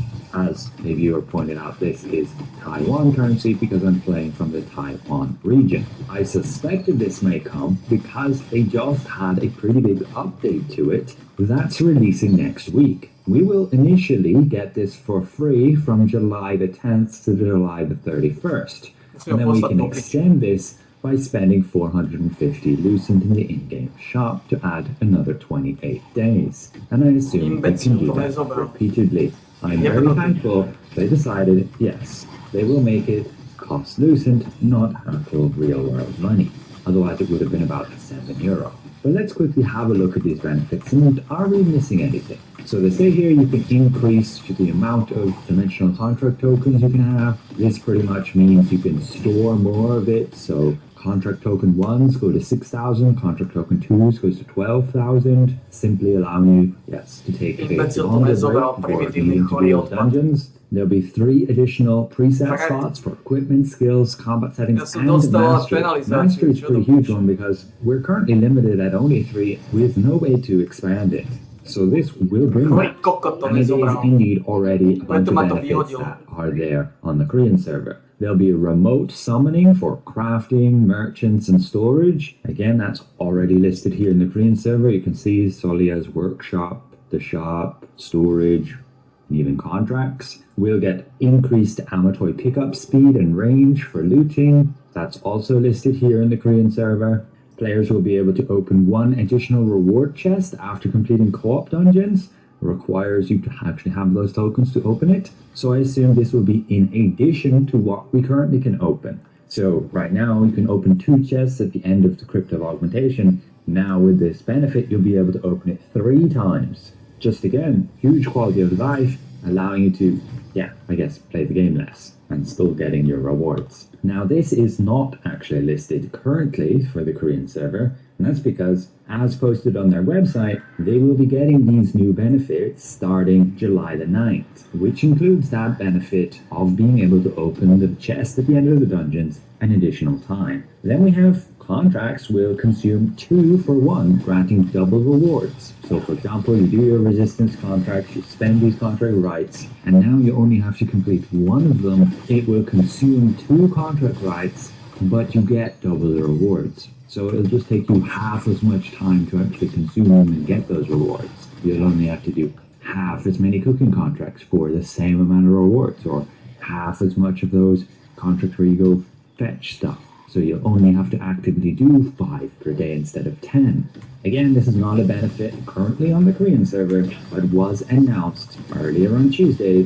From there, your current storage capacity will increase by 100. I assume this is just a direct increase to whatever you've unlocked already. And again, it's a new thing coming also to the Korean server, so not currently listed. Then we have 90% teleportation cost reduction. I don't think this one is too impactful, but yes, it'll save you a little bit of solid here and there, and it is listed on the Korean server. Then the maximum Abyss token capacity will be going to 80,000. You'll be able to save up twice as much before needing to spend it. So this one is also an improvement the Korean server is getting. And then we have the ability to alter your character appearance without using appearance change tickets. I had believed this potentially would be not having to spend thread and like dye, but I guess that just means, yeah, changing the visual appearance of your character. If you aren't too happy with it, you'll be able to change it without having to buy these tickets. Now, this is a really big one. Weapon Mastery. Weapon Mastery gathered from Abyss Dungeons will be deposited in the Weapon Mastery UI, allowing players to distribute that experience to the weapon of your choice. So now, if you're running a weapon set that you've pretty much maxed out, you don't want to level them further, you will still be able to use those weapons, gain all that XP in those open world dungeons, and it will simply all go here. And then you can simply save that for new weapons or distribute it how you wish on different weapons. That is massive quality of life. It will also be a new thing coming to the Korean server. Then we have the additional weapon sync slot. Unlocking other slots is not required for this benefit. Another huge quality of life boost. Say you're a new player and yeah, these sync slots are quite a bit to obtain. You simply need to level up one weapon and then use that sync slot. And it allows you to have a bunch of other builds and not have to worry about continually switching gear between. So yes, another massive quality of life boost. And then players can have 7 contracts held, both from the contract manager and for Abyss contracts. This is indeed a benefit that is already available for the Korean server, as you see here, these 2. And finally, there'll be some new and improved seamless animations for morph, acceleration, transformations, and teleports on the Korean server listed at the bottom here. And that's pretty much it. What we can expect to see with the new VIP system, Da Vinci's Favor, as they're calling it. Again, very happy to see it was simply cost Lucent. You just need to make 450 Lucent every 28 days, and you can avail from all of these huge quality of life improvements. As a full free-to-play player, you don't necessarily have to have these in order to still play the game efficiently. These just help you save a little bit of time here and there. And yes, pretty massive convenience of being able to use whatever weapon you want in Abyss Dungeons. So once again, thanks for watching. A special thank you to the support of all my channel members, and we'll see you guys around. I better hope these guys are now on hard mode. You can join the community too. We host runs for the raid every single day. I'll leave the link in the video description below. Keep in mind, it's for EU.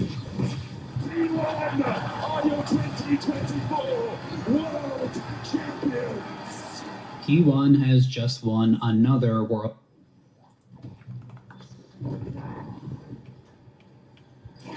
Koľko máme? 9 minút. No nič, teraz budeme musieť zarábať oveľa viacej. Premiový Battle Pass plánujem kupovať každý a budem musieť kupovať aj VIP. Že budem potrebovať v podstate 1000 zarobiť mesačne. No. Čo by malo ísť? Vďaka legendárnym zbraniam by to malo ísť.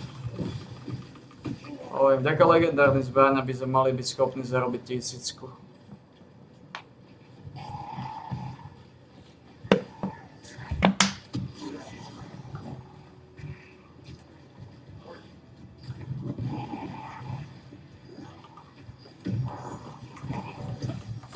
To by malo ísť. Dokedy? No uvidíme. Keby som nekupoval každý Battle Pass, samozrejme, ale tento s určitosťou zoberiem. Tie Battle Passy, tie Battle Passy treba. Oni ti pomôžu takisto zarábať, lebo ti dajú 20. Dajú ti 20. To ti brutálne pomôže 20. O 20 viacej za mesiac, to ti má šanca zarobiť ďalšie lízoly.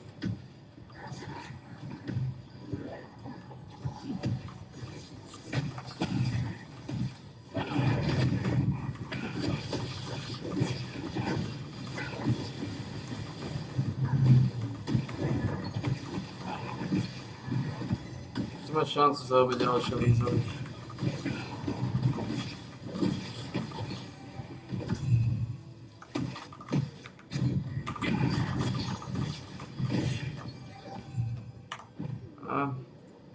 Máš tu veci.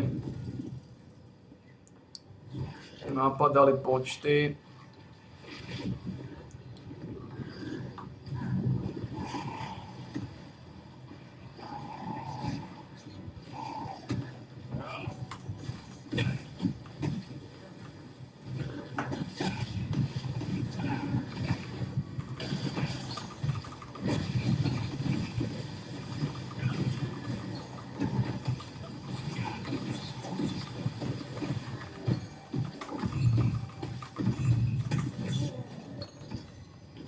Že mi to vape bude treba vylizovať. Na škodu veci. Ale nie je tak skoro. Júl je pokrytý, tam dajú zadarmo. Že tento mesiac to nemusíme riešiť. Tento mesiac dajú zadarmo jednu vzorku.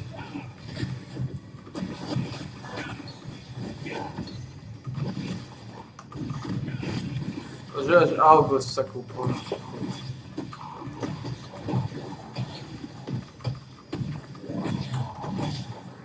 Dajú zadarmo jednu vzorku.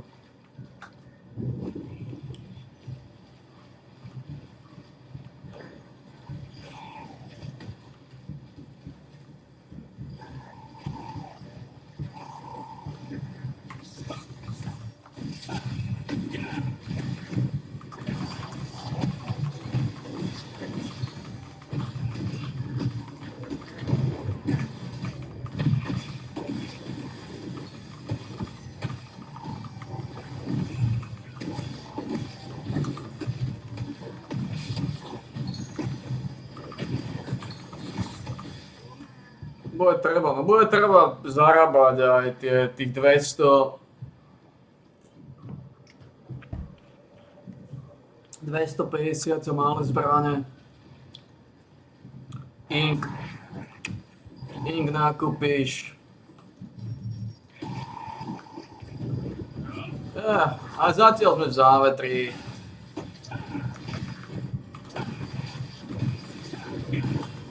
Môžem povedať, že 8 mesiacov je pokrytých. Takže sme v závetri.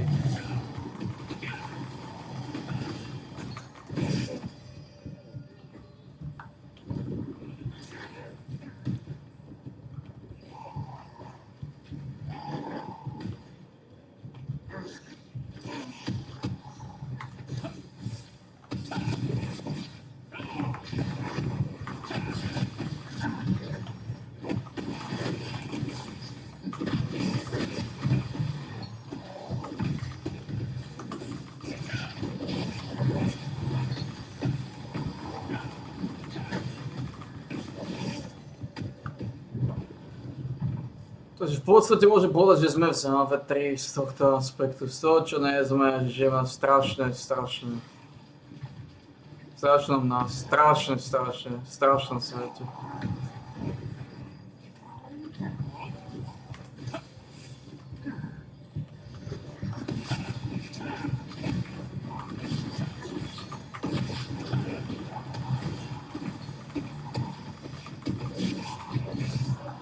Tam bude tá hodinka.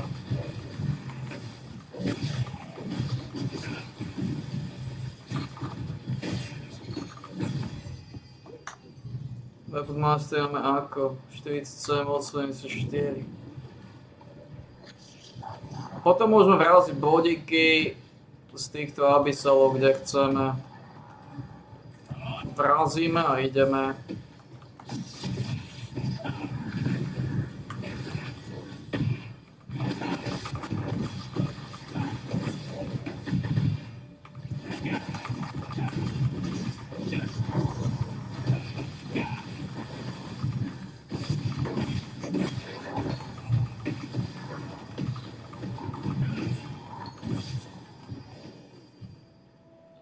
V podstate môžeš povedať vrazíš a ideš.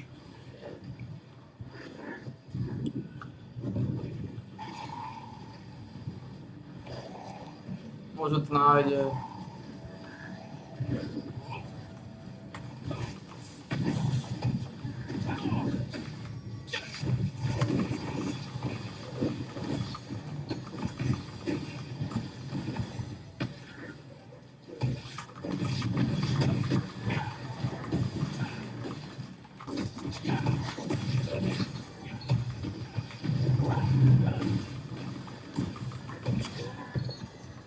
To neexistuje, tieto skiny robia oveľa viacej damage.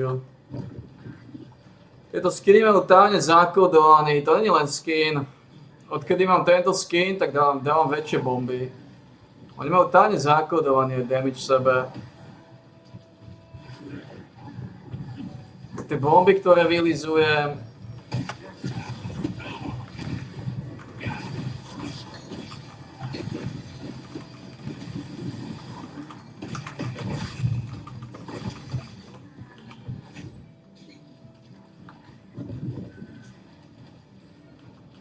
trošku masochistickejšie.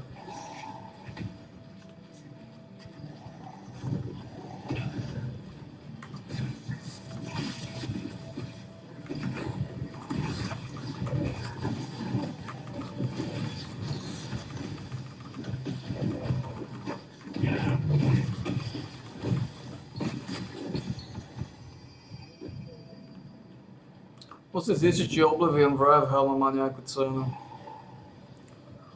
Ale sme v podstate v dobrom závetri. Ako tie skiny sa jednoznačne oplatilo kúpiť. No to sú finálne skiny názdravé.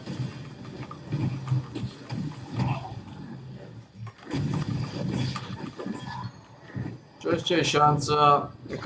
Veľmi mizivá šanca. Veľmi mizivá šanca, že dajú... Veľmi mizivá šanca, že dajú lepšie skiny. Ako tieto fialové župany. Ale mizivá šanca.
Oh.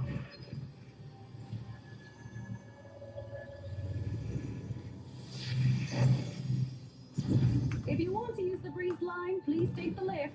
If you're in the resistance, Veľmi dobrá kúpa. Veľmi dobrá kúpa, tie skiny to bola veľmi dobrá kúpa. Drahé ako hovno, ale treba zainvestovať.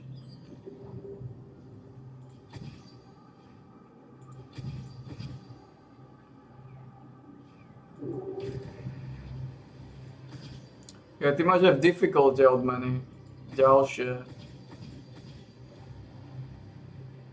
Ale to aj nemôžem ísť. Mám 6000.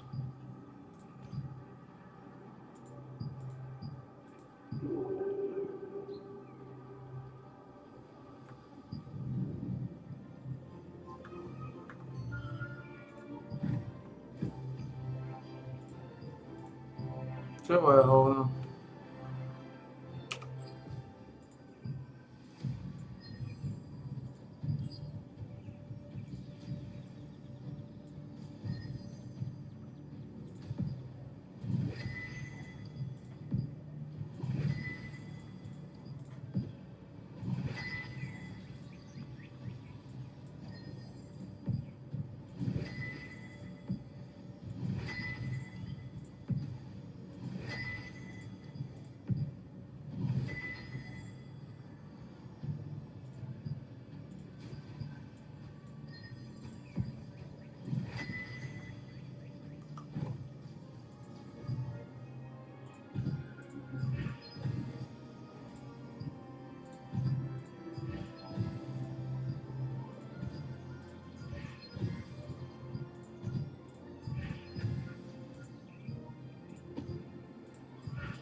Range evasion.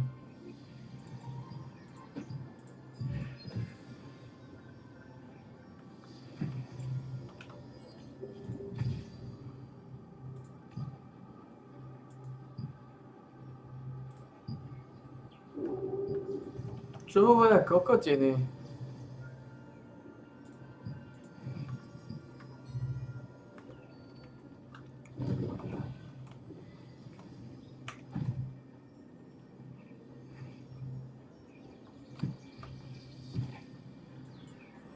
Čo mi hovoria kokotiny? Odkiaľ to? Čo mi hovoria kokotiny?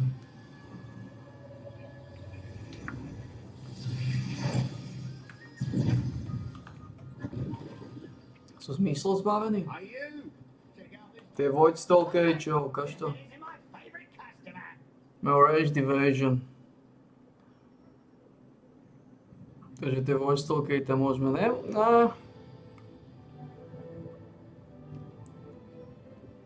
Môžeme. Na to Blessing, čo fajn.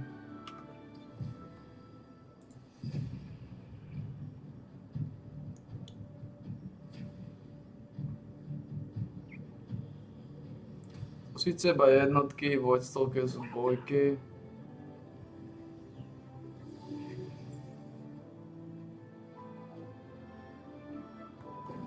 Fajn.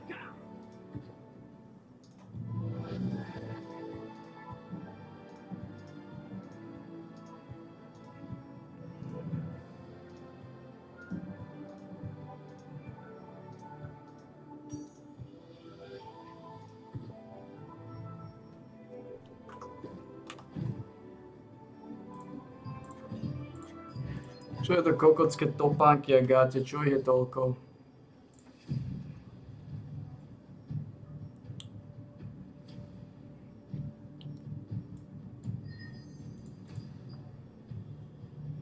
God damn it.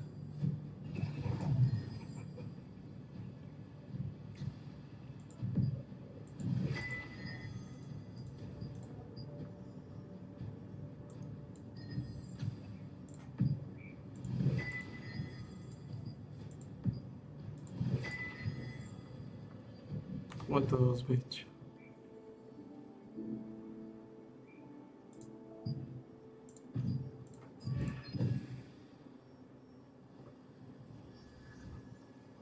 Warlord nemá cel naškodovať si.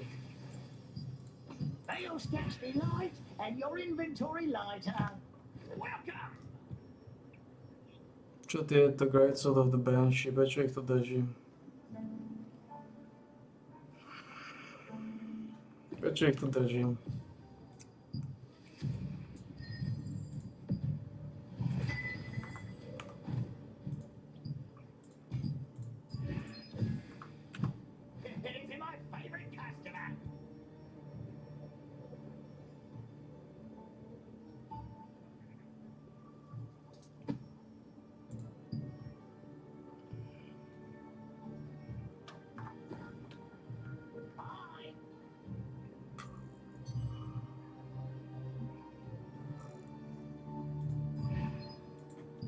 Musíme to celé vypnúť znovu.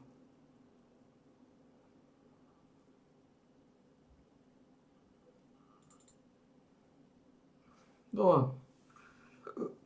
Dajú dobrú vec, ktorú vieme zúžitkovať.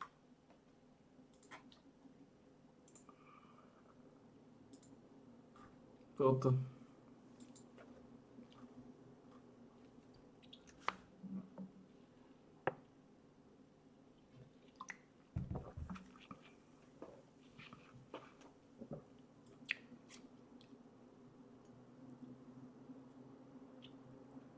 Že na týždeň to dajú.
Dá sa to robiť z diaľky, musím byť tu.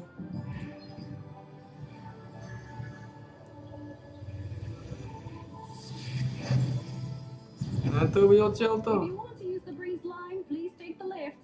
If you're in the resistance, it's free. Neviem čo, viem.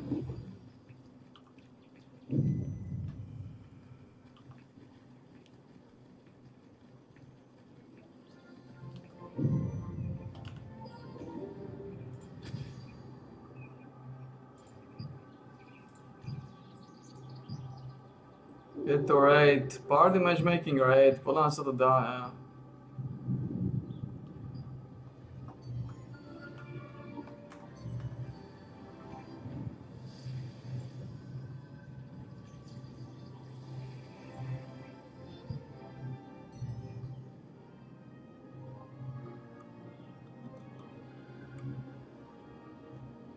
Party board, party matchmaking, je to tu.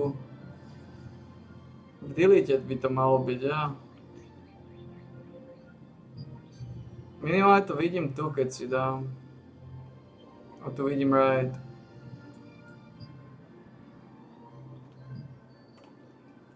Ideme na jednu polhodinku ešte? No prečo ne, prečo ne. Poďme to zúžitkovať.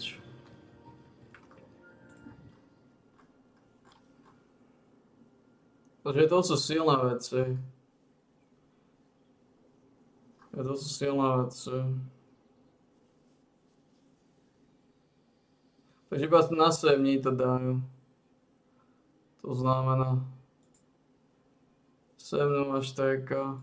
Now, last week we took the guess of July the 3rd as the private test server release being out for Fallout 76, and Bethesda just made a huge announcement of the PTS being out, and they just sent out an Inside the Vault article, and y'all doing a quick look through here. Players are going to be absolutely excited. I almost slipped up and cussed there because I looked at these and I am so excited. Let's get into here and talk about what is going on in Appalachia and the PTS. And there is something in here that I tell you all the time, that if you see something in notes or on the PTS that you do not like, make sure to utilize it. by using your words in the best way possible. Don't use anything like angry or anything like that. Say, I don't really like this, but I'd like to see it this way. Don't use terms like Bugfesta or like talk about Todd's like playground or anything like that, because it can come off as a bit rude and you can have an absolute winning argument. You can have a winning thought, but you say just a little thing. And then your entire bit is just thrown out the window, because even I, as a human, can see these comments left on YouTube videos. You had a great statement that I was going to respond to, but then you threw this in here. So you just get the, like, good job. You just gotta worry sometimes. You gotta think about it sometimes on how you want to say things. Just remember, folks at Bethesda are human. We're human. We just treat others how you would like to be treated. The AKA golden rule. Just remember, it's about how you say things, and it's something that I think you're going to very much enjoy, especially if you're a gamer. So relaxed build rules are in the BTS as well. If you don't like changes to first parts, remember, Bethesda listens, whether it be on their Discord, on their Reddit. Just absolutely, they listen and they pay attention to what people want changed. And there's a lot of times that things will change from the first week to the second week to the third week. So just make sure that you utilize the words as you need to, and make sure you voice your on things that you do not like or things that you do like in whatever video game it is on life that you have.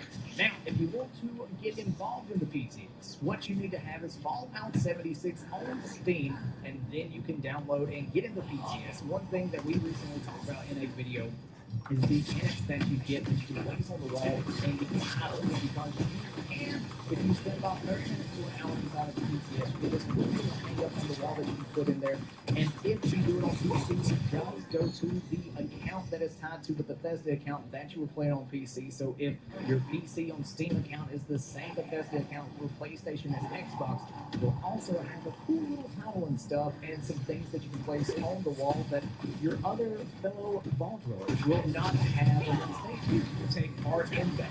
So the relaxed build rules. Relaxed build rules are now activated for adventure mode, where you can unleash your creativity by letting your campouts intersect with each other on the beat. And this makes me so excited as someone who has been trying to build a mobile fishing camp. Oh my God, it's been a nightmare for blueprinting and stuff like that. Now, hopefully this is going to fix it, because those pots and pans that you have up would always say, no matter what, item is unsupported. So hopefully this fixes the blueprint problem that's been going on for quite some time. Let's see, snapping items can still snap there the way that they used to, but now items that used to require snapping are allowed to not snap. Oversnapping is possible. This right here makes me want to see more to learn every single trick, because I love the creating of pieces. I don't have the time to dedicate to building for 8 to 12 hours and learn every single tip. But think of having a floor tile with an attached item to it. 2 floor tiles can be placed on top of each other, with one tile rotating the dresser to a different spot. Walls can also be built beneath the floor, and other floors can be attached to walls without needing for a shared space. Oh my God, Bethesda is legitimately changing the way building happens in Fallout 76. That's still on top of that, and humble in my head. But it's true, and I'm really looking forward to these changes. One thing that I would love to see, by the way, Bethesda, let me know in the comments what you would like to see in Fallout 76 as it pertains to building, because we'll send all of these suggestions in. I would love to see the roof and the under of the floors with wallpaper. Imagine having wallpaper for those. You could just sit it there. That would be amazing. Placement modes. Three placement modes are available to help you place items in your camp. Snap over the wall, placing items the way you're used to. Collision mode. Items will not auto snap, but will consider collisions. Free mode, where no snapping and no collisions. Placement restrictions, while there are still some items that require good ground placement, like props, extractors, items that require water to be placed, placement restrictions have been loosened for others, allowing you to place them freely. This means in the air too. And I'm really glad that they put this in there. And I'm also glad that CG added up for it. And this is where I talk about watching the intentions that Bethesda listening, because there was an incident a long time ago, well, not really, but where a camp got reported, the player got banned, and then Bethesda makes it to know air camps are not bad, they're not exploits, they're not glitches. And look, here's the thing, is Bethesda would have came to that same answer, but the fact that they came to a conclusion is because everyone in the community banded together and was like, look, this shouldn't be a bannable offense. You're able to do it. It's not an exploit or anything like that. But Bethesda's like, yeah, we totally agree. It shouldn't be a bannable offense. This is not an exploit. The user got unbanned, I do believe, the same exact day. But this is what I'm talking about. Watch how you say things, and you never know. Things. Also, another thing that I'd like to see, I don't know if anybody said in the conversation yet, but can we make every item that needs power, since we have generators that do wireless power, just turn on, take a 0, turn it to a 1, that's 0 is no, 1 is yes. Just turn it on for wireless power, that it does not need a connection from a power cable if it actually takes power. Now, like old generators and the little small generators and stuff like that, they can still, like, they don't transfer wireless power. But there are things that do. It's still such a pain it took us to like wire things up because I'm like, that's just like a wishful thing that I like. And look, I will send that in as well as whatever we come up with in the collective group of Vault 645.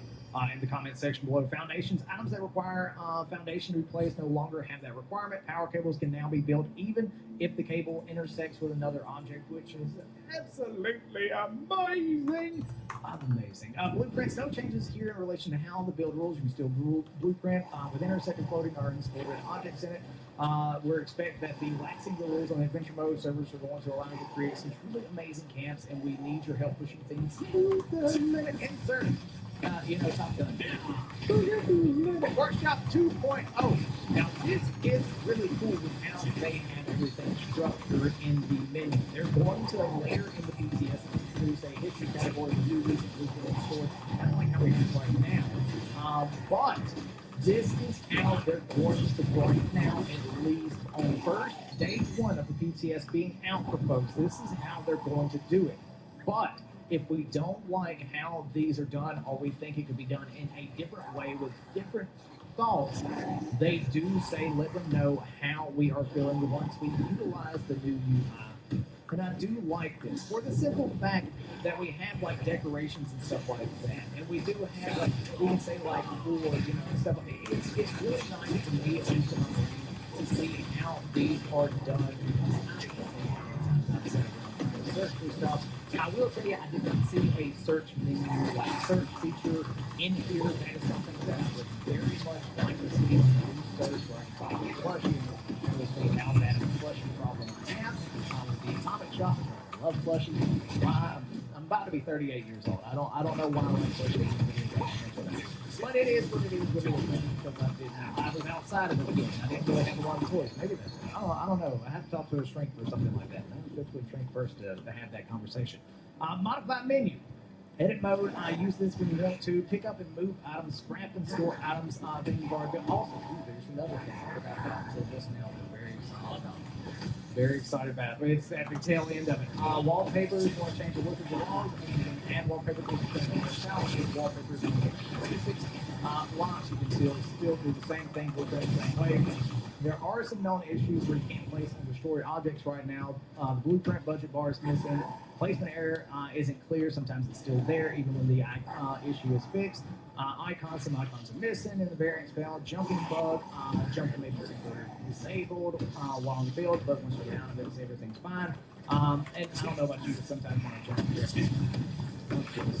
I can't reach the mountain place right now. UI and menu bugs. Min-max labels are reversed. Button bars don't update necessarily. Power bar, some items are still missing. Don't show the penalties and the bar. Now, look, this is the thing that a lot of people had a lot of things to say about. And this is exactly what I'm talking about in the intro of this video. Now, the intro of this video, we said there's something that's changing. And I sent this in as well as others, but this is the thing that I'm talking about. Bethesda heard you.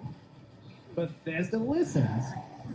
Watch how you say things, because now the LMG got a base damage boost. It also now has a 5.56, a 308, and a 45 caliber receiver. The thing that I was asking for, because when I said it, I was like, it would make sense depending on when the Fallout lore separated on what type of ammo an LMG would have. I don't mind a 45 caliber, but it should potentially also have at least a 5.56 or a 308.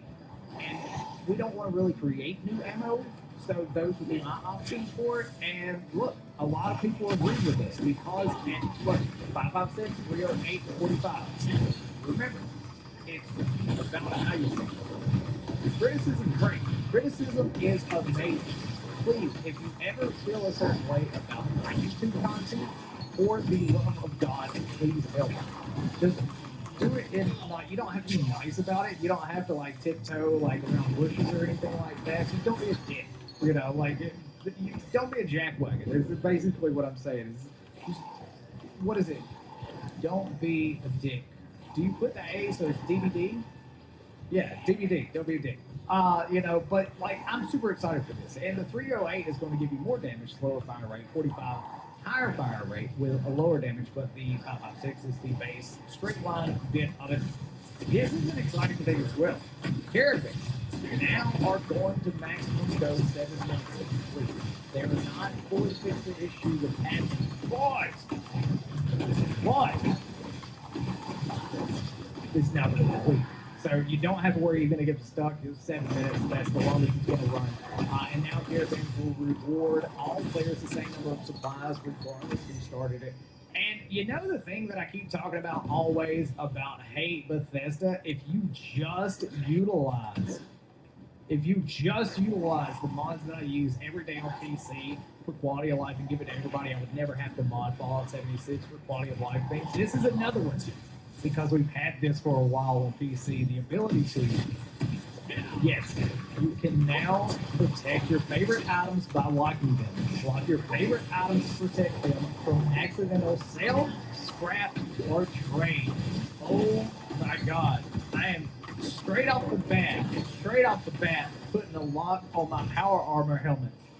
You know, if you're a power armor user, that's still showing up in new is an absolute nightmare, and it pisses me off all the time. I can't tell you how many helmets I've lost over the course of my time of playing Fallout 76 for almost 5,000 hours now.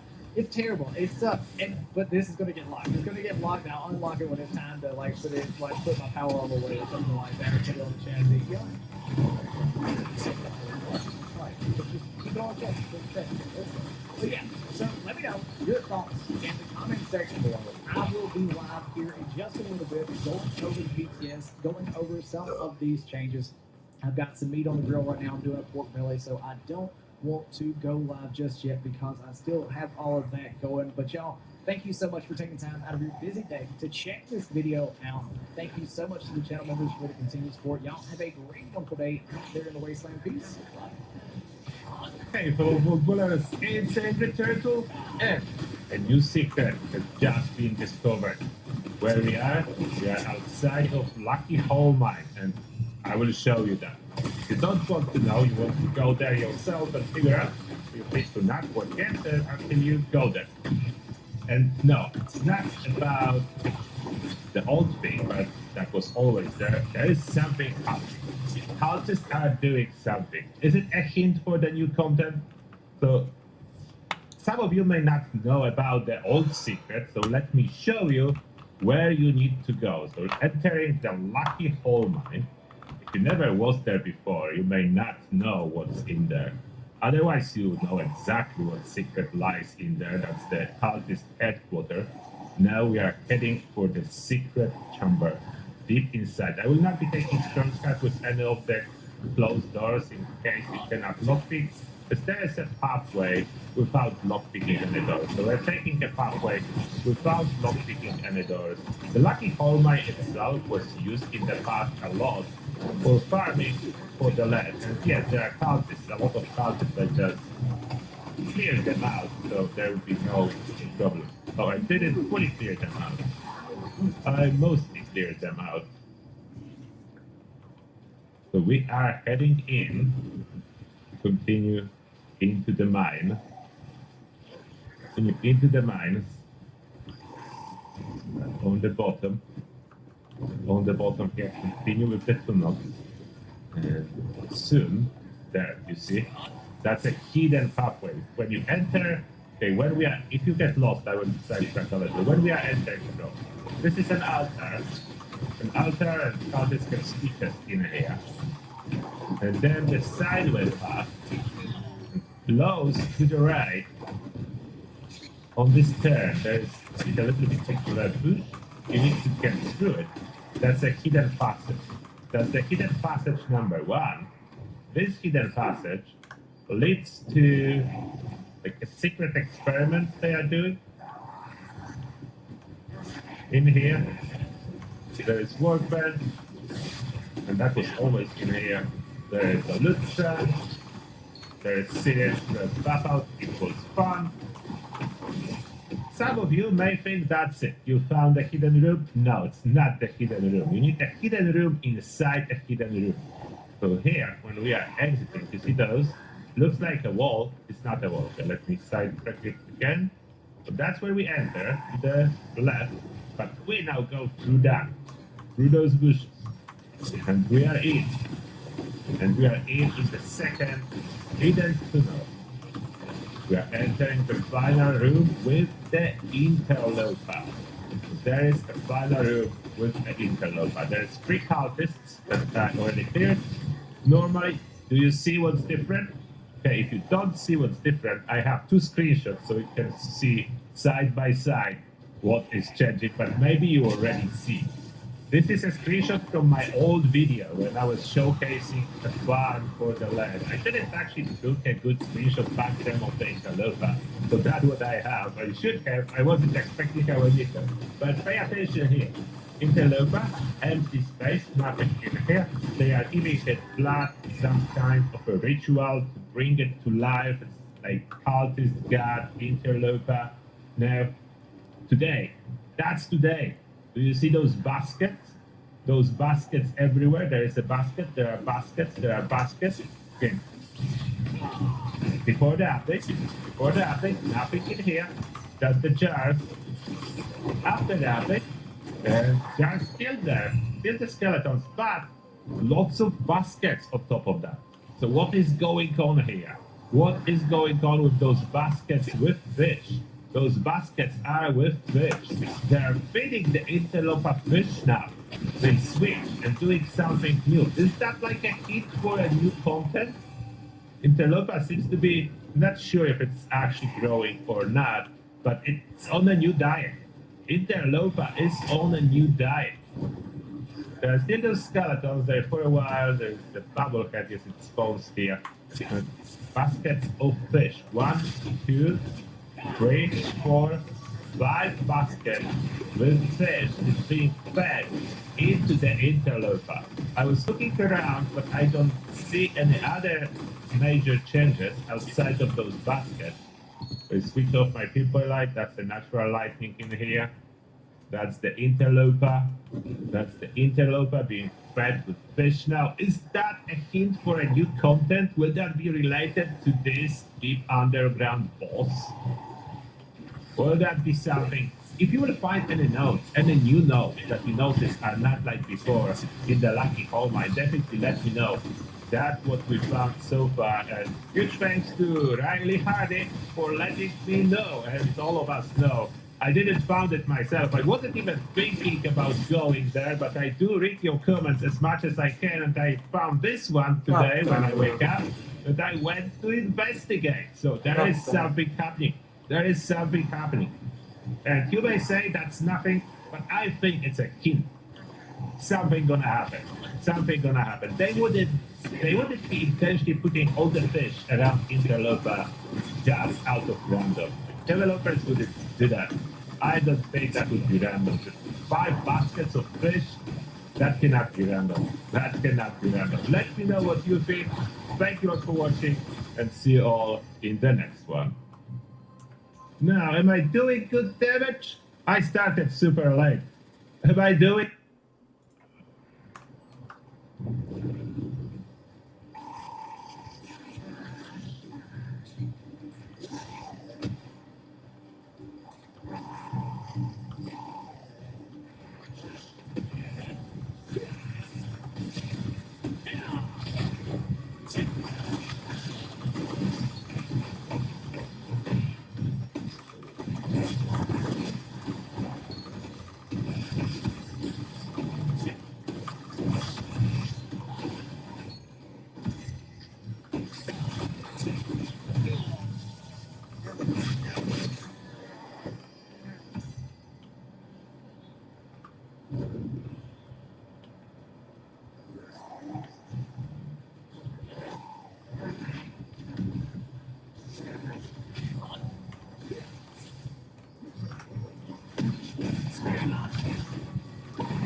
No nič. Dneska sa mi nepodarilo dať tú ženu. Malo to ísť lepšie, ale...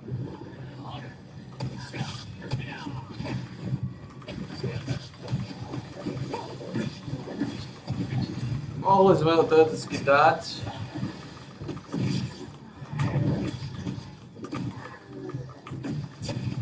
Ale imbecil jeden chorý to nezobral.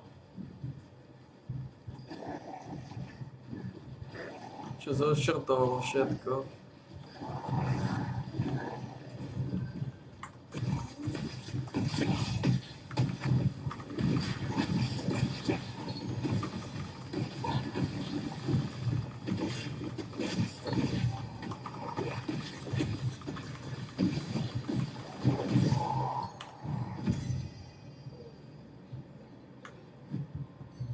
No nič.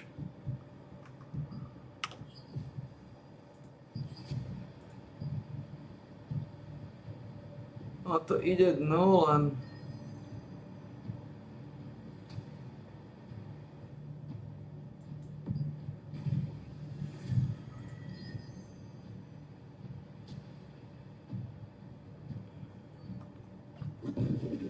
A po tebe šli, no.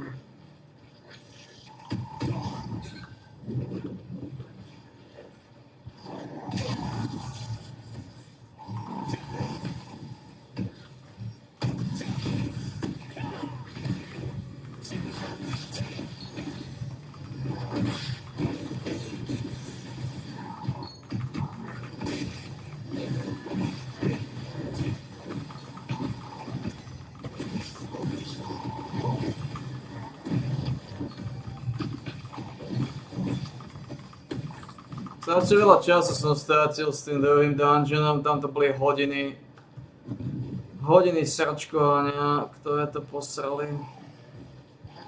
Preto som to nestihol.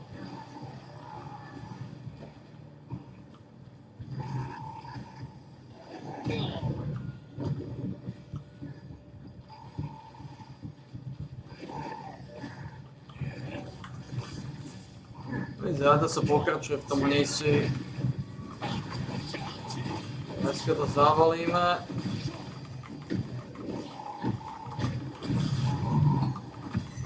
Po tej jednej klasicky. Záda pokračujeme v tom mnisi.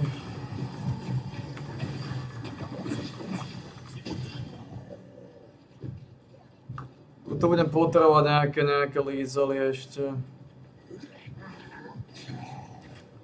Naškodovať si. Ešte jednu pol hodinku.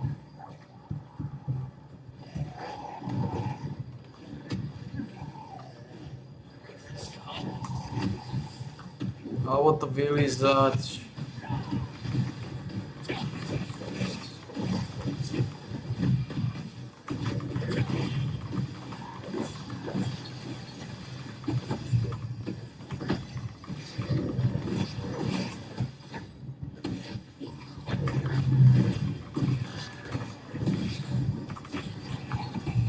Bude tam chýbať veľa a potom sa aj zvyčmudiť.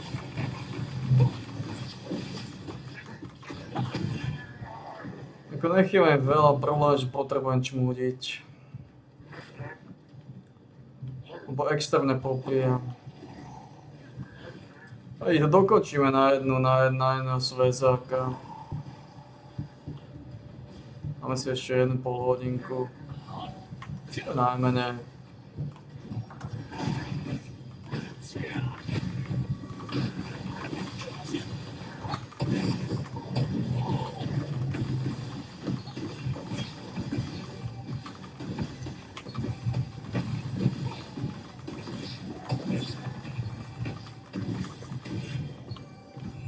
Môžeme v podstate dokončiť na jedného sväzáka.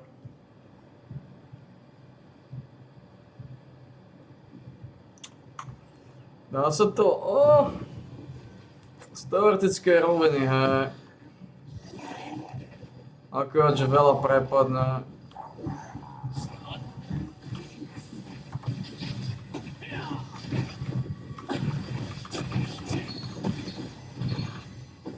Môžeme ubiť jedného ležerného sväzáka.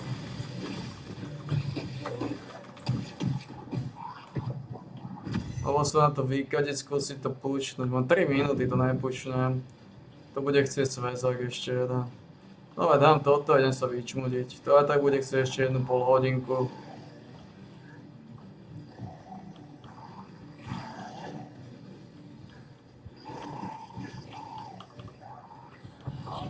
To tak bude chcieť ešte jedného sväzáka.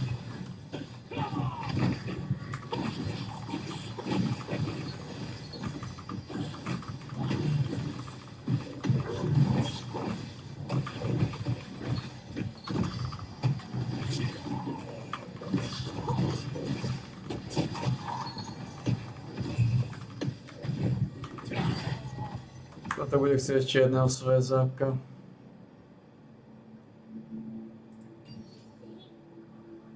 A škodu veci. Zoberiem tohto. Tieto škorice.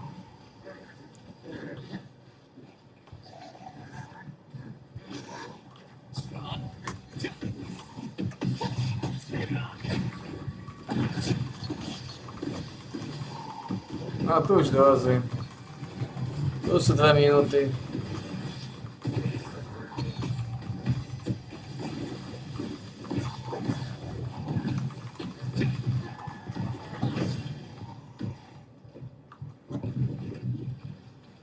Tu sú 2 minúty, iba plus minus. Tu dorazíme tohto sväzáka. Tu už nie je nejaký problém.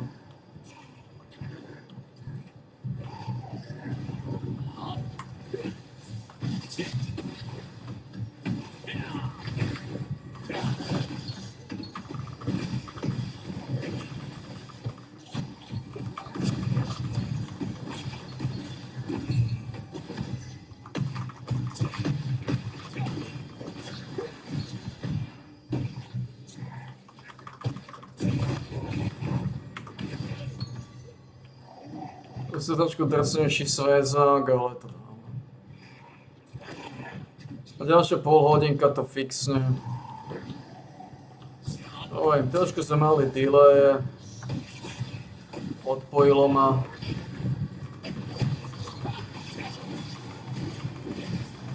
To som odišiel.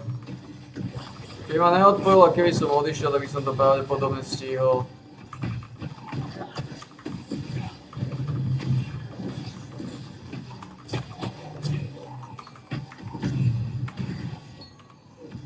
Nemyslím, že stihneme tohto sväzáka, ale ideme robiť poslednú rundu. 30 sekúnd.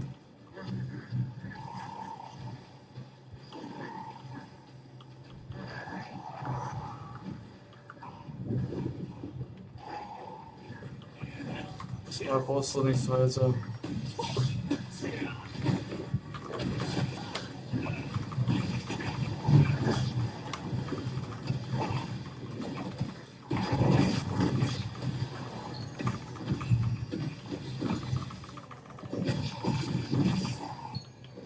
No.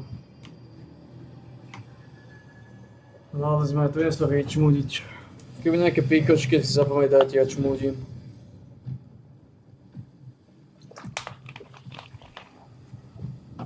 Z toho mi chýba. 105 za čo dorazíme z rezervou. V podstate v tom poslednej polhodinovej runde. Ale dobre to nie, to viem.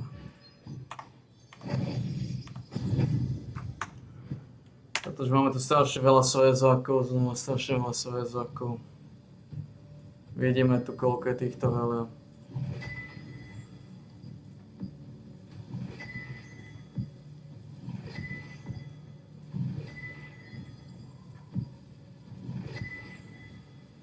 Extrémne počty.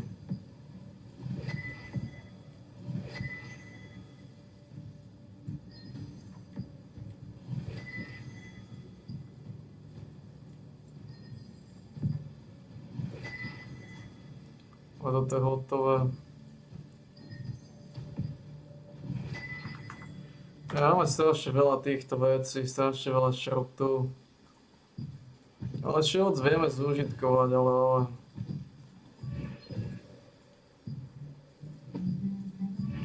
tie veľké počty šrotu ma tiež pekne kryštalizujú.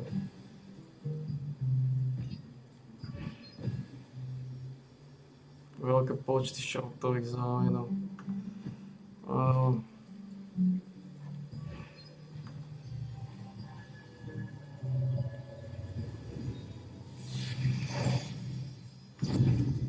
Aby sa kontakty sa vylizujú.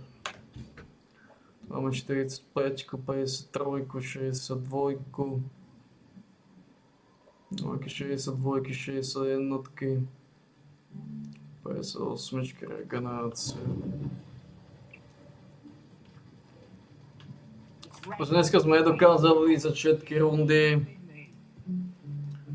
Tak tie hodiny, ktoré som strávil v tom druhom, tie to v podstate rozprúdili. Je to načetli na silný úväzok.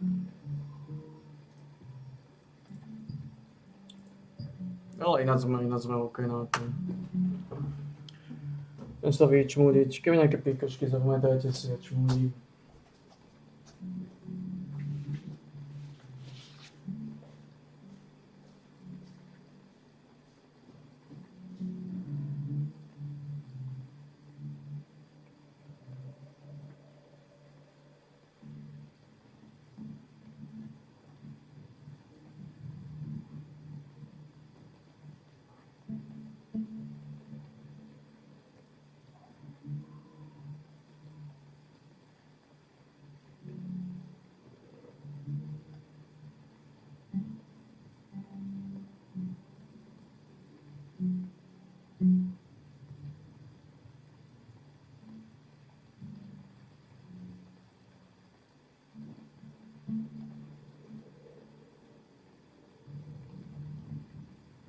Just tell me if it's difficult to organise.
Leave your materials here. Ideme napiť pánovi Štolberkovi, nášmu Gargamelovi.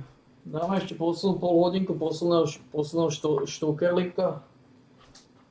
Kadi na to.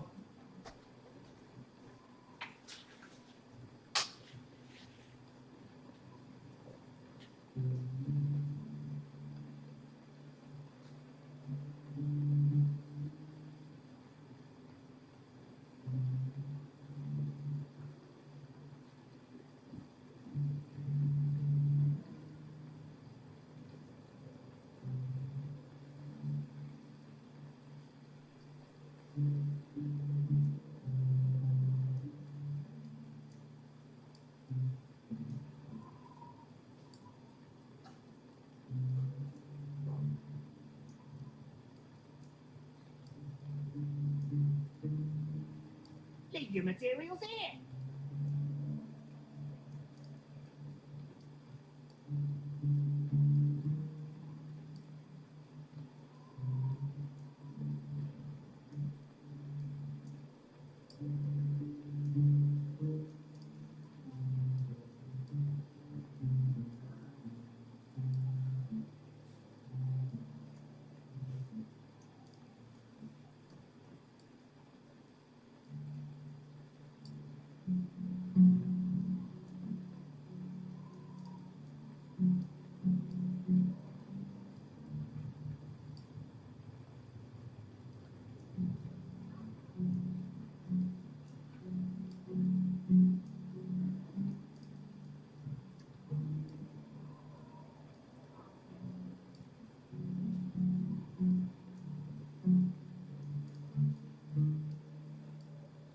Leave your materials here.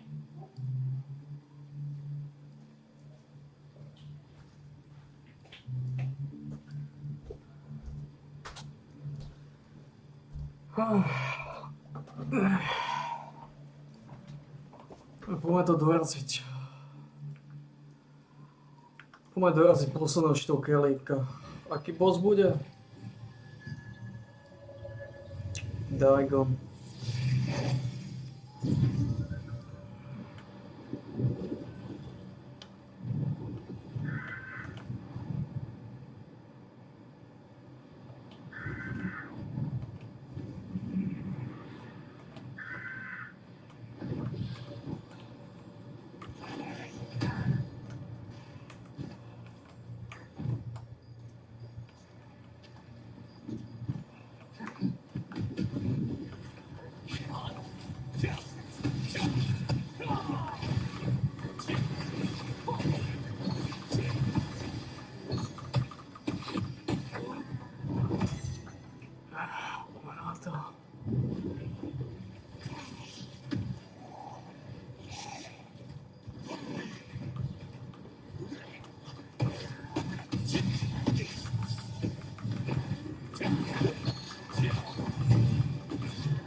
Konecka zaujíma, lebo tam sme získali veľa z toho. Z tých dvoch dungeonov.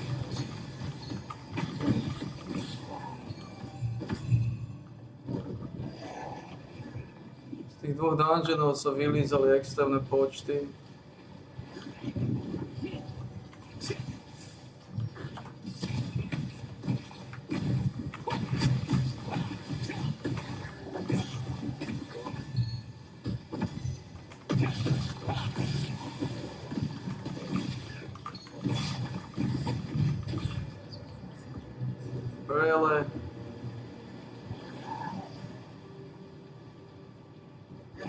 Really?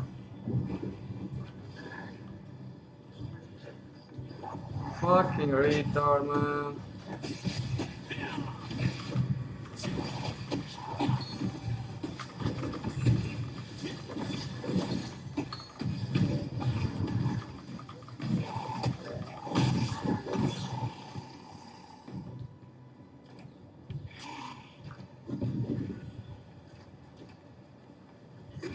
Treasure go, look at this.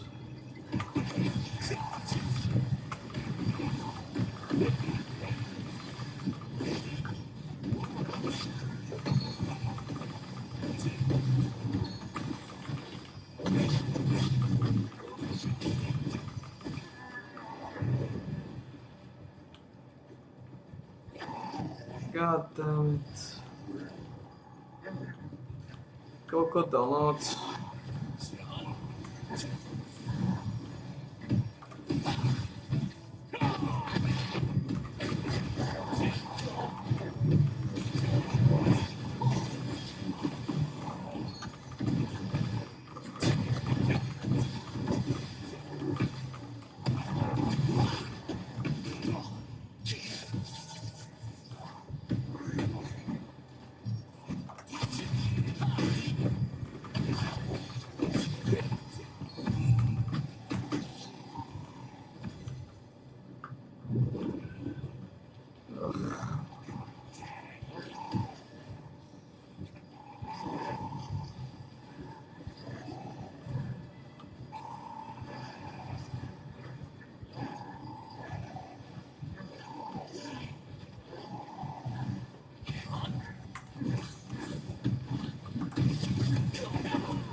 Ako dlho bude táto sáčka?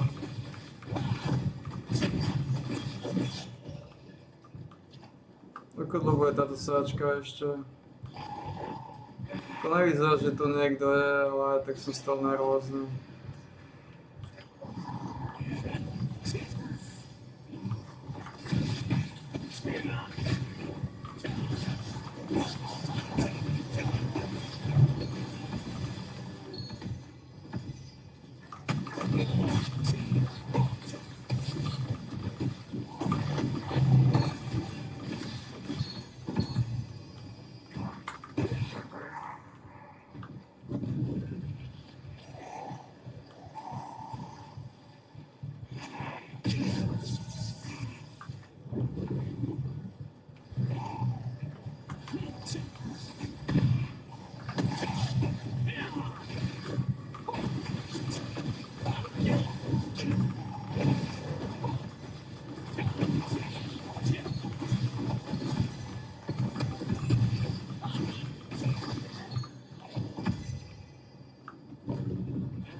Ale som sa nedal tak ľahko dostať v noci.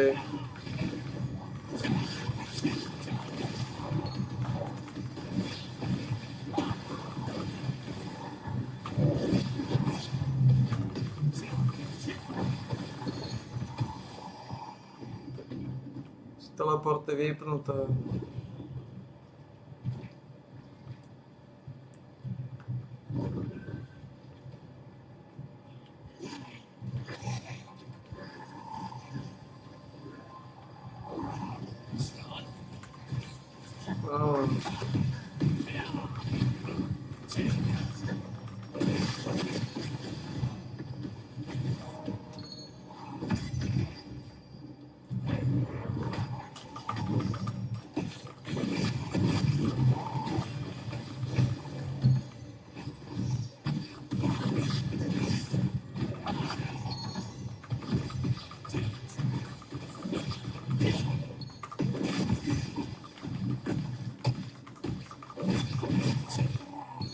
to malo vypnúť.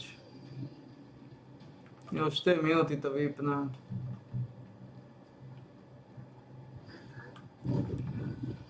To není nic.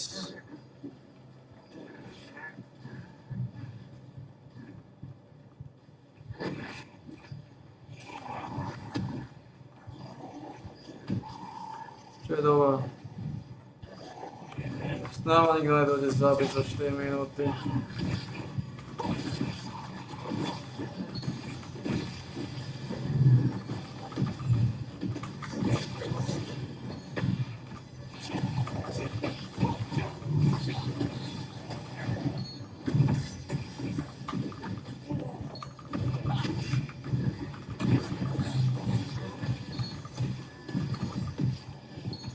Už to skoro našlo, len ten vred.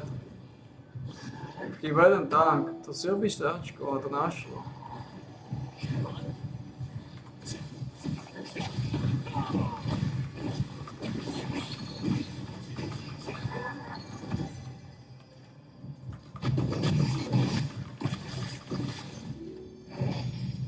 No to našlo ten vred, to by som nepovedal.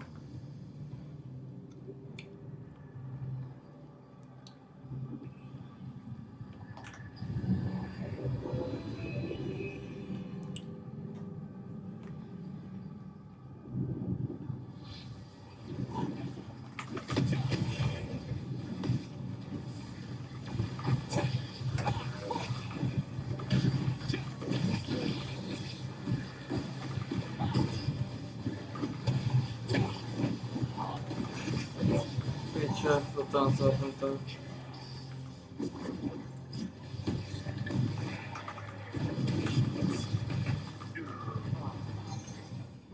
No to našlo, to by som nepovedal.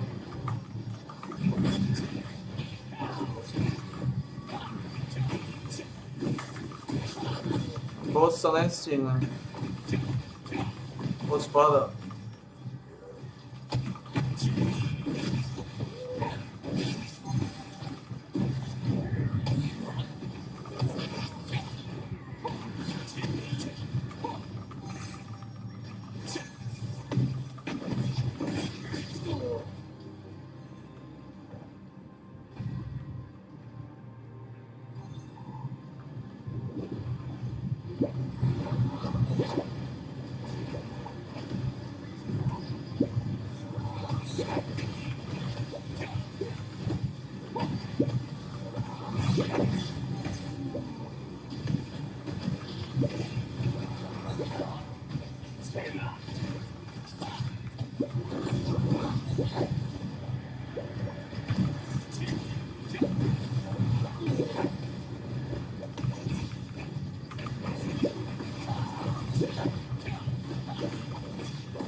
No to našlo ten hovno.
No a takže ešte je pokus na tento hníz. Tak bolo by ideálne, aby sme to vylízali. Moc sa s tým nemusím vôbec zatasať. Za toho potom voľnejšia pasika aj bola.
Fuck.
Oh man.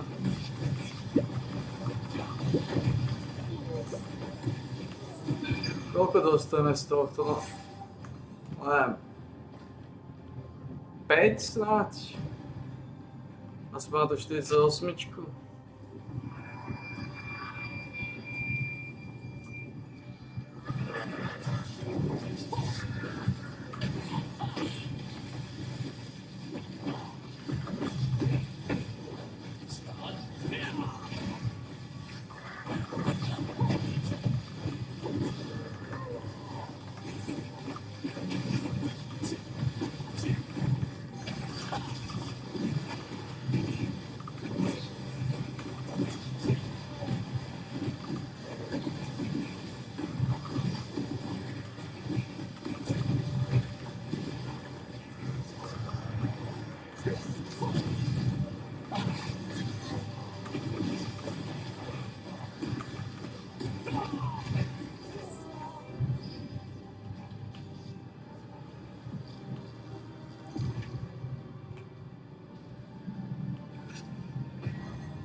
Что вы когда погоду, ну?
My, aren't you bold?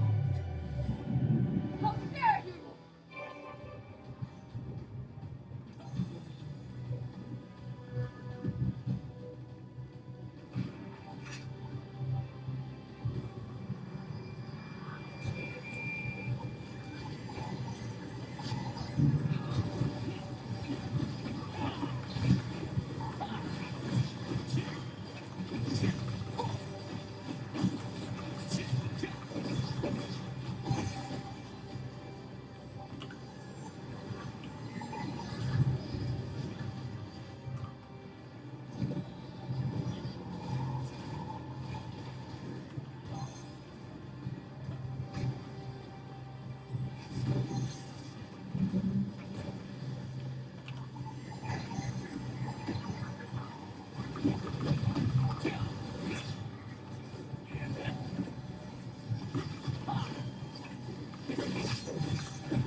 resurrection.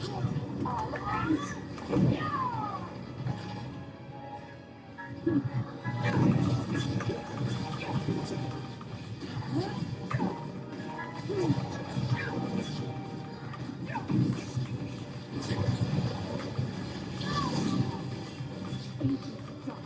Awaken!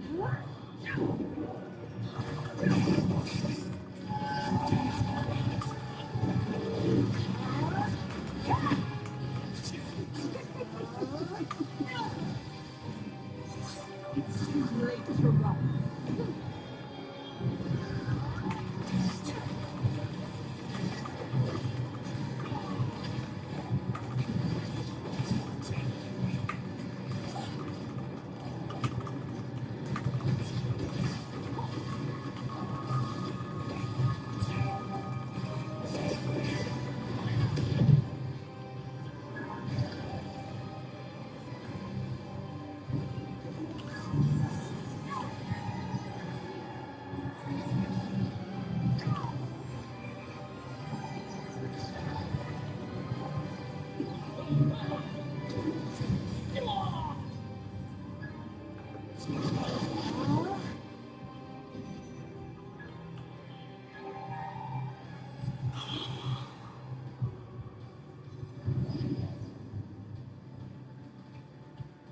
No.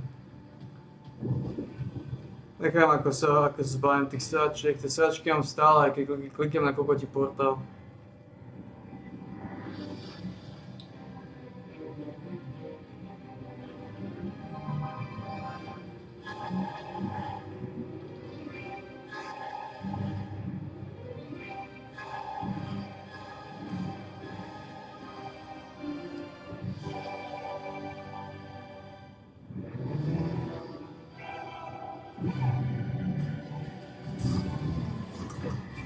Resurrection.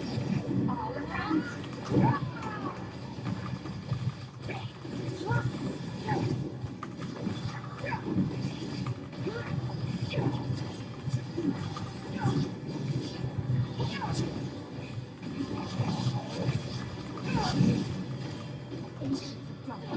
Awaken!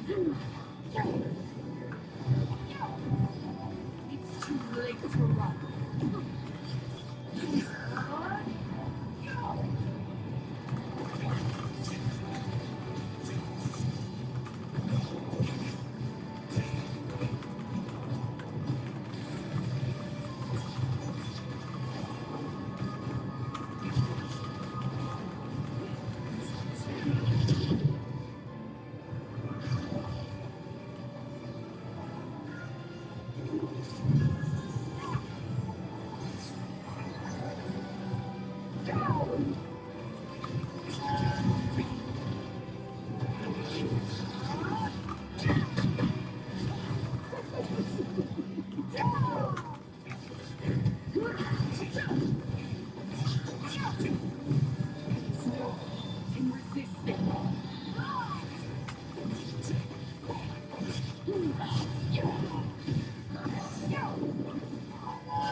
Fuck.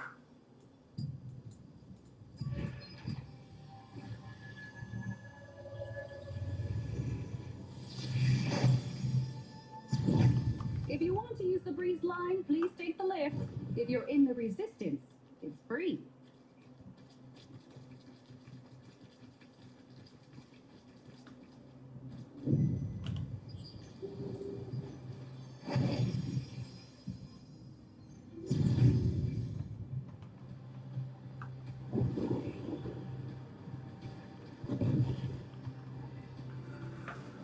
Oh well.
Kdy do piči sa nastavili zóny.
Awaken!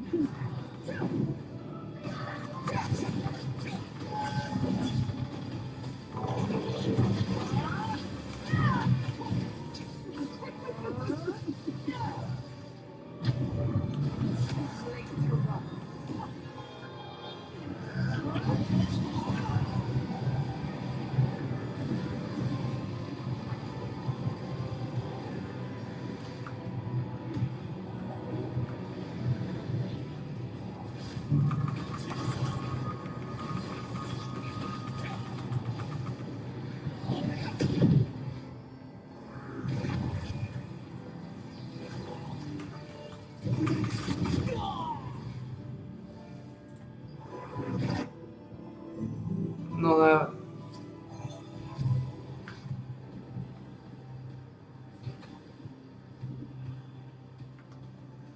Wow.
What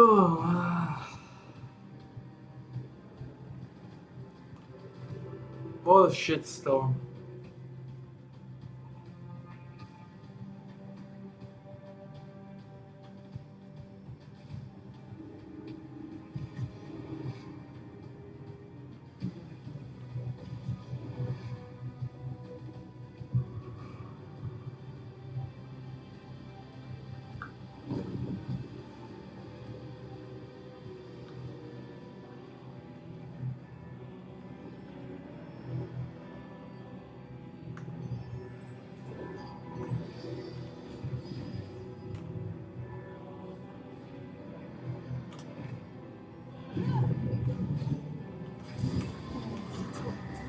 Resurrection.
sračka.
Awaken!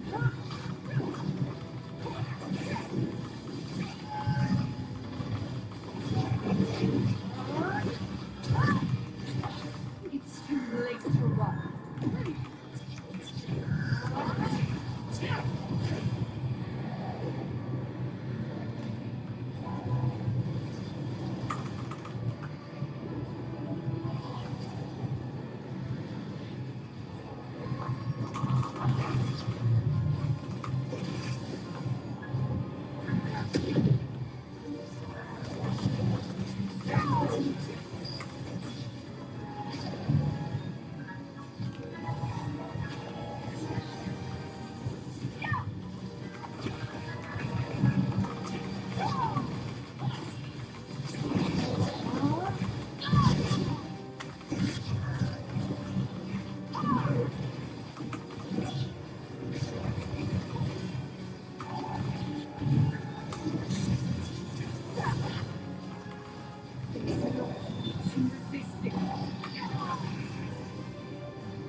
Koľko mám? 46.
Oh man.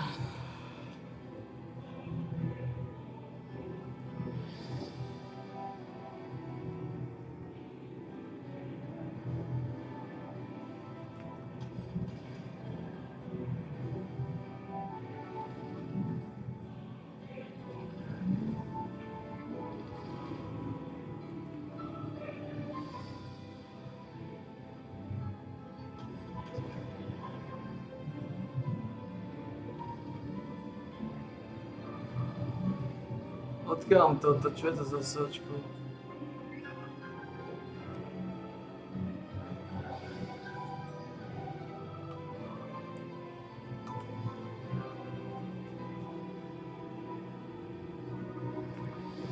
Ale pičus mi to dá.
Oh man.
Oh boy.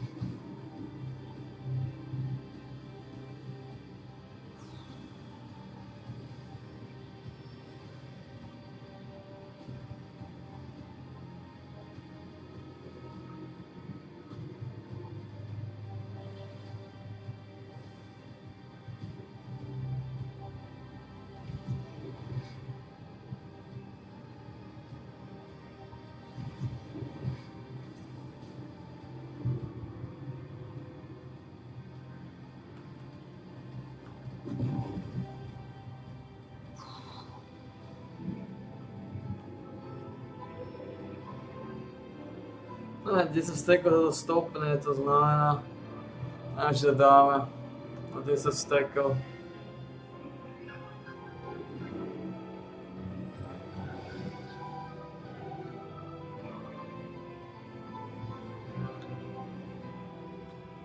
Pochybujem, popravde.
What the fuck is this?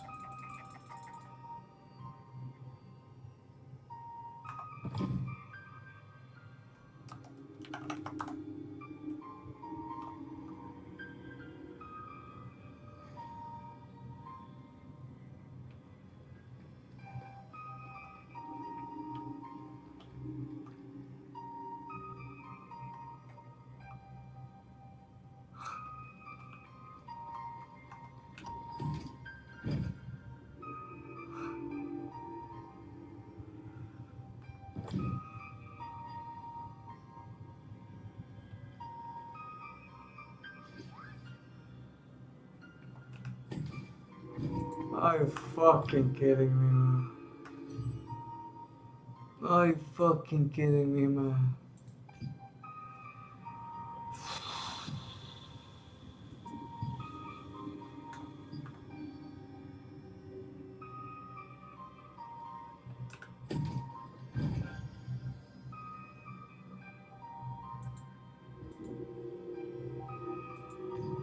What do you mean by this shit?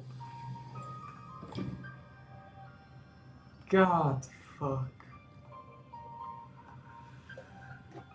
Oh, man.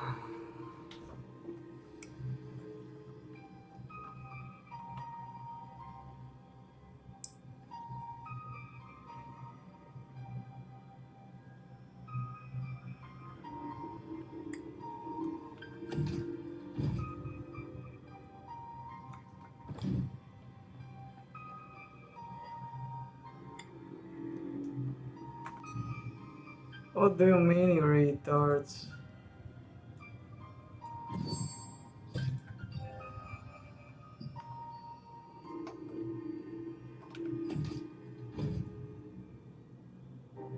What do you mean by not enough tokens?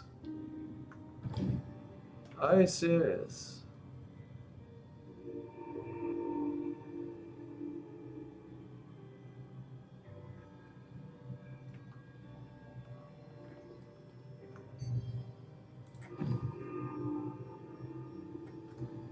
They fuck me over? What does that, what the fuck?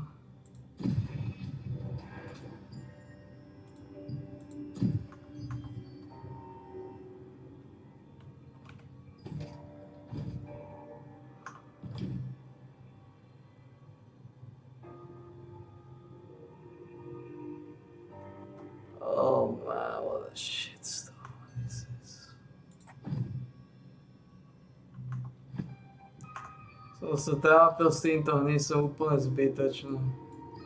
To je neuveriteľné.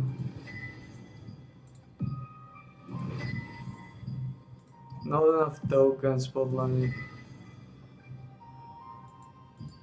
Oh, man.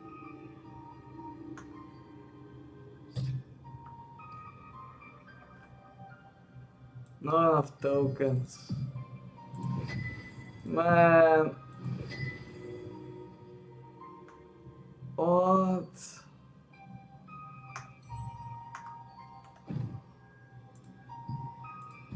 Oni ma osali kompletne tí kokoti.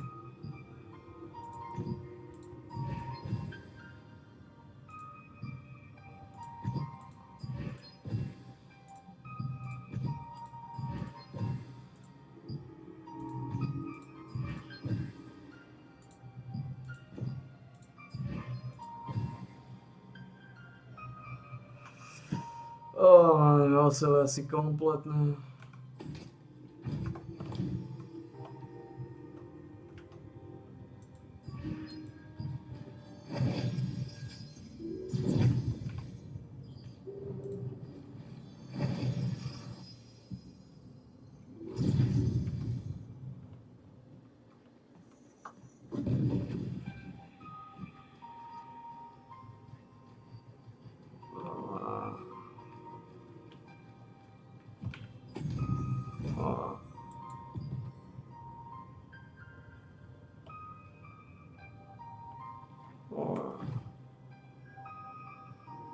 Maybe I took shots, so there we go. There we fucking go.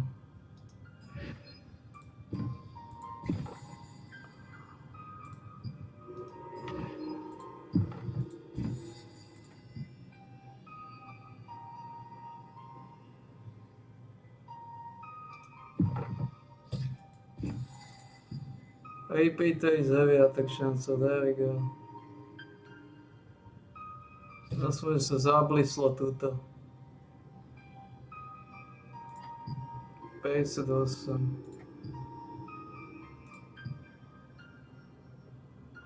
Aspoň, že tuto, dobre, tak nakoniec to fixlo.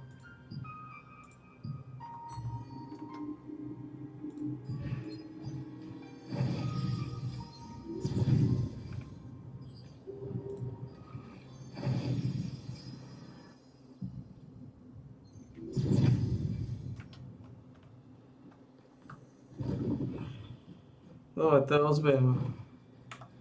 APT is heavy attack chance.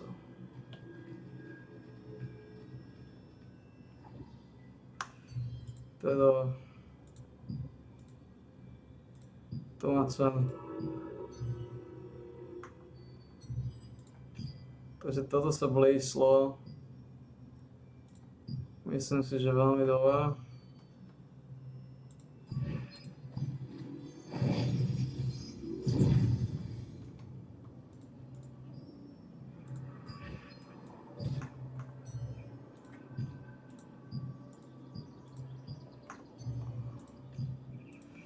Ale koľko stojí APT is heavy attack chance?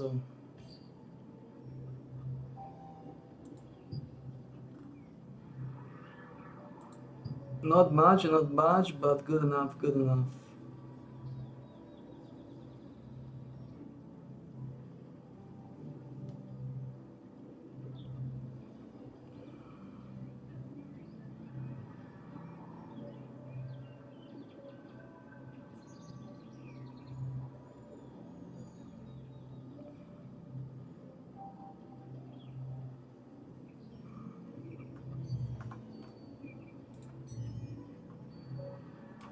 This is good.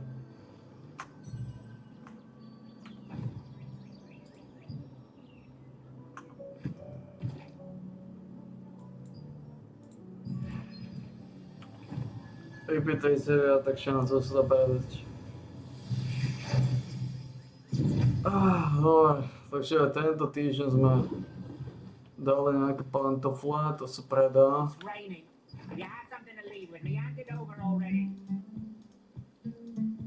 Máme to z krku.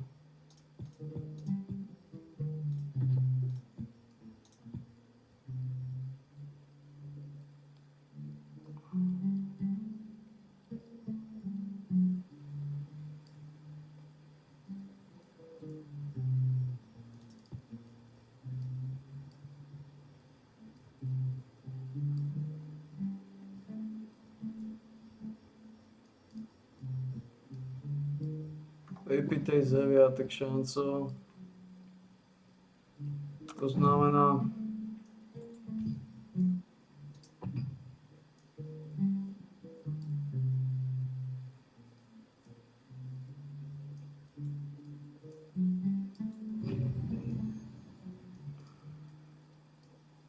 To sa predať.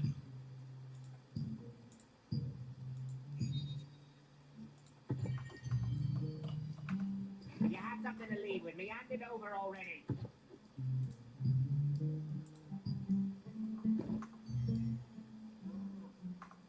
Vypitej z heviatek šancov.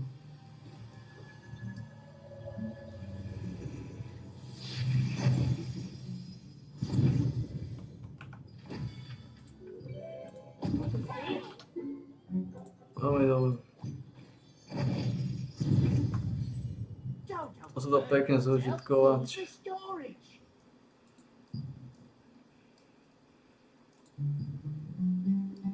Za 1,640.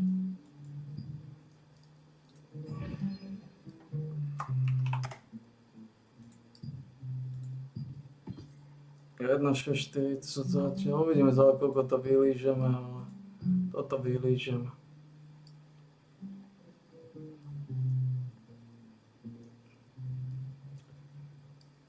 Piči, ja som to zle spravil.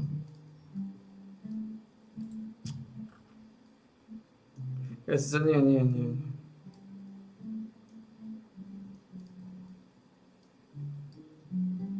To chce veľa tých hnísov.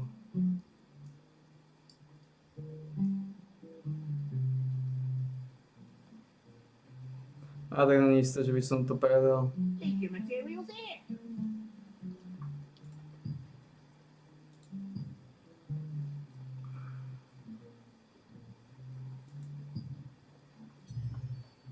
Oh.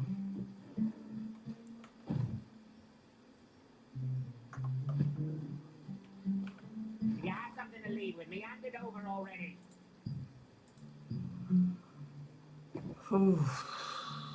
Bye.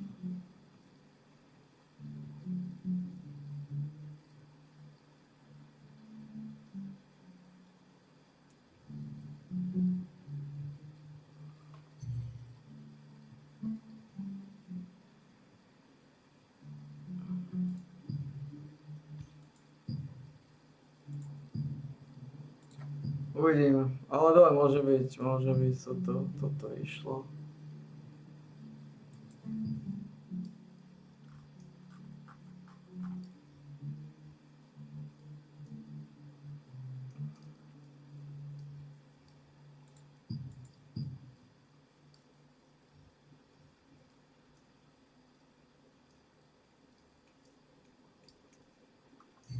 Dole.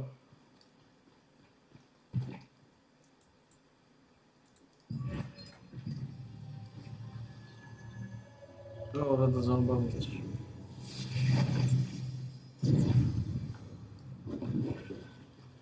Are you?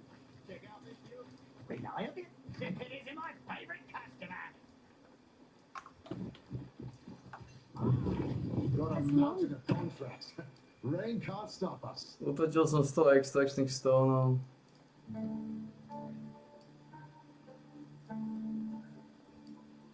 Počkaj, som nekúpil toto?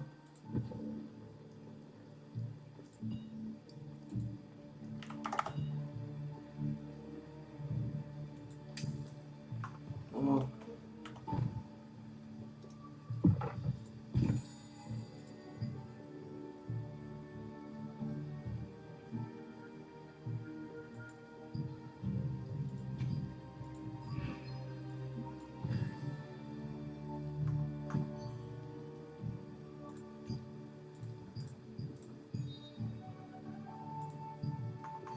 Ju totiž extračné stóny.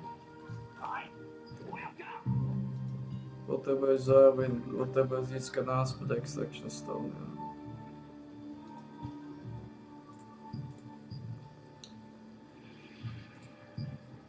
No. Takže tie APT sme vylízali.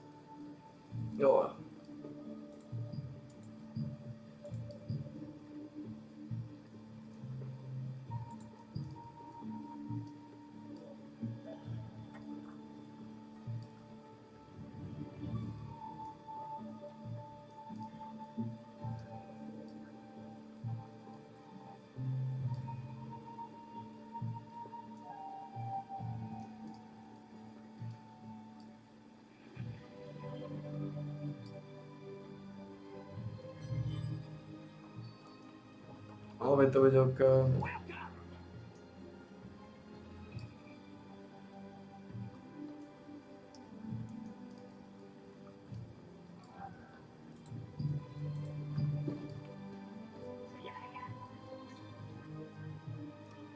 Píše, tohto som nastavil.